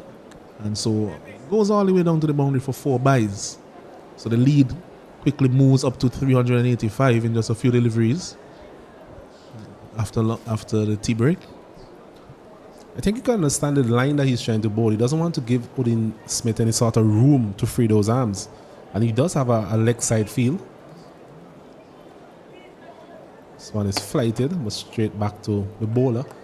As we were mentioning, that leg side field, there's a man at long on, a man at deep mid wicket, and a man at deep square leg. There's also that man at the 45. Just behind square. So predominantly a leg side field. This one is hitting over extra cover. 1 bounce into the boundary for 4. So his second boundary, Odin Smith. And the total now moves on to 247 for the loss of 5. Yes, given the field placement, that was a bad ball by them, but gave him the width. And he doesn't have, as you mentioned, there's a leg side bias to the field. He should be on middle and leg there or thereabouts in terms of his line, as he was with the previous delivery, but that one gave him a lot of width, and you give a man of Odin Smith's strength and ability that width to free his arms in a situation like this, then you're only asking for trouble. In fact, he was fortunate not to have gone all the way over the boundary for 6. Situation tailor-made for Odin Smith. That is the line that I think that he's aiming to bowl, just around that midland leg. Based on the field set, as you mentioned, it's a 4-5 field, 4 on the off, 5 on the on, and I think that is where he had wanted to be, but just erring a couple of times in that over and being dispatched by Smith, who quickly now moves up to 13 at the end of the 72nd over. Yes, 12 runs coming from that Denver over. Type of returns that the Jamaican team will be looking for from this point forward. You sense that there's going to be some sort of declaration at some point in time. But as long as Smith is there, you know that things can change pretty quickly. So they'll be hoping that he can get most of the strike and be able to do what he does best, which is show attacking intent and hopefully propel the scoring rate on the positive end.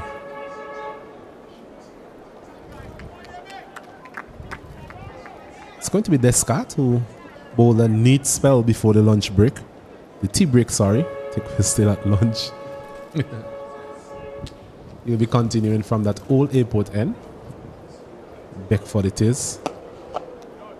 His job here, I believe, would just to be giving the strike as much as possible to Odin Smith.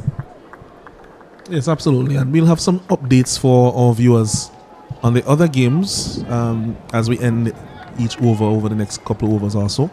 So we just have some updates for you in case you were wondering and you have been just tuning into this one.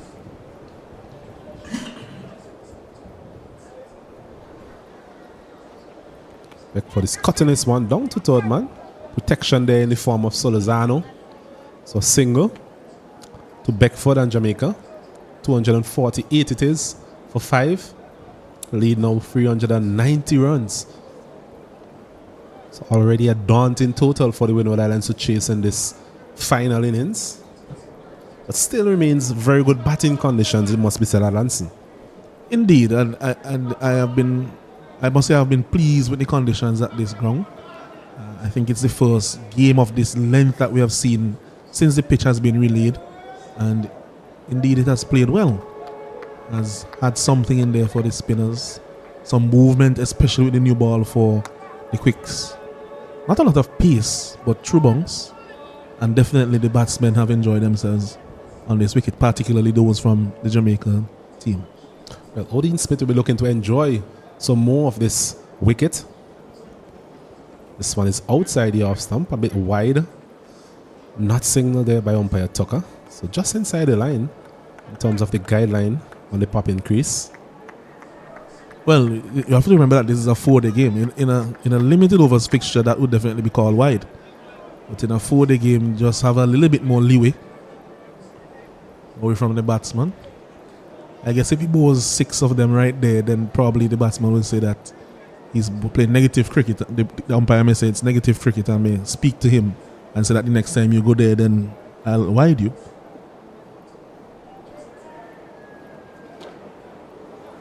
The Scott again, this time is pulling this one, but not timing it as well as he would like. Odin Smith still got enough on it to get it down to the man there long on for another single.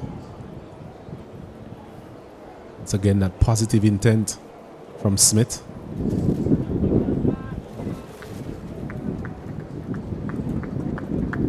Yeah, just to let you know, in the game between the West Indies Academy and Leeward Islands and the Coolidge Cricket Ground, West Indies Academy dismissed for 145 in their first innings. Leeward Islands making 358 and 289 for 9 declared in their respective innings. And the Windward Island West Indies Academy, are 67 for 5 in the second innings. They're chasing over 500 runs to win, so they're up against the wall. It's that fixture. This one outside the off stump there. Beckford not timing it as well as he would like. And get this, Hayden Walsh has figures of 3 overs, 1 maiden, 7 runs, 3 wickets in this innings.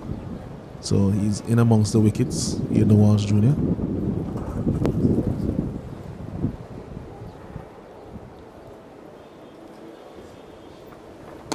This one is short of a length and pulling it in front of square. Should be able to get chance for a second. Darius Martin comes in but can't prevent the second. 2 more runs to the Jamaicans. It's the end of that over from Descartes. At the end of it, Jamaica Scorpions in their second innings here at the Arnisville Sporting Complex. They're 251 for the loss of 5. Beckford is there on 49. Odin Smith is on 14. Yes, and in the game with the Barbados Pride versus the Guyana Harp Eagles at the Guyana National Stadium at Providence. Of course, Guyana made 382 for 9 in their first innings. In response to Barbados is 346. And in the second innings, Barbados, they are 112 for 9. They lead by 76 runs and have 1 wicket in hand. 4 wickets to Richie Lucknart, who also bowled well in the first innings. So I think for Lucknart, that's just confirm how many wickets he has taken in the game so far. 8 wickets for him in the game so far, Richie Lucknart. Start of another over. Demba once again continuing. I mentioned he started his spell just before lunch this morning, and he actually bowled through that entire post-lunch session.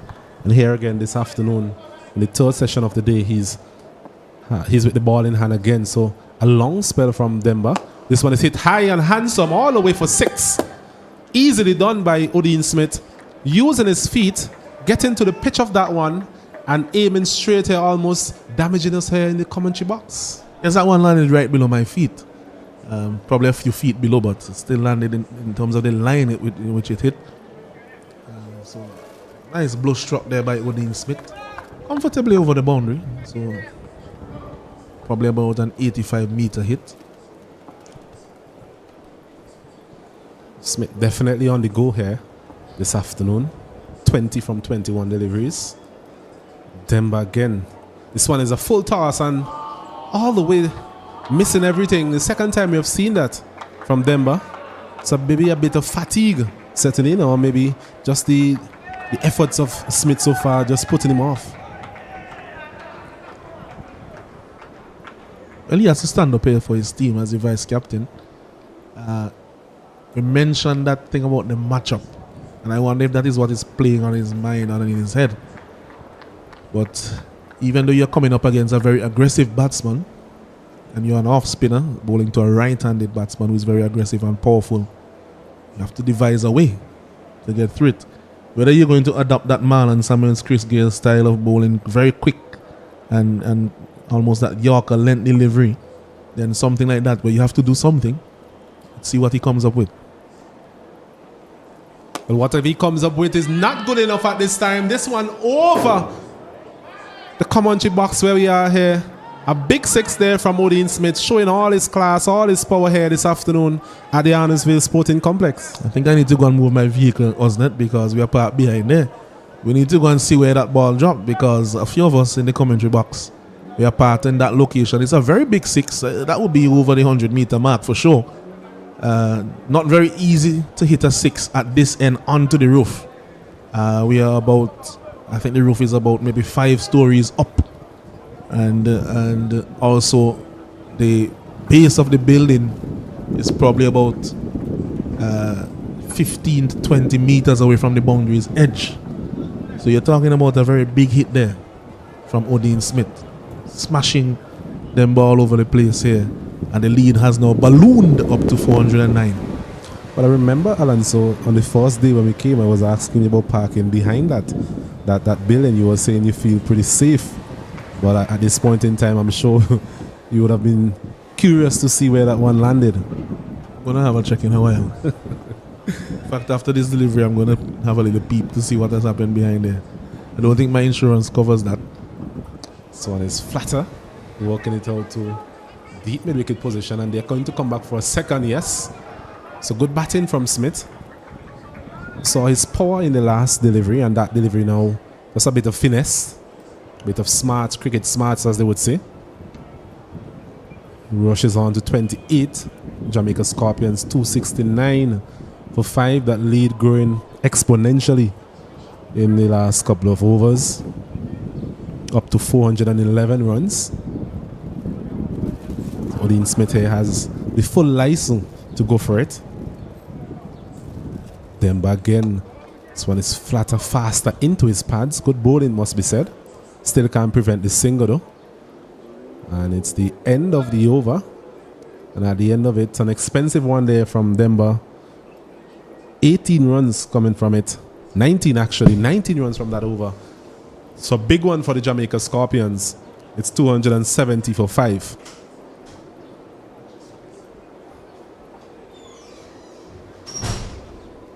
Definitely a change in momentum, a change in effort from the Jamaican batsmen at this time. I mentioned we were wondering at one point we will see the accelerator being pressed. It's certainly being pressed at this point in time with the likes of Odin Smith at the crease. Saw him burst onto the scene a few years ago. Showed his pedigree as a speedster, clocking 150 miles on a regular basis. But we also saw a bit of his batting ability at times. Unfortunately for him, he has not been able to replicate that consistency on the international stage. But we are just seeing a glimpse of it here at the Arnesville playing field on his return to first-class cricket for the Jamaica Scorpions. The start it is to continue from that old airport end. Bowling to the dangerous Odin Smith.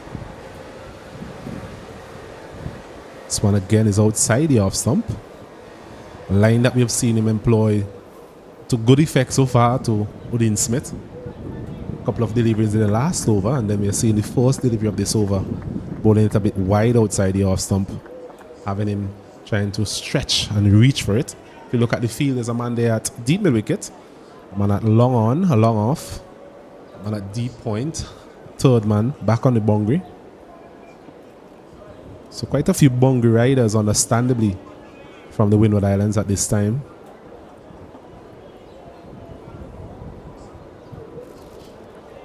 This one is shot again outside the off stump. Smith having a go at it. Perhaps looking to hit that one on the onside.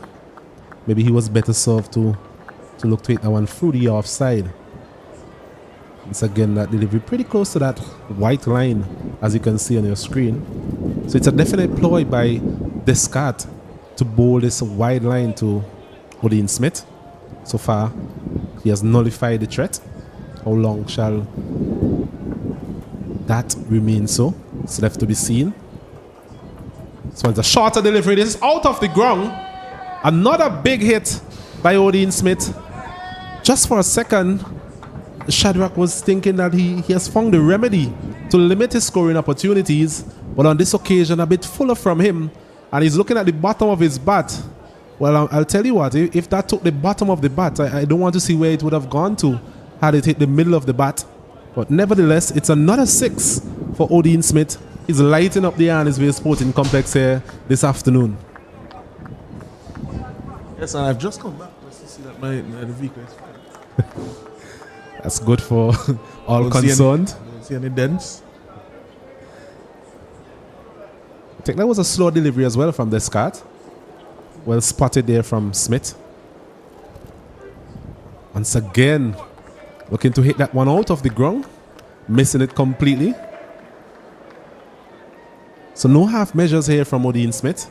He rushes on to 35 from 29 deliveries. I think he might actually overtake Bedford if he continues in this vein. Yeah, there's a couple more blows and that will be done. Bedford, I don't think will be too perturbed. It's his first game at this level. And I think he's just one away from a 50, which will be well deserved. Descartes once again. This one is short and he's hitting this one uppishly. A chance for dismissal. A very good catch in the end. It was a short delivery outside the off stump. He was looking to go over that offside to the outer portion of the bat. And a very good catch in the end from Eugene, who has done well as a substitute fielder for Ryan John Aldi. So Hurricane Smith, is finally gone. I'm sure the Windward Islands will be pleased to see the back of him. He's gone for a well-played cameo of 35 from 29 deliveries. The Jamaica Scorpions, they're now 276 for the loss of 6, a lead of 418. Yes, and he has added some interest to what so far by and large has been a Monday afternoon here at the Arnisville playing field. So kudos to Odin Smith. But the Windward Islands Volcanoes have dismissed him. They will be very glad to see the back of him. Smart bowling from Descartes. He was successful, Smith, in actually connecting on one of those wide deliveries and tugging it for a 6. But he kept up that wide line and was able to get him to stretch so that he wasn't able to get that central portion of the bat, that meat of the bat, onto his shot. And so very important dismissal there for the Windward Islands Volcanoes. However, he's replaced by Javor Royal, who can do similar feats. It's the Jamaica Scorpions here, just looking to push the scoring rate along. So far since tea, you've seen the positive intent of Odin Smith, hitting a couple of maximums here at the Arnisville playing field. No ground can really be too large for Odin Smith based on the power that we've seen from him. The new player, as you mentioned, Javor Royal, stayed around a while in the first innings, quite circumspect. But it was a different approach, given the fact that Jermaine Blackwood was at the other end. So it was all about building a partnership. This is a different situation that he's coming in now. Maybe it's an opportunity for him to play more of his natural game. Yeah, absolutely. Will go. Probably not from ball one, but definitely will be going very hard at the bowling. Chance for Descartes probably to pick up a few cheap wickets at this point of the game. And at the end of the over 75, the Jamaica Scorpions, they are 276 for 6. And they currently lead by 418 runs. That lead continues to rise very quickly as well for the Jamaica Scorpions. I'm sure the Windward Island openers at some point will be thinking about their effort at the crease, their time to come at the crease.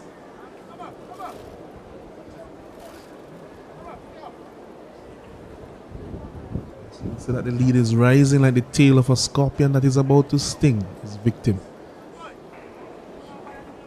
Quite fittingly, the Jamaica Scorpions are in the ascendancy at this time.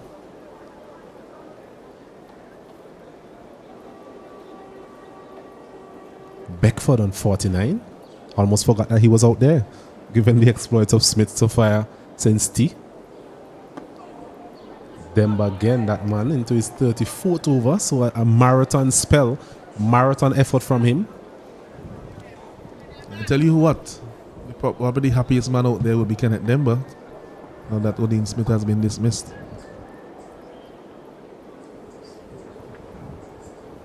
Bit of normalcy as we turn to proceedings. Yes, and fielders close to the batsman. I didn't see that when Odin Smith was batting.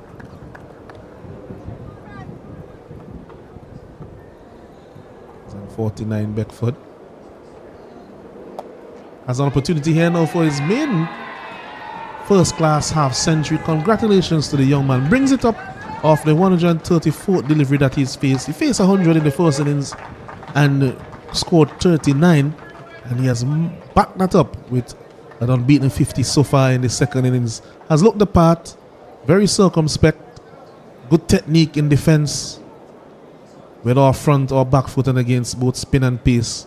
And congratulations to the young man.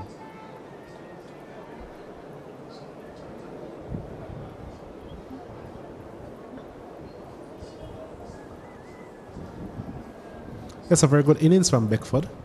Came in at a critical time. Jamaica team lost a couple of wickets, and he was able to consolidate along with his partner Blackwood, as this one is a loud appeal. Royal looking to play that reverse sweep quite early in his innings. I think that one perhaps would have missed the off stump.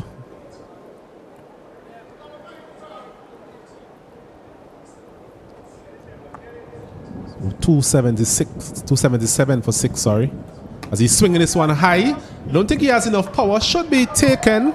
So Lozano on it. Yes, he does. A comfortable catch in the end. And well bowled to Kenneth Demba. His 5-wicket haul here this afternoon. 5 for 95. And the Jamaica Scorpions, they lose another wicket. It's 277 for 6.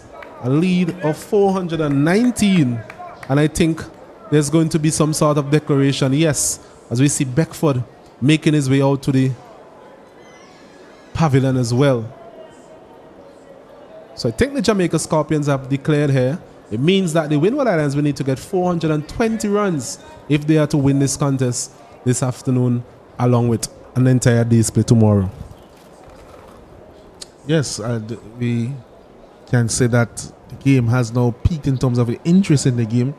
Congratulations to Kenneth Demba in securing another first-class 5-wicket haul. It will now be his 4th 5-wicket haul in his first-class career. So far, he has played. This is his 19th first-class match, and so congratulations to him. His average is actually under 30, which is not bad at the first-class level. So congratulations to Kenneth Demba, and aside from that, for the Windward Islands Volcanoes, all of the kudos must go to the Jamaica Scorpions, who have declared now on 277 for 7, meaning that they have a large lead of 419 runs. It means that the target for the Windward Islands Volcanoes will be 420 to win, and they will have the rest of today and tomorrow to try to get that. But that's a massive, massive, massive task for them. And just looking at the scorecard here for this game, and we're just going to go back through this innings for the Jamaica Scorpions. Kirk McKenzie, he was dismissed, caught Kieran Katoy, bowled Kenneth Demba for 46. Carlos Brown, he was caught behind by wicketkeeper Benjamin off the bowling of Demba for 30. Brad Barnes, he was caught Darrell Cyrus off the bowling of Kenneth Demba for 23. Blackwood, he was caught Stefan Pascal off the bowling of Descartes for 75. Javel Glenn was LBW to the bowling of Kenneth Demba without scoring. Beckford, young man, not out on 50 of 134 deliveries. Congratulations again to him. A belligerent innings from Odin Smith, ending being caught by the substitute John L. Eugene of the bowling of Shadrach Descartes for 35 of 30 deliveries. And Jevon Royal, not troubling the scorers in this innings, caught Solozano, bowled Kenneth Demba. And the figures for the Windward Islands bowlers: Gillan Tyson, 12 overs, none for 64, no maidens. Darius Martin, 8 overs, 1 maiden, none for 27. Kenneth Demba, 33.5 overs, 3 maidens, 5 for 95. Darrell Cyrus, 12 overs, no maidens, none for 40. Sunil Ambris, 1 over, no maiden, none for 3. And Shadrach Descartes, 9 overs, no maidens, 2 for 36. So we're going to take a short break now, and when we come back, we will see the Windward Islands Volcanoes coming out to bat in pursuit of a mammoth 420 runs in the 4th innings here at the Annesville playing field.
Good afternoon and welcome back to the Annisville playing field here in beautiful island of St. Vincent and the Grenadines.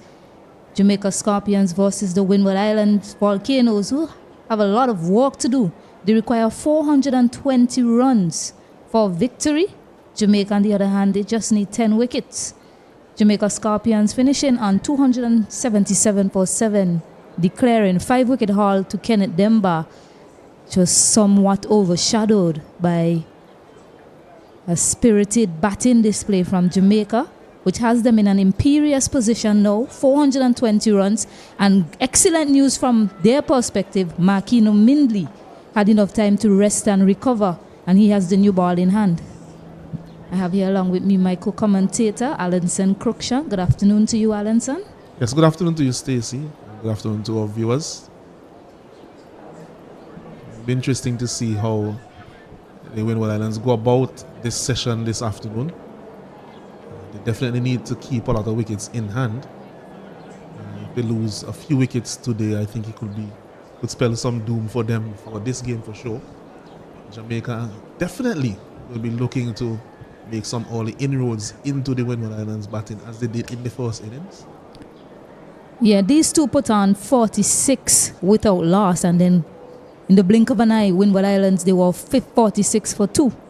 Sorry, they put on 46 without loss, and then Windward Islands slumped to 46 to 2 quite quickly, losing consecutive wickets quite often in that batting innings. So Makino Mindley with the first delivery in this 4th innings. Right away, he's right in that channel of uncertainty, just pitching and slightly leaving the bat of Jeremy Solozano.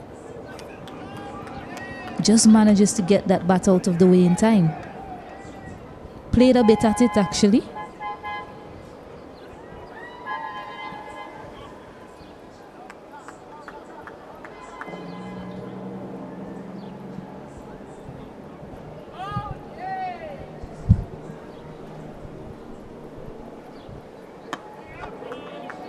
Gets up on that one, get on his toes to ride the bounce on that occasion, Solozano.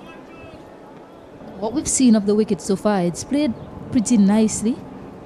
No sort of demons in the wicket, nothing for batters to really be afraid of. It's just a case of just staying and batting really, which the Windward Islands weren't able to do in their first innings, which has them in this position now, needing 420 to win.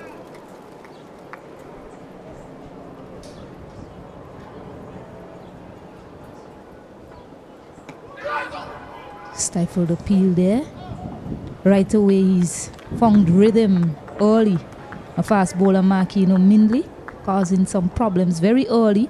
And it's a length we've seen employed regularly by the Jamaican bowlers, not so much from a Windward Islands perspective.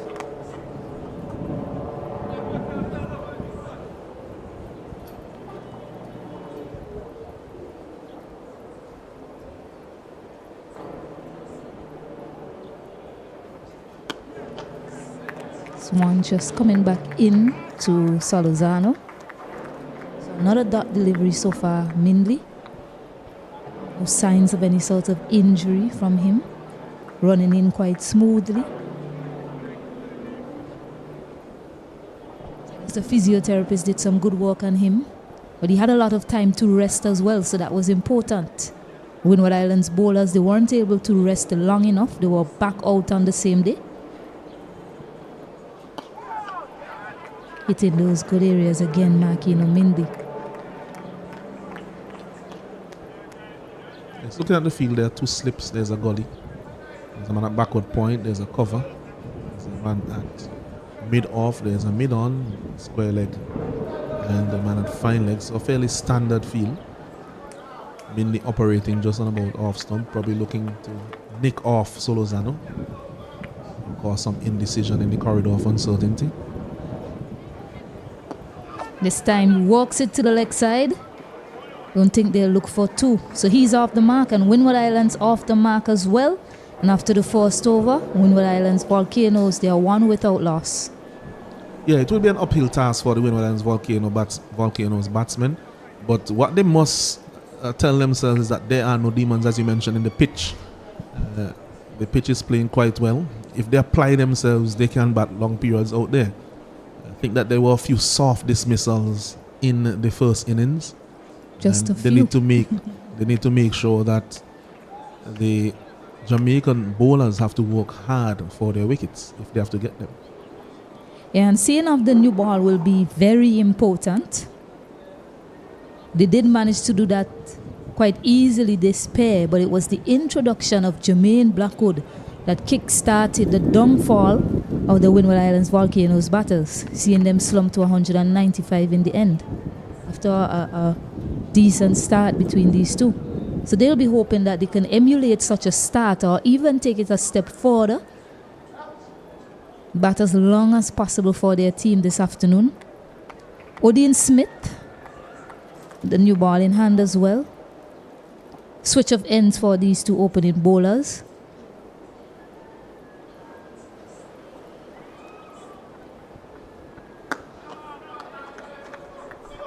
You mentioned that they did operate from opposite ends in the first innings, so there may be something that was noticed. The first innings, or preference reported by perhaps the senior bowler Minley for the airport end.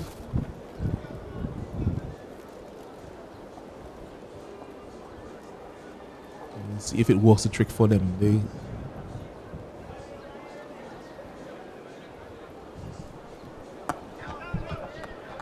Smith, who did a job for the bat with the team, with the bat in hand, for his team rather.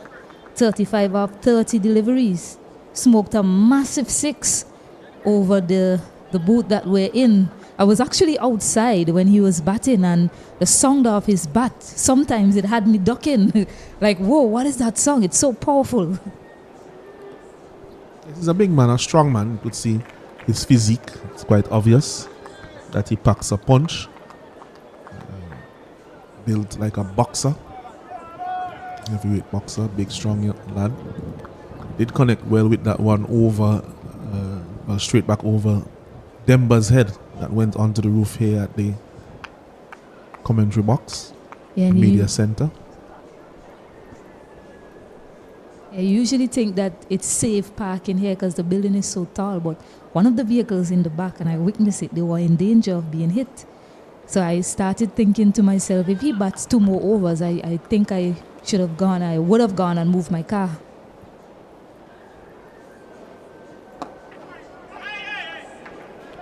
Yes, hitting the roof and going back onto the ground behind the media center. So I want to go straight over the media center in VPL last year.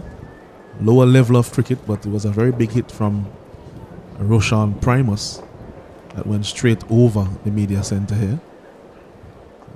Talking about probably a 120-meter hit, or 130 meters. Gets up on his toes, punches it. There's a run on here. Pascal was very late to react. Solozano was calling him through. Luckily for him, the throw wasn't accurate. Could have been a disastrous start for the Windward Islands. Yes. I think what was happening there with Pascal, although it was Solozano's call, I think Pascal was just waiting to see if the ball would hit his stumps. But then even when it passed his stumps, he was still there. So he was doing a bit of ball watching. So if he had been run out, he would have had nobody to blame but himself. Once the ball passes stumps and doesn't hit the stumps and you have been called through by the striker, then once you make sure that you are in your ground, once the ball passes stumps, then you start running. There you go, and that's a lesson for you youngsters listening on there in terms of running between the wickets. This one, Padley line just straight down the leg side to finish off the second over. Windward Islands Volcanoes 2 without loss. Yes, could have been disastrous there for the Windward Islands very early in the piece. So we would say it's probably a bit of dozy cricket there from young Pascal. Needs to cue himself into the game in terms of his concentration and do the basics.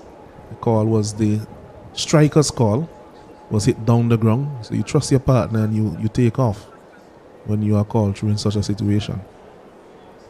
Yeah, certainly. So you have to match the concentration levels and the communication as well displayed by the Jamaican batters when they were running between the wickets.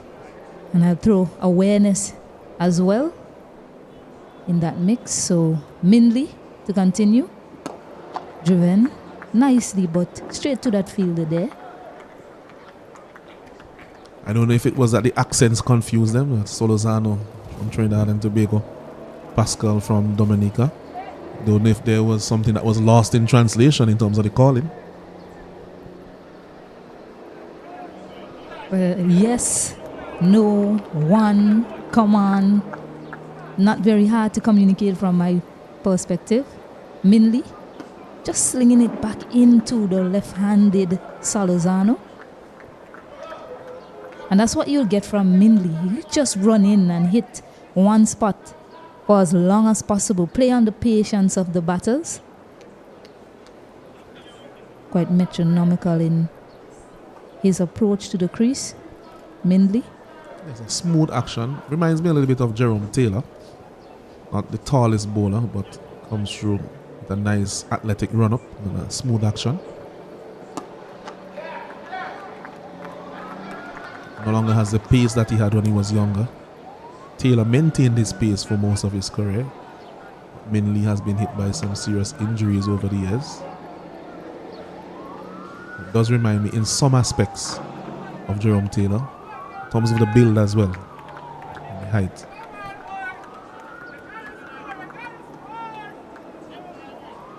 Yeah, and that's good from Mindley, adapting to his situation to continue to play cricket. He's getting firmly behind it that time, Salazano. Lost the pace as you mentioned, but still able to mentally adjust and say, hey, I can still be somewhat of a threat if I just adjust the line and length that I look to bowl and walk on my seam position. And I think that is one of the key things. You see him always walking away at the ball before he runs in there. So again, he runs into Salazano. Yes, and we have seen other West Indian bowlers have to do that over the past. I remember Ian Bishop was terribly fast. He had some back problems. When he came back, was not as quick, so he had to make some adjustments. We see it now with the current crop. Where we see it with Kemar Roach was rapid, but obviously now it's more around the medium pace. But has adopted his bowling in such a way that he is still very effective at the highest level. That is what injuries can do to fast bowlers. To bowl very fast, a lot of things have to work together for you. And for such to be the case, you need to make sure that you keep yourself fairly injury-free. There are some fast bowlers who have been able to bowl very fast throughout their career and have had long careers, but they will tell you that most of the times that they were playing, that they had some nigger that they were bowling through. People like Brett Lee and others who played several test matches. In the case of Brett Lee, he played about 100 matches. So he played several test matches and was bowling around the 145 or 150 mark basically throughout his career. That takes a lot out of the body. Yeah, that was a maiden over as well from Mindley. Smith to continue. Yes, Odin Smith's role here with the new ball, I think, will be just to get a very consistent line and length to both batsmen, particularly to Pascal, who is usually more adventurous. They probably want to see if they can play on his patience just a little bit.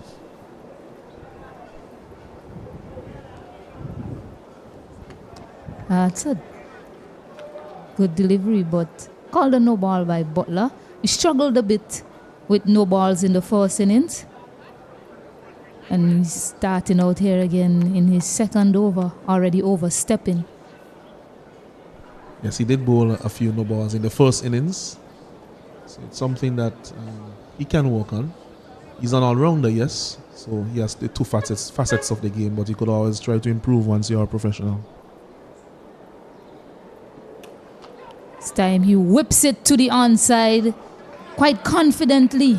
The young man, Pascal, to pick up his first scoring run, and it starts off with a boundary. That one was badly lined by Smith. He knows that. See, he's looking back at it again and just pushing his hand to say that was too far down the leg side. Pascal dealt with it quite easily. He's not a batsman who lacks strokes or confidence, does Pascal. I think what he needs to work on over time would be keeping his concentration to play longer innings. Does have a lot of shots, or front and back foot, both offside and onside. Attractive player, plays in straight lines, but does seem to make a lot of 20s and 30s.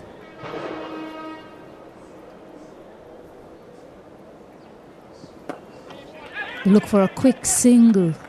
That's good running there from Windward Islands. And that's the thing. I've never really seen him made a scratchy 20 or a scratchy 30.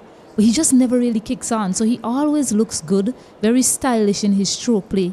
When he scores the runs, looks good to go on to get a big one. But never really gets there. So certainly an area that he has to work on. And it certainly, as you said, probably has a lot to do with concentrating for longer periods of time, just so he can convert those 20s and 30s to centuries. Yes, and for players like Pascal, it would be good for them to be in contact with some of the greater openers that we have had in the Caribbean from yesteryear, to help them to build that over time. As youngsters, he's still a teenager. So that's something that that type of mentorship and that instructive probably voice, in just a voice in the air to say, well, this is what you need to do if you want to score hundreds. This is what you need to do. This is how you need to pace your innings.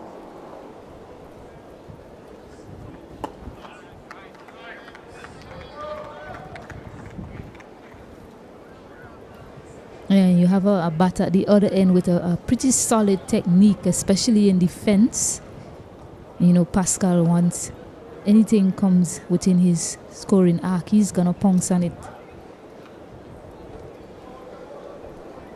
Yes, and Solano is a different type of player, but I still think it's something similar. Gets up on his toes, punches it to the offside, but just for a single. So timing it quite nicely, these two batters so far. Haven't looked bothered either at the wicket. 9 without loss after 4 overs. Yes, so Solozano, he's a different type of batsman. Usually wouldn't throw it away, although in the first innings he played a very naughty shot, a loose shot.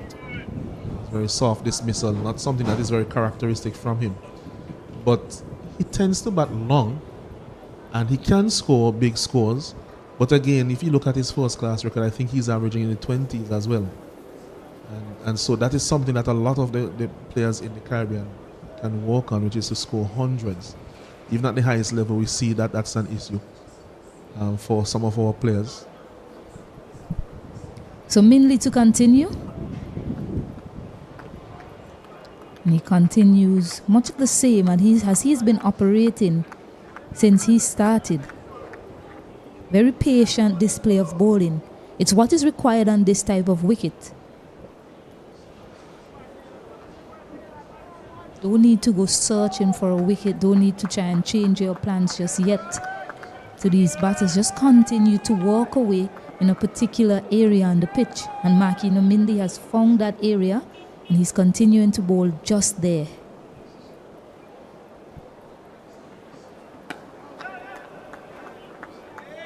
A bit of a misfield, but it wouldn't cost them, Jamaica.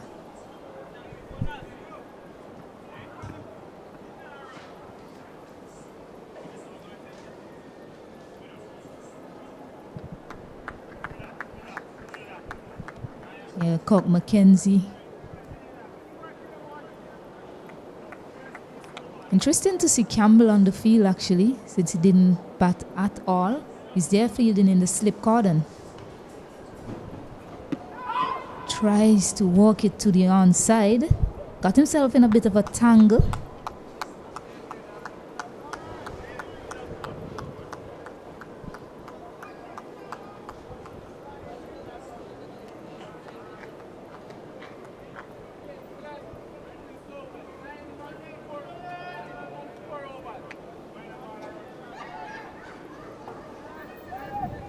Yeah, so John Campbell, they're fielding at second slip, so quite curious why he didn't have any part to play in the batting innings of the Jamaican team.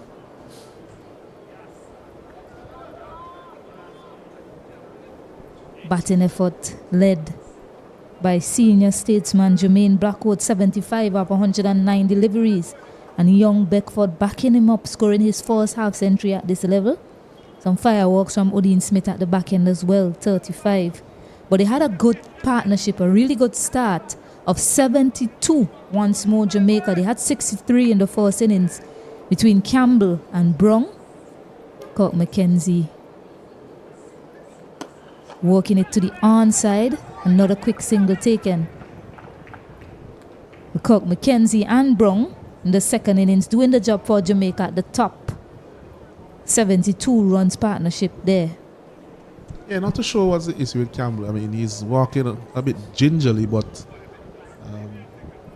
not too sure if there's some other issue that we're not being told about, or if there's not an injury that is bad enough to keep him off the field, but probably they were just nursing it and thinking that he may not necessarily be required to probably get it worsened with a batting innings in the second innings. So perhaps that may have been the thought process, and to have him ready for the second round. Fully fit. Not too sure, but... Well, he's on the field now. Guess just to captain. Maybe we'll see him primarily fielding in the slip cordon. Squares him up there. Gets a bit of an edge. An excellent stop there to his left there, Kirk McKenzie, the vice skipper. To finish the over, Windward Islands 10 without loss. Yes, 10 without loss, the Windward Islands in response to being asked to make 420 runs. Pascal 5 of 6 deliveries. Solozano in his usual method, 4 of 25. Circumspect as usual. Minley has been very accurate. 3 overs, 1 maiden, none for 2. Just on the wrong off stump to both batsmen, asking them to make that decision as to whether to play or not. And so far, the Windward Islands batsmen will be pleased that they have not lost a wicket as yet. They had a similarly good start, albeit a quicker start in the first innings, but they were able to see off most of the new ball. But then when the wicket started falling, they lost wickets in clusters, and that was a big issue for them in the first innings. They need to avoid that if they are to be competitive in this fourth innings. Yeah, it was a huge issue for them indeed. On more than one occasions, they lost back-to-back wickets, consecutive deliveries. Swan walked into the onside, good timing. It won't get to the boundary. It wasn't hit with any sort of power.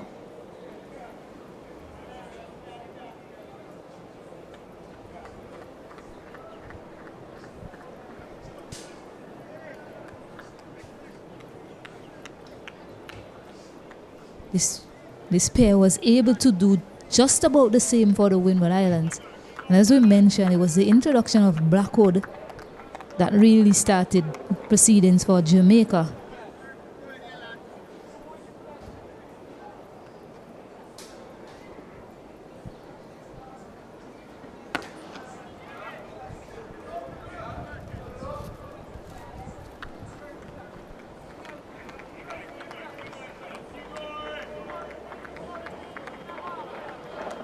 I think you see with Solozano, I think just observing him as a just looking at him bat, that I think he sometimes it's almost as if he's batting in the nets, where there's not really much intent to score. He's there in the crease, occupying the crease, but it's not as if his primary thought is even to score from a single. Driven, this time much better. I think this will challenge the boundary. An elegant shot there from Solozano. Perfect gap finding to pick up his first boundary of the match. Excellent shot there. And as soon as I was speaking about him just batting and occupying the crease and not necessarily looking as if he has intent to score, he plays a lovely cover drive through the extra cover region. That was well timed. It was a long half volley, admittedly, from Smith, but it was well timed. You saw him as well in the first innings playing a nice cover drive as well. So it seems to be an area of strength for him. Doesn't really play it with a much flourish, but good timing. No ball, another no ball by Odin Smith. Not really running in with a lot of venom. Odin Smith, he's known for his pace across the region. Yes, he's trying to bowl a fuller length, which is good to see that adjustment from him, that intentional adjustment to bowl at fuller lengths rather than go short. He's known for bowling very short, particularly in the white ball version.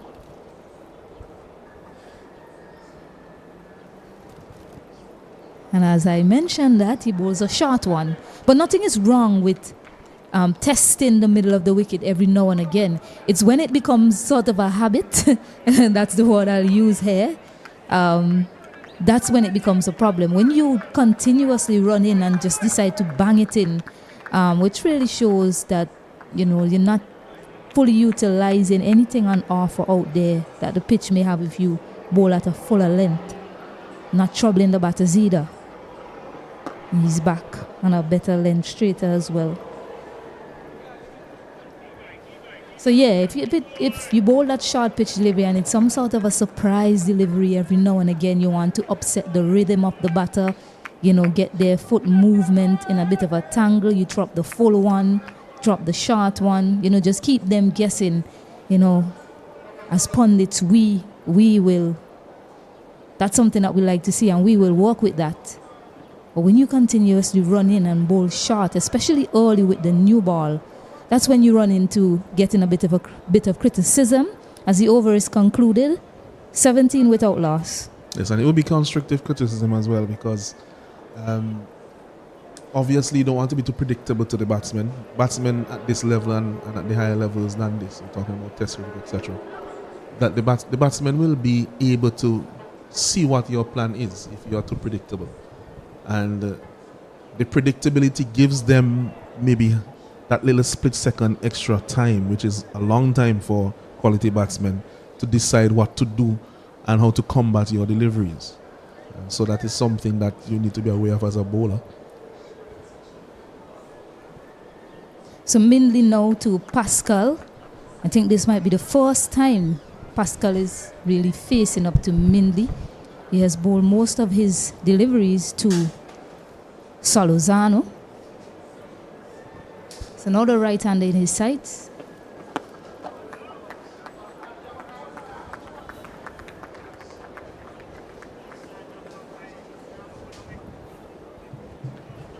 Now, one thing to note with Mindley, what I've noticed so far, as I mentioned, yes, he's bowling that fuller length, but when he decides to vary his length and probably try to bowl it on that short of a good length or on that good length delivery, it's well directed to the body of the batters. It's one driven, full and driven, but straight to the bowler.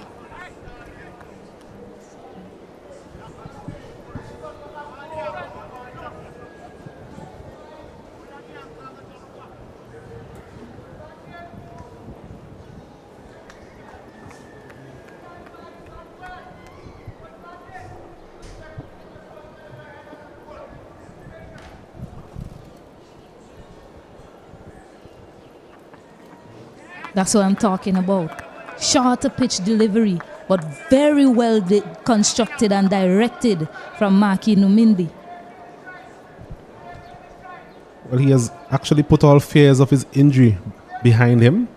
We were wondering if it is that we're going to see him in the second innings. Stacey, good afternoon to you and good afternoon to all our viewers. Good afternoon, Osnet Kito. As you mentioned, a very good short delivery there. Ensuring Pascal has to take some form of evasive action. And then he follows it up with that fuller pitch delivery.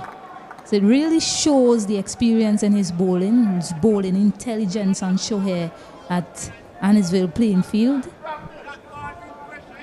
Not trying to leave the area. We haven't seen any sort of width from him. And no sort of wayward short delivery as well. Well planned and thought out 3 and a bit overs from Mindley so far. Swan working to the onside, they get a quick single. Something we saw from the Jamaicans when they batted. So it's good to see that Windward Islands, they have learned something from the way Jamaica went about their constructing their batting innings, and they're prepared to take on the fielders and get some quick singles as well. And they will need that. They will need that. It's a massive total, but they just have to take it in increments.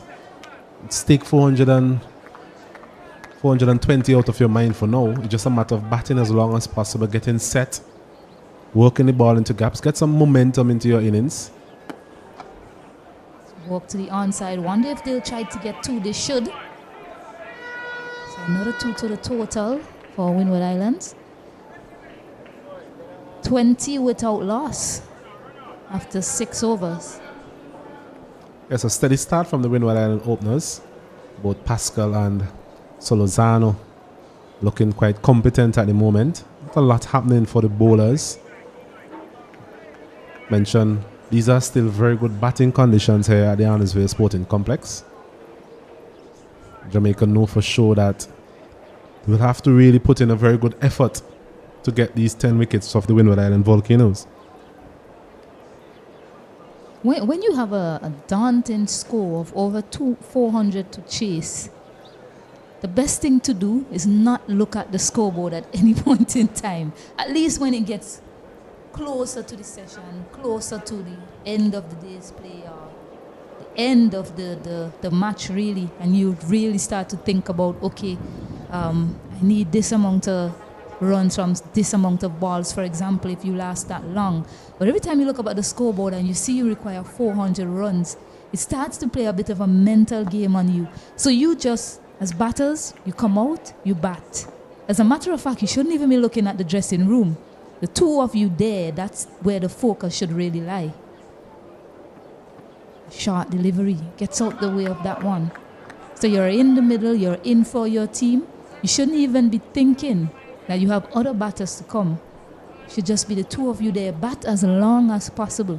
Score as many runs as possible. Face as many balls as possible. Then when it gets closer, then you can start to think about, okay, this is what we need to do to get the remaining runs. Agreed. So the first step would be for the Windward Islands to get to the end of the DSP unscathed. So this one is punched through the offside. A good looking shot there from Pascal. Should be able to get 2 runs, get so quite comfortably in the end.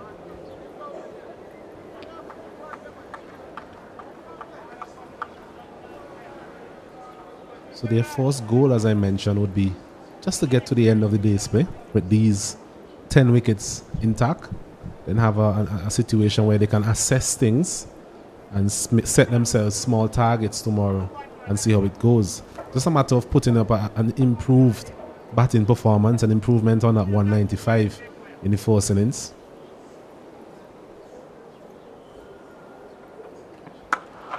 Holds this one, but not convincingly. Bottom of the bat there. Goes straight to that fielder. Javel Glenn.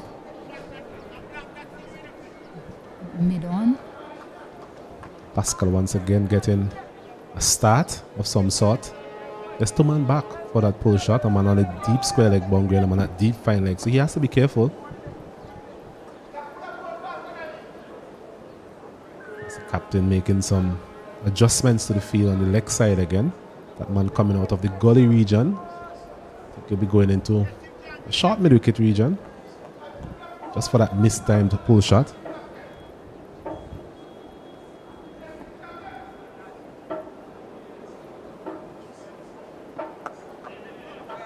Nicely done there by the young man.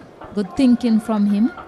Just decides to give himself some room and tap it delicately to the offside where that fielder actually just came from.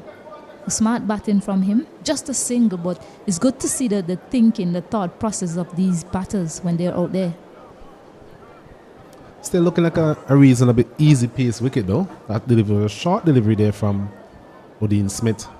But Pascal had enough time to just walk that one past the man there at gully for an easy single. So not being rushed in anyway. Heard Alonso describing Odi as a very good player, good all-round player, Pascal, off front and back foot.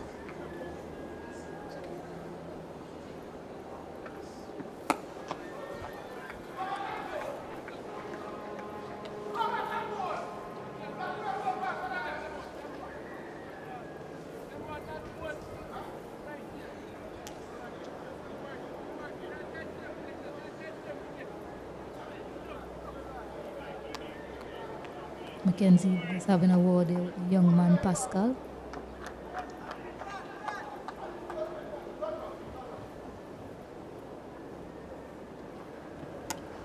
Yeah, that was pulled with some sort of power, and I think it goes all the way as well. No ball signal, and then you see the signal for 6. There's some intent that you don't usually see from Jeremy Solozano, but that was there for the taking. Well executed. Well executed indeed. Delivery on the line of the leg stump, a bit short. And as I mentioned a couple of deliveries ago, still a pretty good batting wicket. Easy paced. And Solozano had all the time in the world really to pick his spot. And so he did, over deep square leg for a welcome 6. His first of the innings. And the score moves on to 30 for no wicket. Outside the off stump this time to finish. Left alone. 30 without loss. Windward Islands doing it quite nicely. But as I mentioned, if you watched the innings yesterday, it was basically much of the same. Solozano and Pascal, they had a good foundation, was going quite nicely. And then Blackwood was introduced, and that was it from there. Everything sort of went downhill.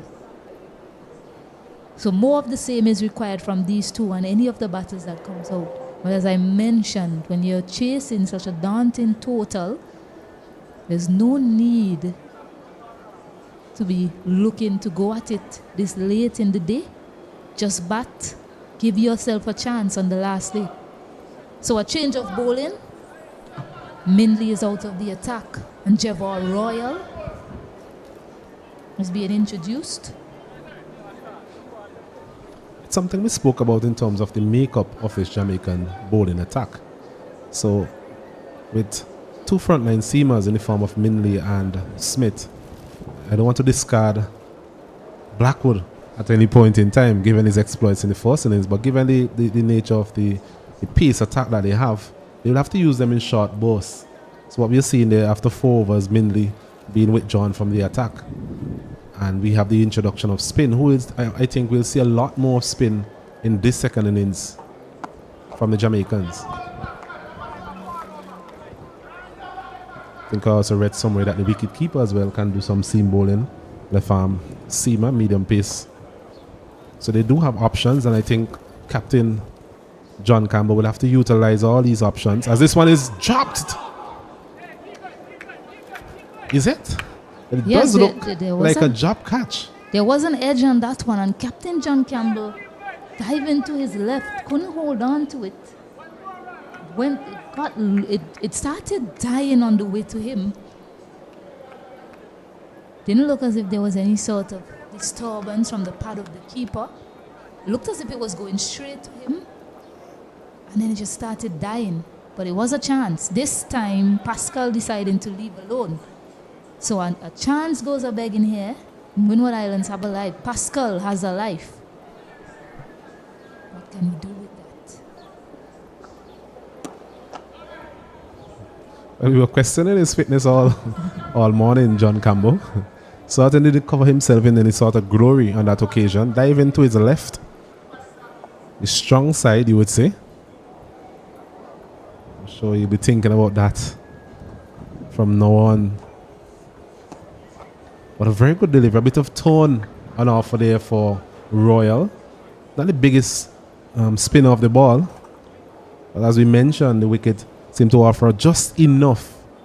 Not extravagant spin, but just enough to keep the spinners interested.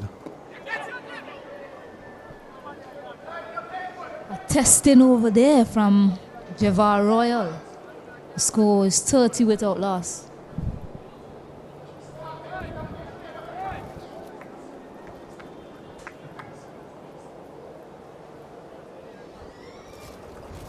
Without loss.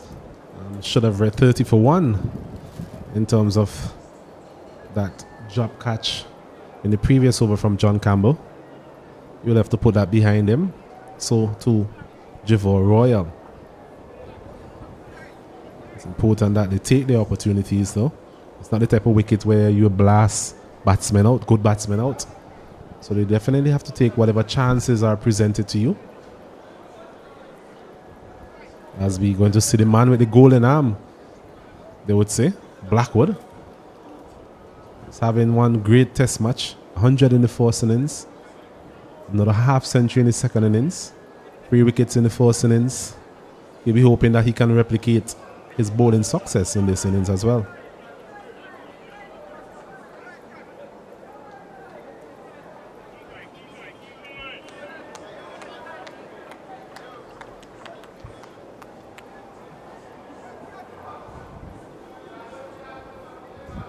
There's Jermaine Blackwood, 8 overs, 27 runs, 3 wickets in the first innings. He picked up that wicket of Jeremy Salazano with a similar delivery.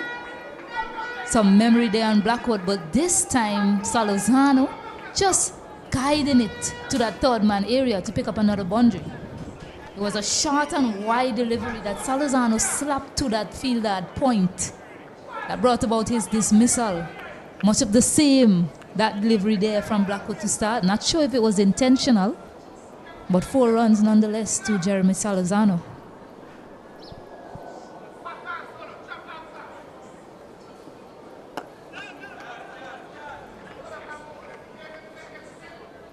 Something we mentioned earlier is the fitness of Jermaine Blackwood. Seems to be a very fit young man. In terms of spending so many time at the crease, bowled quite a few overs in the first innings, and once again he's being called upon late on his third day to give a spell for his team. I'm sure he'll relish this opportunity. Seems to be a man brimming with confidence at this time. Of course, 109 in the first innings, 3 wickets with the ball. Had a stump cartwheeling as well. Haven't seen any big fast bowler do that in the match so far. So he'll be certainly chomping at the bits. Another wide delivery and marvelous timing again and gap finding by Salazano to pick up another boundary. The Salazano is saying, you're not going to catch me again with that delivery. I'm going to hit you all day for 4. Short, wide, 4, those 3 words we hear ever so often. That's giving Salazano too much room outside the off stump, similar to the first delivery of this over. Salazano taking full toll, really, full advantage of those scoring opportunities, and it's important that they do that as well. They want to be in a negative frame of mind. They still need to put away those bad deliveries. Stay positive, both in defense and attack. Yeah, that dismissal for him in the first innings, he's learned from it. Better footwork so far from him. Sort of reached that one in the first innings and just hit it straight to that player at point. Aerially as well. So far, he's decided to go along the carpet. So, good batting from Salazano on display here. He's been the dominant one in this partnership. Pascal on 9, moves up to 26. Fair to say that he has had most of the strike as well. Batting is all about partnerships, and certainly this partnership for the Windward Islands is going to be crucial in their quest to get anywhere near or even overhaul this total of 420 set by the Jamaica Scorpions. So it's 38 for the loss, without loss, after 10 overs.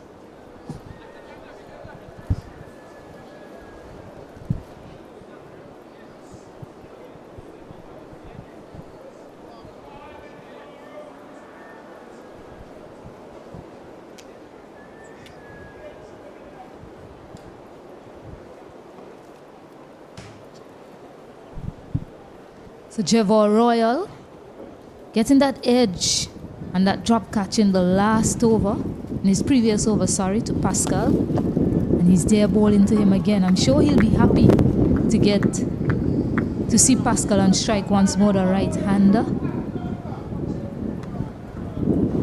Picked up 1 wicket in the first innings, Jevor Royal. 11 overs, 4 maidens. 24 runs and 1 wicket. Both steady in the first innings. To get the cluster of wickets he perhaps was looking for. Really did a job for his captain. Kept it tight. Very good start from him again here in the second innings. Very good force over, creating that opportunity, which was not accepted by Captain John Campbell.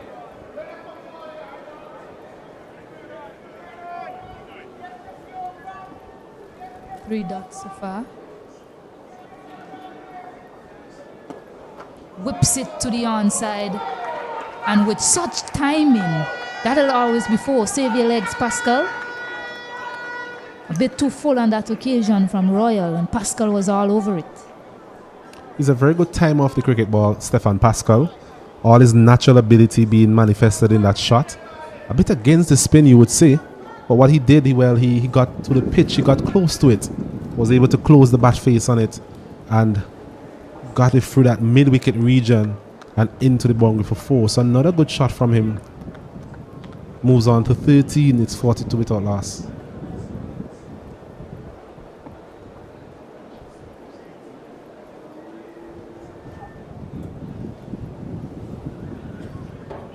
Suppose a length back on that occasion there. Royal to finish the over. A boundary from it. Windward Islands 42 without loss. Not a good over there from the Windward Islands perspective. They were able to get 4 runs from it. Over before a couple of boundaries as well. So those boundaries will really take the pressure off these two. They've not been bogged down in any way. And when you go back in the Windward Islands innings, actually, scoring was never a problem. The consecutive loss of wickets presented the biggest issue for Windward Islands in that innings. On a number of occasions, losing back-to-back wickets. Pascal got out, and Kiran Katoy got out the ball after. I can go on and on. I can name every single time. For the Windward Islands, they lost back-to-back wickets. Sunil Ambrose got out. Then Salazano got out the following delivery in the next over. So that was the story for the Windward Islands, and that's why they found themselves 195 all out. Scoring was never a problem. Just need to keep wickets in hand. I think they actually managed to score at over 4 runs per over throughout that innings. A couple of batsmen, as you mentioned, got off to starts, quick starts as well. Pascal himself, 30 of 35 deliveries. Ambrose 20 of 22. So they scored at a reasonable rate, but that is never going to hurt the opposition, especially in the longer format of the game. Change of angle now for Blackwood. Going around the wicket to the left-handed batter. Looking to angle it into him perhaps. That one was fuller, straighter. Driven back to him, but no run conceded.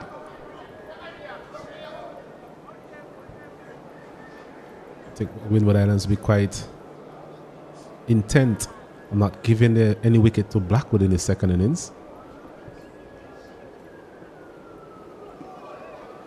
Looking to angle it back into him. Not a lot of bounce as well. Well left in the end from Salazano, but he should be wary of what Blackwood is trying to do. But he's not a very tall man, so bounce will not necessarily be one of those contributing factors in terms of what he presents to the batsman. What he has done so far is his accuracy. Managed to pitch a ball up. Bit of movement either way. And that has really been rewarding for him so far in this particular game.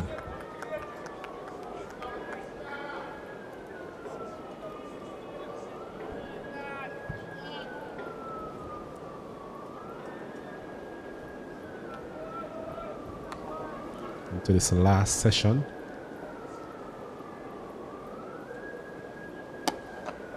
Session that the Windward Islands will be hoping that they can win. I mentioned that they won the session this morning. That middle session, we can safely say, went to the Jamaicans. So it's interesting to see who will take the honours in this third session. If Jamaica are able to get a couple of wickets, I'm sure they will say the session belonged to them. But if the Windward Islands are able to get to close up play this afternoon without losing a wicket, then they will gladly accept that accolade. Yeah, I must give some, congratulations to the ground staff, really, the team that prepared the wicket It's been a true cricket surface. We haven't seen any sort of variable bonks so far in this match. We're nearing the 4th day. That's a really good sign of a decent wicket. As we see, Royal continues to Pascal.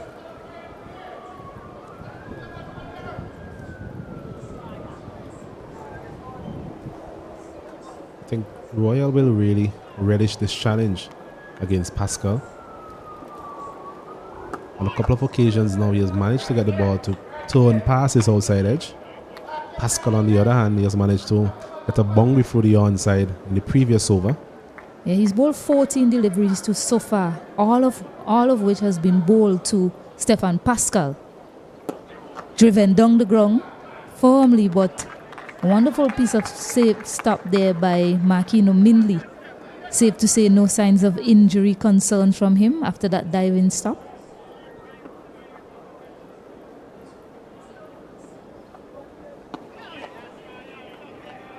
That's a very good stop.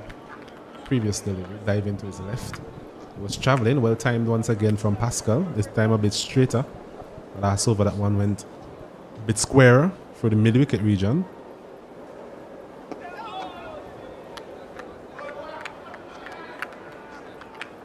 Well, 17 deliveries now to Pascal. So he's been able to build up some sort of rhythm, and to this one specific batter looks to go down the ground again. It's been a healthy competition between these two. Once has Pascal been able to score off him was that boundary that he hit to the onside. Every other deliveries in his spells so far has been dot deliveries. 3 overs bowled all to Pascal. Windward Islands 42 without loss. Made over there from Royal, a good testing over from him. I mentioned he's just getting a bit of assistance from the wicket. And Pascal, positive as usual.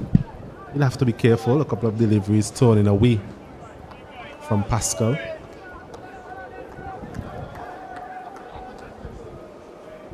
As we see Blackwood continuing from the Beckwith end.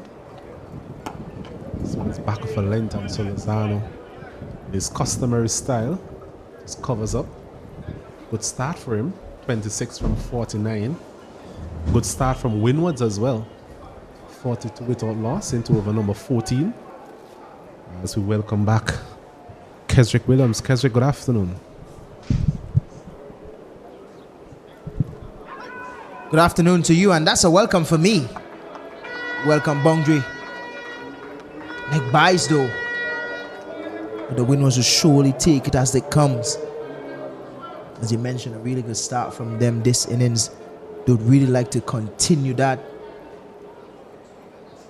Solozano looks a little bit better this innings. Usually starts slow, but from Windward's perspective, it would look a lot better for them and how we start this innings.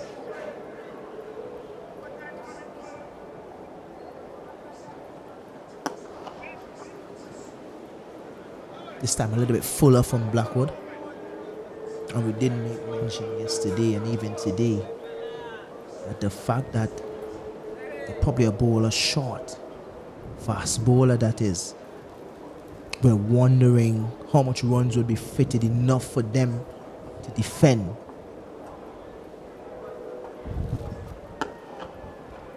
Obviously the wicket would be a lot easier. The pitch that is would be a lot easier to bat on K2. Well, we have seen no devils really in this wicket. It has remained a very good batting wicket. Consistent bounce, consistent pace. A bit in it for the spinners, must be said. We saw a couple of turn from Royal so far in this innings. But by and large, a very good batting wicket. Full delivery. Not something that we have seen from Blackwood in the first innings. But you would expect a little bit of fatigue creeping in. Scored 100 in the first innings. Picked up the ball as well in the first innings and picked up 3 wickets. Came back again in the second innings and scored 75, which means he has been out there the longest for all the players. It's the end of another over. The score is 46 without loss. Steady over there from Blackwood. As we see a drinks break taken by the umpires. So as the umpires take a bit of refreshments, we'll also do the same here in the commentary box.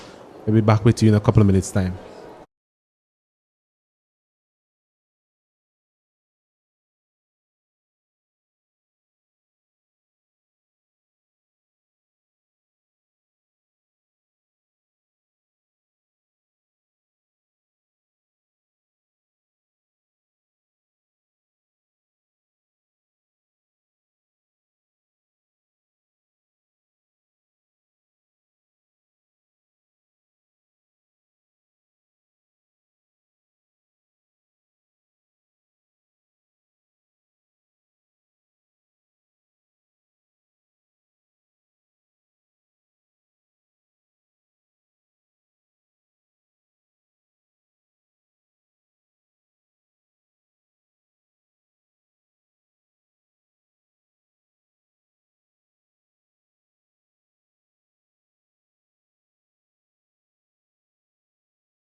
Welcome back to the Arnesville Sporting Complex.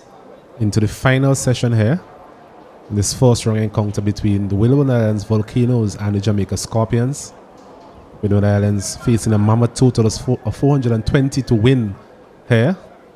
As we see Royal continues from that old airport end in the middle of a very good spell. 3 overs, 2 mainers, none for 4. Like my fellow commentator mentioned earlier, all of his deliveries bowled to Pascal. So somewhere along the line, Pascal might want to get a single and offer the opportunity for his partner, really, this right and left hand combination to pose some sort of difficulty for the bowler. But as it stands, Royal being able to just concentrate on his plans for him. This time he's driving out to the man there at squarish cover. There's no run. Lost the sunshine for a bit. Getting close to 5 o'clock here in St. Vincent and the Grenadines.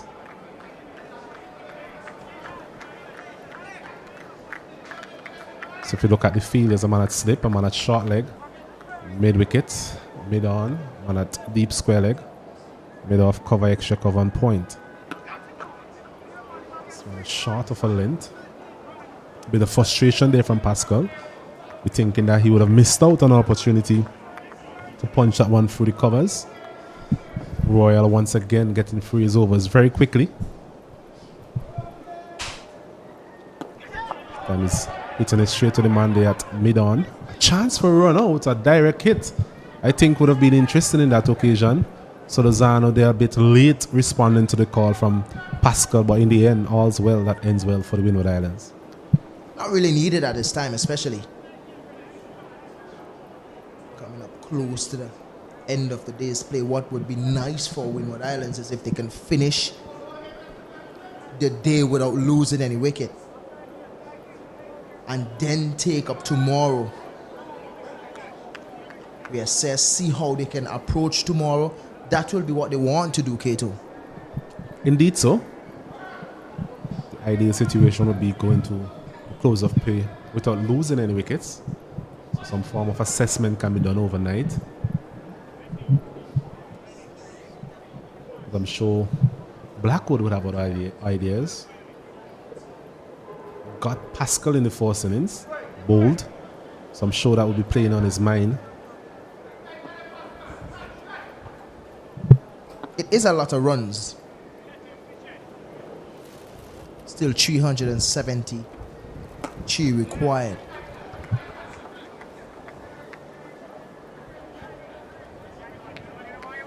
But if they can stick it out, finish the day well, approach tomorrow with some positive intent, not saying that it's really out of the way. I mentioned earlier that I've seen teams win most of the sessions in test matches, in 4-day games, and still end up and lose the game.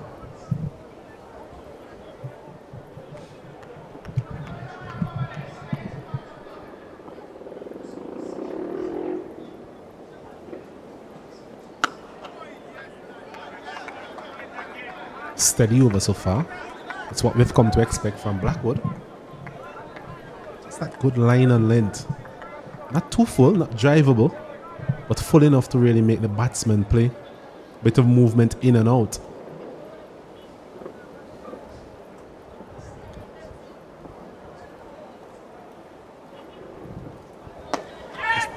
This time he's going over cover into the boundary for 4. So you get the sense with Pascal that he tends to like to score, like to feel the ball onto his bat. 3 deliveries in his over so far. Hasn't been able to do that. But a bit of weight on offer there from Blackwood. Pascal says thank you very much. Exactly what you'll expect from a young player. Most of the cricket that he has played is really white ball cricket, not a lot of red ball cricket. So he would like to feel the ball on his bat. It's expected, and he's young. He is a flashy player. He's good on the eyes. Captain the West Indies on the 19 as well. So we know there's some talent there. You just have to pick the right deliveries. Also be aware of the situation that they're in now. Try to take the team closer to the end of today's play. Put them in a good position. And that's what he needs to do. And those are the things that he needs to get right with his game to play this format for a longer period of time. So coming back into Pascal. It's particularly the length that Blackwood would have wanted. Similar line to how he got him out in the first innings. But all is well again. That ends well for the Windward Islands. And 51 without loss. 16 overs completed. Pascal on 18. Solozano on 26. They need a further 369 runs. Looking at the match summary here. Blackwood in almost every single column. Blackwood with runs. Blackwood with wickets and runs again.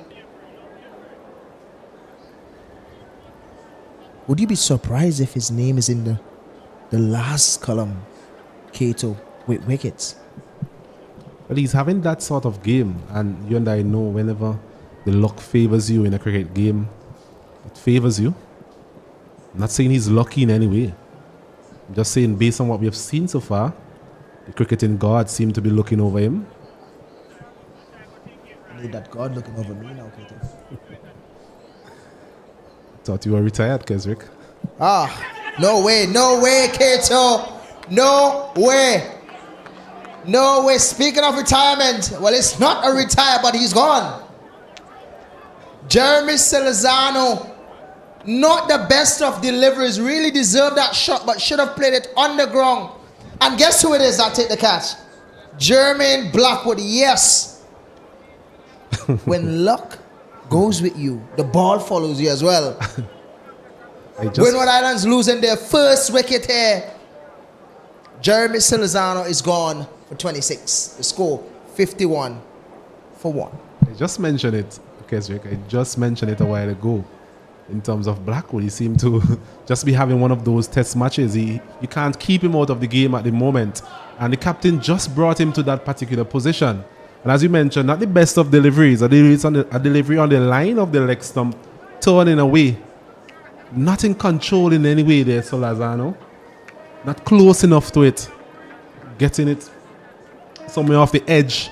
And a simple catch in the end from Blackwood. He wasn't going to put that one down. So the breakthrough for the Jamaicans at last. Jevor Royal reward for some very good economical bowling. Well, Kieran Cutter walks to the crease.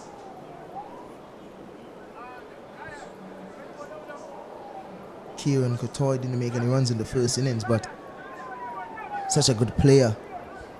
Was really known for his leg spin at the start of his career.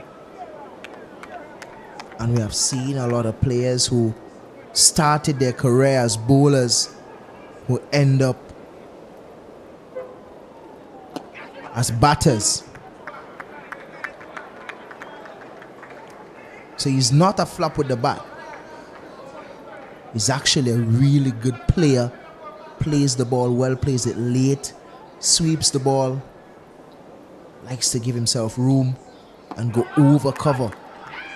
Kieran Couture. But he has a job to do here, Kato. Big job indeed. Not sure how often he would have batted at number 3 though. In his batting order, he's been put to bat at number 3. Been told by a reliable statistician that he actually opened the batting already for Windward Islands. But he's off the mark. That's good to see. I tell you what, Kato. There are some batters who can say that they bat in almost every single position in the batting order. Kieran Couture is one of those players who can say confidently that he played in almost every single position playing cricket from St. Vincent to the Windwards level, and even in camps for West Indies playing at best of best, batted at number 9 and 10 in that same series when he scored the most runs for Windwards, or scored 100 that year for Windwards, invited to the West Indies best of best and couldn't find time to bat. It is funny, but it is how it is in this cricket. But it's the end of the over. The score is 52 for 1. A successful over there from Jevor Royal. We mentioned he has been quite miserly so far. 5 overs, 2 millers, 1 for 6. So I'm thinking just reward for him and his efforts has toiled away from that old airport end following a spell from Mindley. Like we said, quite unfortunate for Solozano. A delivery just on the line of the leg stump, turning for the down leg. Just couldn't really control it and presenting an easy opportunity for Blackwood, who we mentioned once again, can't be taken out of this game. Speaking about taking out of the game, is just like to stick a pin on Kieran Couture and how determined he is to make it in this cricket. Had a serious up and down in terms of his cricket career. Played for St. Vincent, got into Windwards, didn't really break into Windwards fully. Had to leave at one point, had dropped cricket and was focusing on athletics. then got a scholarship to go to the University of the West Indies, played for CCC for some time, and then left CCC. While at CCC, did a couple of knee surgeries.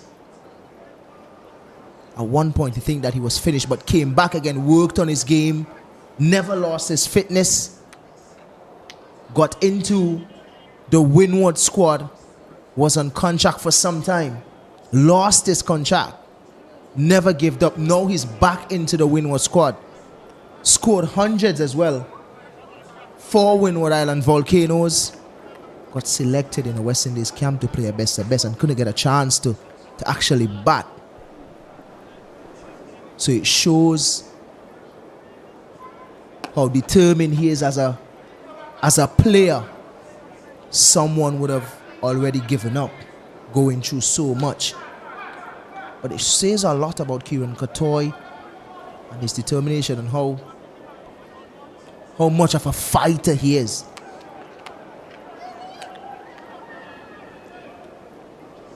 Batted all over the order for the Windward Islands Volcanoes as well. Now he's batting at 3. Opened the batting as well, scored 100.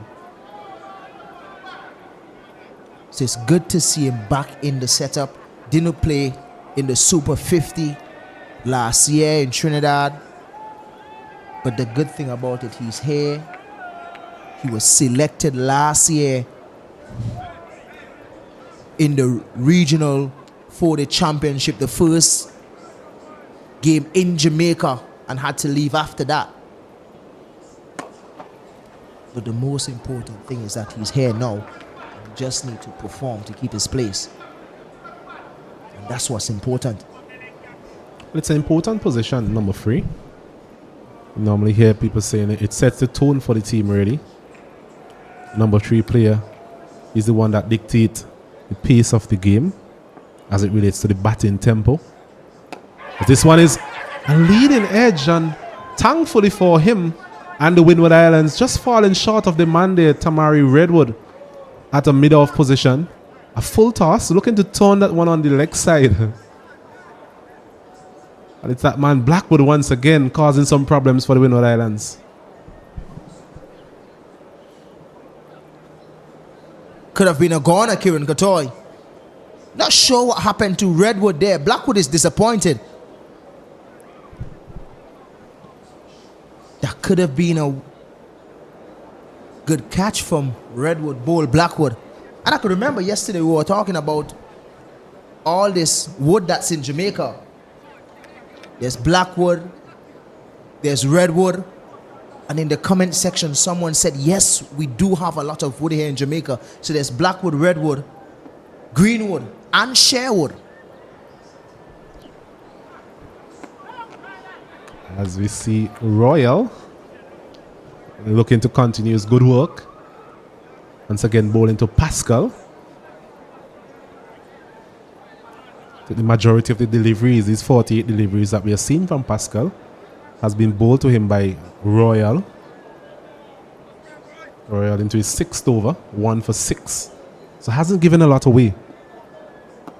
And that's always crucial from your spinner. And at times he has looked very threatening as well, getting a couple of deliveries to spin past the outside edge of Pascal. So a very tricky period here for these two at the wicket. And that's what's important when you have a spinner that can tie down one end for you. And while doing that, picking up 1 or 2 wickets. That's very important.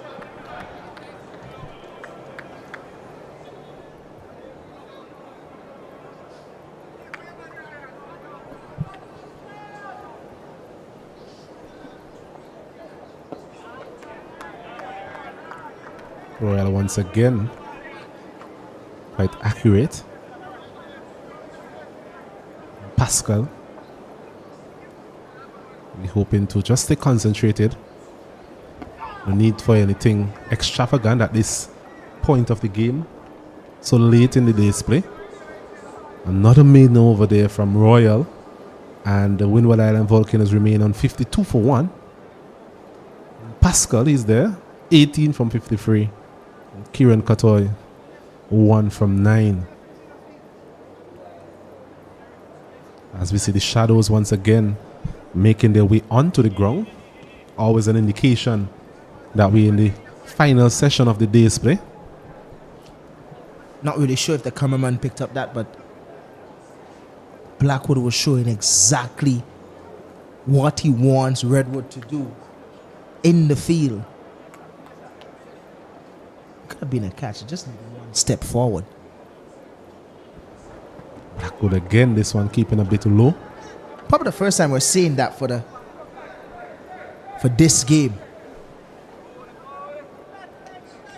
Cottoy there will be better served just to leave those deliveries outside the off stump. Not really threatening his stump in any way. Just looking to force that one off the back foot.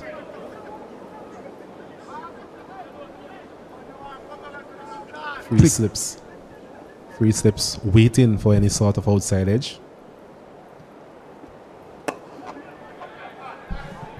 Pretty sure that Blackwood would be very confident against Kieran Cottoy. One delivery to get him out in the first innings. Could have picked up his wicket again. So definitely would be very confident against him. And he's just working that line just outside the line of the off stump. Hoping to jive Kieran Cottoy into a full-blooded drive. And to get that one to just snip away. He's gone around the wicket now. He's done that quite a bit in this spell in terms of using the different angles. Perhaps just want to get into the minds of the batsmen, especially the left-handers.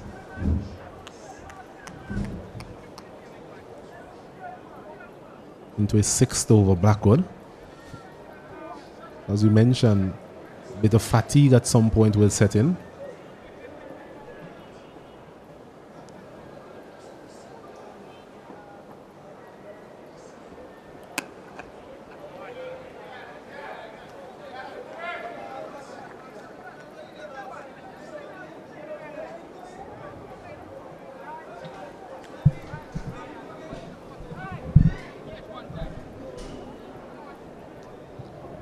Remember on day one, Keswick, we were speculating about the pitch, what it may have to offer to both the bowlers and the batsmen.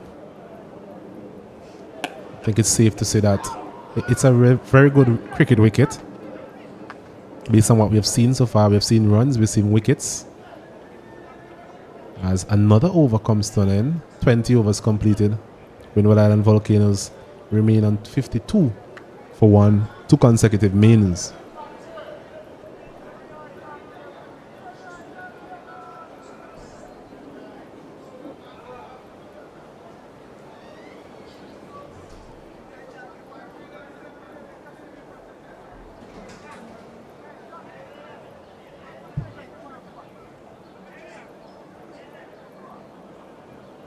Blackwood just leaving the field now.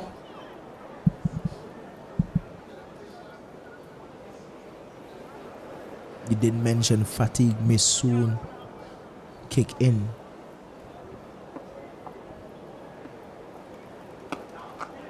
Nicely played onto the offside. Quick single. Not going to look for 2.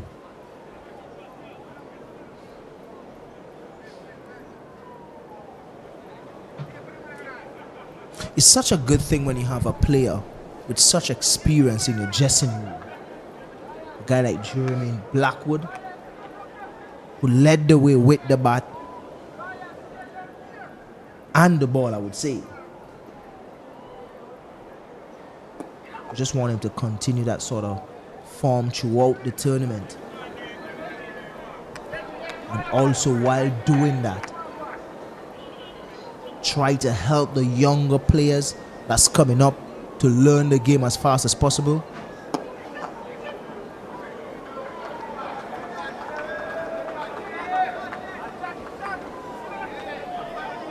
This is really good stuff from Jave Royal.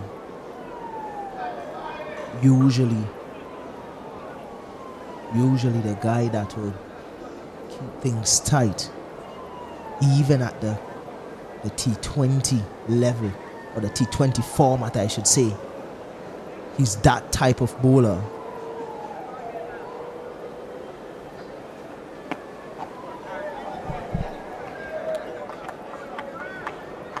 Just 7 runs for 1 wicket. Bowling his 7th over. Not offering anything to the Windward Island batsmen so far.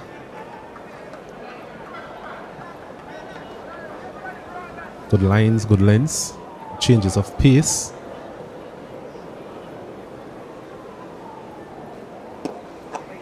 So just walking this one to the right of the man there at mid-on. Goes through for a single. Backing up there. Limiting the batsman to 1. 54 for 1.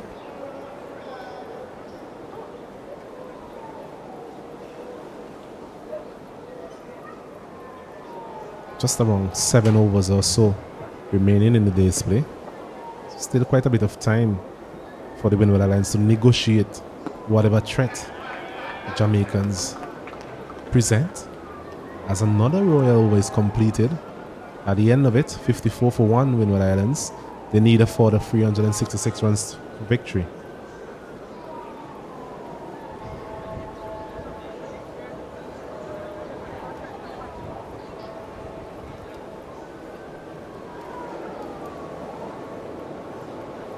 I don't think I have to say how important it is that Kieran Katoy stays there and finish today well. Him and Stephen Pascal, as Brad Barnes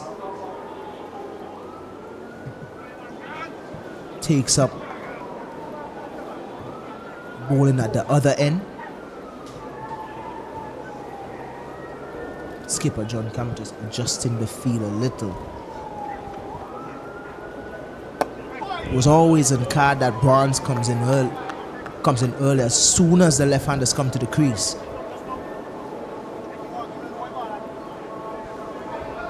Not really a big spinner off the ball, but I think his pace is what's working for him, especially on this surface. It's talking about pace and what's working for him. Next to me, Stacey and Adams just walked in. It's good to have you again, Stacey, to finish the day with me. Good afternoon, Kesrick. Good to be here for the last, what should be about the last half an hour or so before the end of the day's play. Speaking about Brad Barnes and how smartly he bowled to get that wicket of Descartes yesterday. He smoked him for 2 sixes on the onside. And just the change of length and pace brought about the undoing of Descartes, looking to take him to that leg side again for another 6. So a smart bowler so far from what I've seen, Brad Barnes.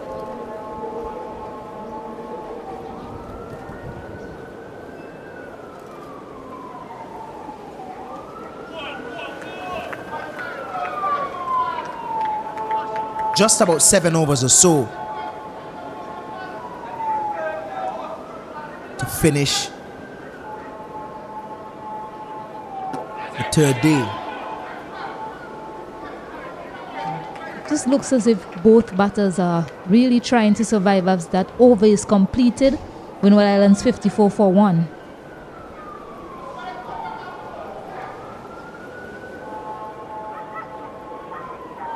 Just looking at the match summary here, Kenneth Denver picking up 5 wickets today.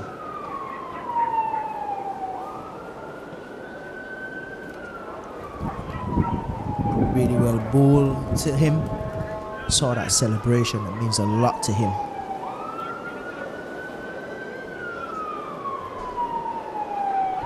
So Royal to continue to Pascal. So far in this bowling effort from Jamaica, Royal has bowled 7 overs. 32 of those deliveries have been to Stephen Pascal. He had him edged, dropped by John Campbell in his first over. He had him edged and it was dropped by John Campbell in the first over. He has only managed to score 5 runs off those 32 deliveries, one of which was a boundary. So quite an intriguing battle building here between the two. One that is dominated so far by Jevar Royal. Picked up that wicket of Solozano, the only delivery he bowled to Solozano. Brought about his undoing, an innocuous delivery of sorts on the leg side just helped it to Blackwood. And So really, Stacey, it really wasn't the best of deliveries. Should have just get it hit on the ground instead of aerially. Easy catch to Blackwood. Blackwood seems to be the magic man for Jamaica. Everything he do seems to turn to goal. Looks to flick it to the onside, straight to that fielder. You notice now that the fielders are so much more closer for Pascal.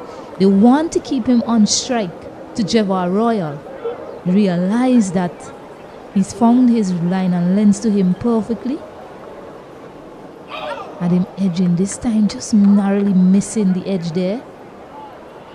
On the way through to the keeper. Well, it's something that we have mentioned over and over, Stacey, about matchups. Ball going away from Pascal, coming into Katoy. Looks to take him on down the ground.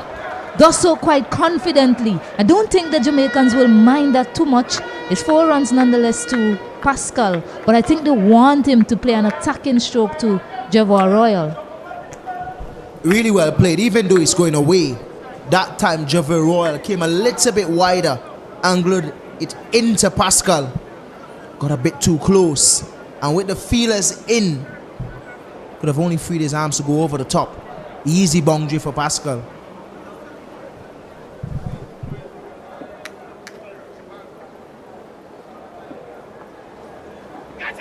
On the back foot that time. Just missing it. And he gets through his overs quite quickly.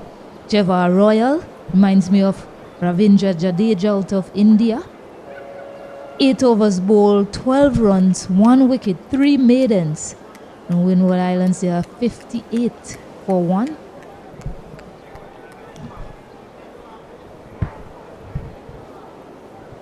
That last delivery from Royal came from the same angle. The angle that he got hit for 4. That one continued. That one pitched and left Pascal the last delivery. So smart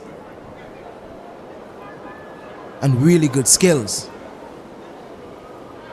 Yeah, and the reason why I mentioned the number of deliveries Pascal has faced to Jevar Royal, you didn't have much of that when Jamaica batted in either of the innings. You didn't have a bowler getting to walk up a spell against one particular batter because the Jamaicans, they look to run really well between the wickets, look to drop and run as much as possible. Which, fair to say, really upset the flow of the Windward Islands bowlers. And Jevar Royal is into some sort of rhythm against Pascal at this moment of time. 38 deliveries bowled to him so far.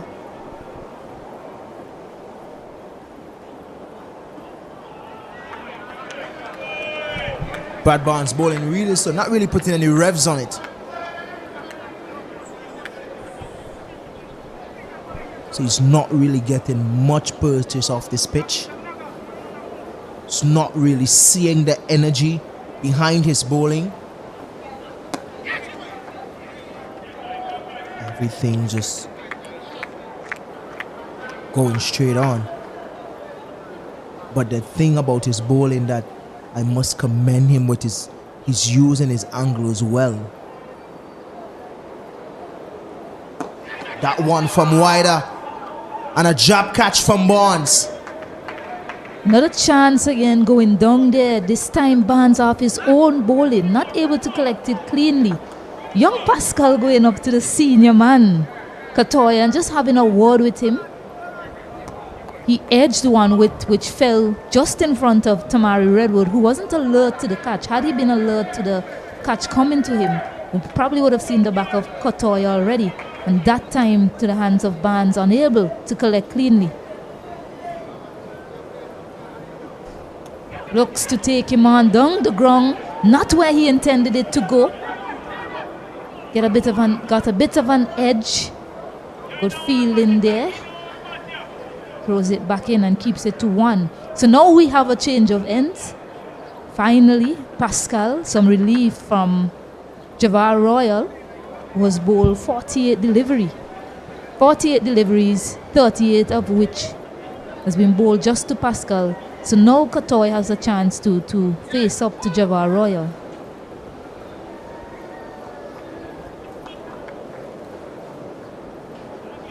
Windward Islands 59 for 1 at the end of the 24th over.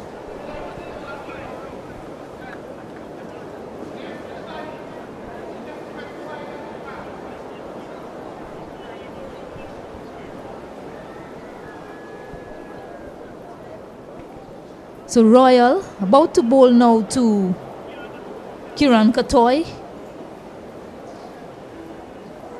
And it's easy to count how many deliveries he has bowled to Katoy, because the only delivery he bowled to Salozano resulted in the wicket. So that's a 10th ball now and he has bowled to Kiran Katoy. Stefan Pascal is now back on strike to him.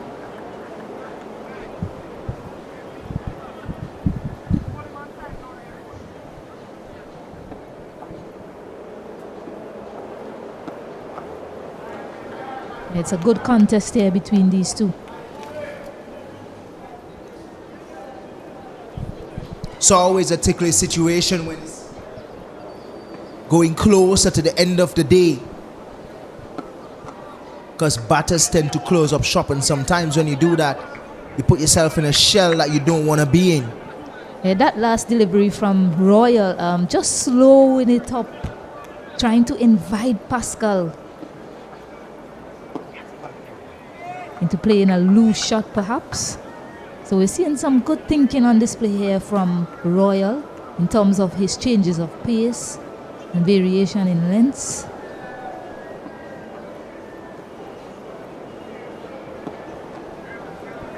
And again, well forward, trying to get through the day. Just about 5 overs or so left. And it's important from a Windward Islands perspective, if they are to put up any fight into this game, that they don't lose any more wickets. Squaring it up a bit there on that occasion. Quickly, again, through that over. Windward Islands 60 for 1.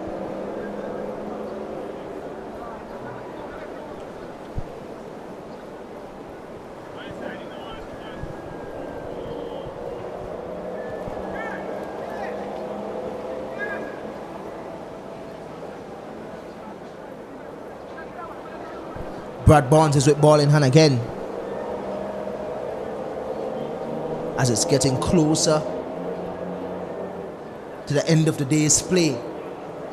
Jamaicans are not too happy about the fielder running on there. Maybe thinking it's a bit of a delaying tactic. Barnes wasn't too pleased when he saw the young man running on. Katoy is taking off his helmet.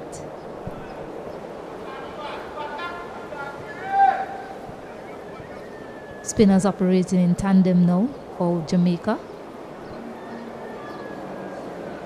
Decided to ditch the helmet. Do you like batting with a helmet in your day, Kesrick? I shouldn't say in your day. Do you like batting with a helmet, Kesrick? Well, it's all about safety. For me, all those concussion protocols and all of that that's in now, I don't mind using a helmet. It's there for protection, so I use it whenever I have to, whether it's spin or pace. It's very important that you wear your helmet, and that's the key word that you use there, safety. Especially young up-and-coming cricketers. You want to be safe, you want to protect your head. I've seen a few things happen to batters that bat without helmets. As I mentioned, it's about safety. Sometimes you might want to sweep the ball, but not really too confident to sweep it because you don't have a helmet. Also to keepers, you see nowadays keepers use their helmet back in the day used to be a cap. Mark Boucher out of South Africa had an incident. I think the bales had struck him in his eyes. This one struck down the ground. Not feel cleanly by Redwood. Could get 3. Kieran Cotter is coming back for 3. Easy in the end. Well run there by Windward Islands, although it's late in the day. Just acknowledging that they are able to get 3 and running through to pick up that third run. It's well run between these two. Redwood not having such a good day in the field, the young man. Missed an opportunity of the bat of Kieran Katoy. Just a bit of a misfield which allows the change of ends for the batters.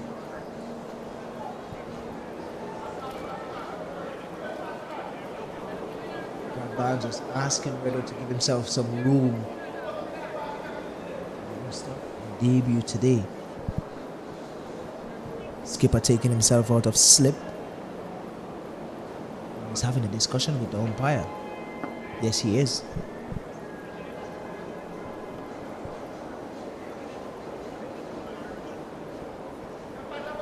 Not sure what the discussion was about, but skipper John Campbell walked to umpire Tuckett, had a conversation, and then placed himself back into the slip region. And then Redwood is moved now to cover.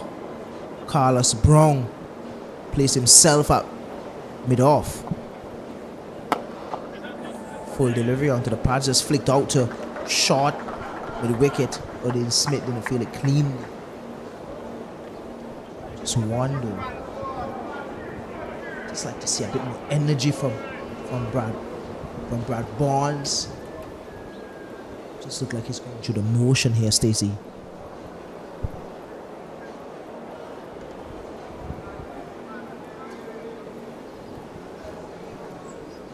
He doesn't really spin the ball that much, and you've been calling for him to get a bit more revolutions on the delivery. He relies heavily on his changes of pace. That one just narrowly missing the stump of Kieran Katoy there, coming back in with the arm on that occasion, opting to leave to end the over 64 for 1, Windward Islands. Yeah, so his changes of pace and length seems to be his strength in the mode of operation. But yes, it's a conversation that you were having yesterday as well about the spinners in the Caribbean not really spinning the ball a lot, not really putting the revolutions on the ball. More often than not, most of the bowlers, particularly the off spinners, they look to bowl a flatter a flatter trajectory rather than flight the ball. And it is something that is worth a discussion. The leg spinners in the Caribbean, yes, they are fine. They do look to spin the ball. The left arm spinners as well. Case in point, Joshua Bishop. Javed Royal, who looks to spin the ball. Leg spinners in here, Walsh, Young Zishan Matara. But the off spinners, I'm still yet to see, apart from Rakim Cornwall, who actually put a lot of revs on the ball, who is somewhat in a class of his own. I'm still yet to see that off spinner that looks to spin the ball. We had one here in the Windward Islands, in Shillingford. He's not with us anymore, but he's moved to Canada now. I just think that the Windward Islands Cricket Board should need to have someone to work with their spinners. Even Extension Cricket West Indies, they had a spinning camp the other day in Antigua. Cyrus, was at that camp, that spin camp in Antigua.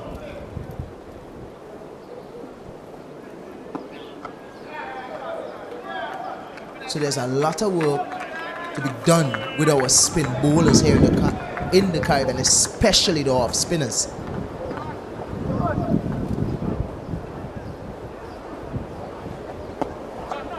A lot of that comes from too, I guess, with the amount of shorter format cricket that's played in the Caribbean. You know, you're getting smoked all over the park. You have to find a way to deter the scoring of the batters, and so that flatter trajectory is usually an appeal there, but surely going down the leg side. That's usually what they opt for. As the over is completed, 64 without for 1, and made an over.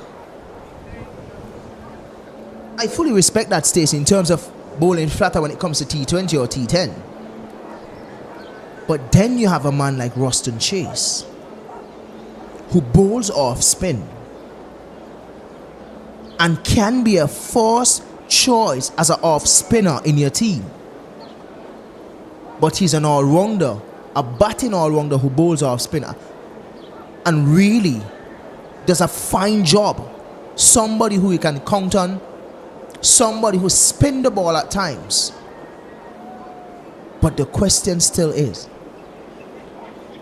if there's a position on a cricket field where you need an off spinner, an out and out off spinner, and there's Roston Chase and other off spinners in the Caribbean, what would be your decision? For me, it would be Roston Chase, because he's so smart in the way he approach bowling, and he understand his game. That's the most important thing, understanding your game and understand what works for you. Then again, he's very good with the bat. Just think that he's one of those players that we should have in the West Indies as an all-format player. Few all-format players we have here, Stacey. Quick single taken there by Kotoy.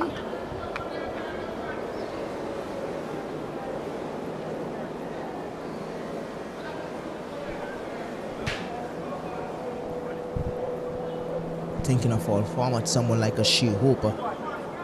He always mention Brendan King out of Jamaica, Austin Chase,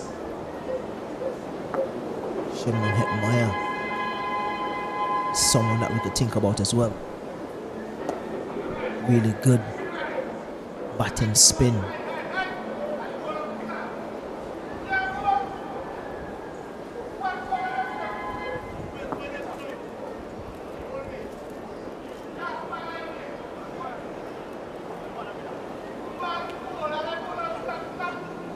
Lots of changes in the field by Captain John Campbell. He really wants another breakthrough before the end of the day's play. Getting more men around the bat. This is proactive captaincy from him. 4 men now in the eye line of Stefan Pascal. Any which way he turns, 2 men behind the back, slip, leg slip, and 2 men in helmets in front of him. Very attacking. He's looking for another wicket here before the end of the day. Guess what? It is the end of the day. Yeah, so a match dominated primarily by Jamaica. Windward Islands chasing 421 runs for victory. Jamaica, on the other hand, they'll be eyeing up 9 wickets tomorrow. Windward Islands, they were off to a good start in their pursuit. 51 runs partnership between Jeremy Salazano and Pascal. Jeremy Salazano was dismissed to an innocuous delivery in the end. The first delivery he faced, and the only delivery he faced, to Jevar Royal, bringing about his downfall. Pascal and Katoy in a 14 runs partnership for their team, and they'll be looking to press on tomorrow and bat long for their team in their pursuit of 420. Kesrick, your final thoughts on the day's proceedings? Not bad at all for Jamaica. They came out, they understand what they had to do. They came out and they played good cricket. The good thing for Windward Volcanoes today, they won a session. The session just before lunch. but they're in now with a chance. But they have to bat long. They have to do well. They have to put their heads down. Need 355 runs. Kieran Katoy is at the crease on 8. Pascal is on 24. Jamaica would like to think that they have done a fine job to pick up a wicket this evening off the Volcanoes. Probably would have loved to see the back of Kieran Katoy with the amount of chances that he had. But he's still there with a chance to come back tomorrow. Needing 355 runs. We're here at the Arnisville Cricket Stadium. Windward Island Volcanoes versus Jamaica in this first game here. This is the third day, the end of the third day. Jamaica looking in full control. We'll be back here tomorrow on the 4th day to give you coverage of the regional 4-day tournament. First round here in St. Vincent and the Grenadines. Jamaica versus the Windward Islands. Yeah, I think whatever happens tomorrow, we will be in for an intriguing contest. So please do join us tomorrow as we sign off here at the Arnisville playing field in St. Vincent and the Grenadines.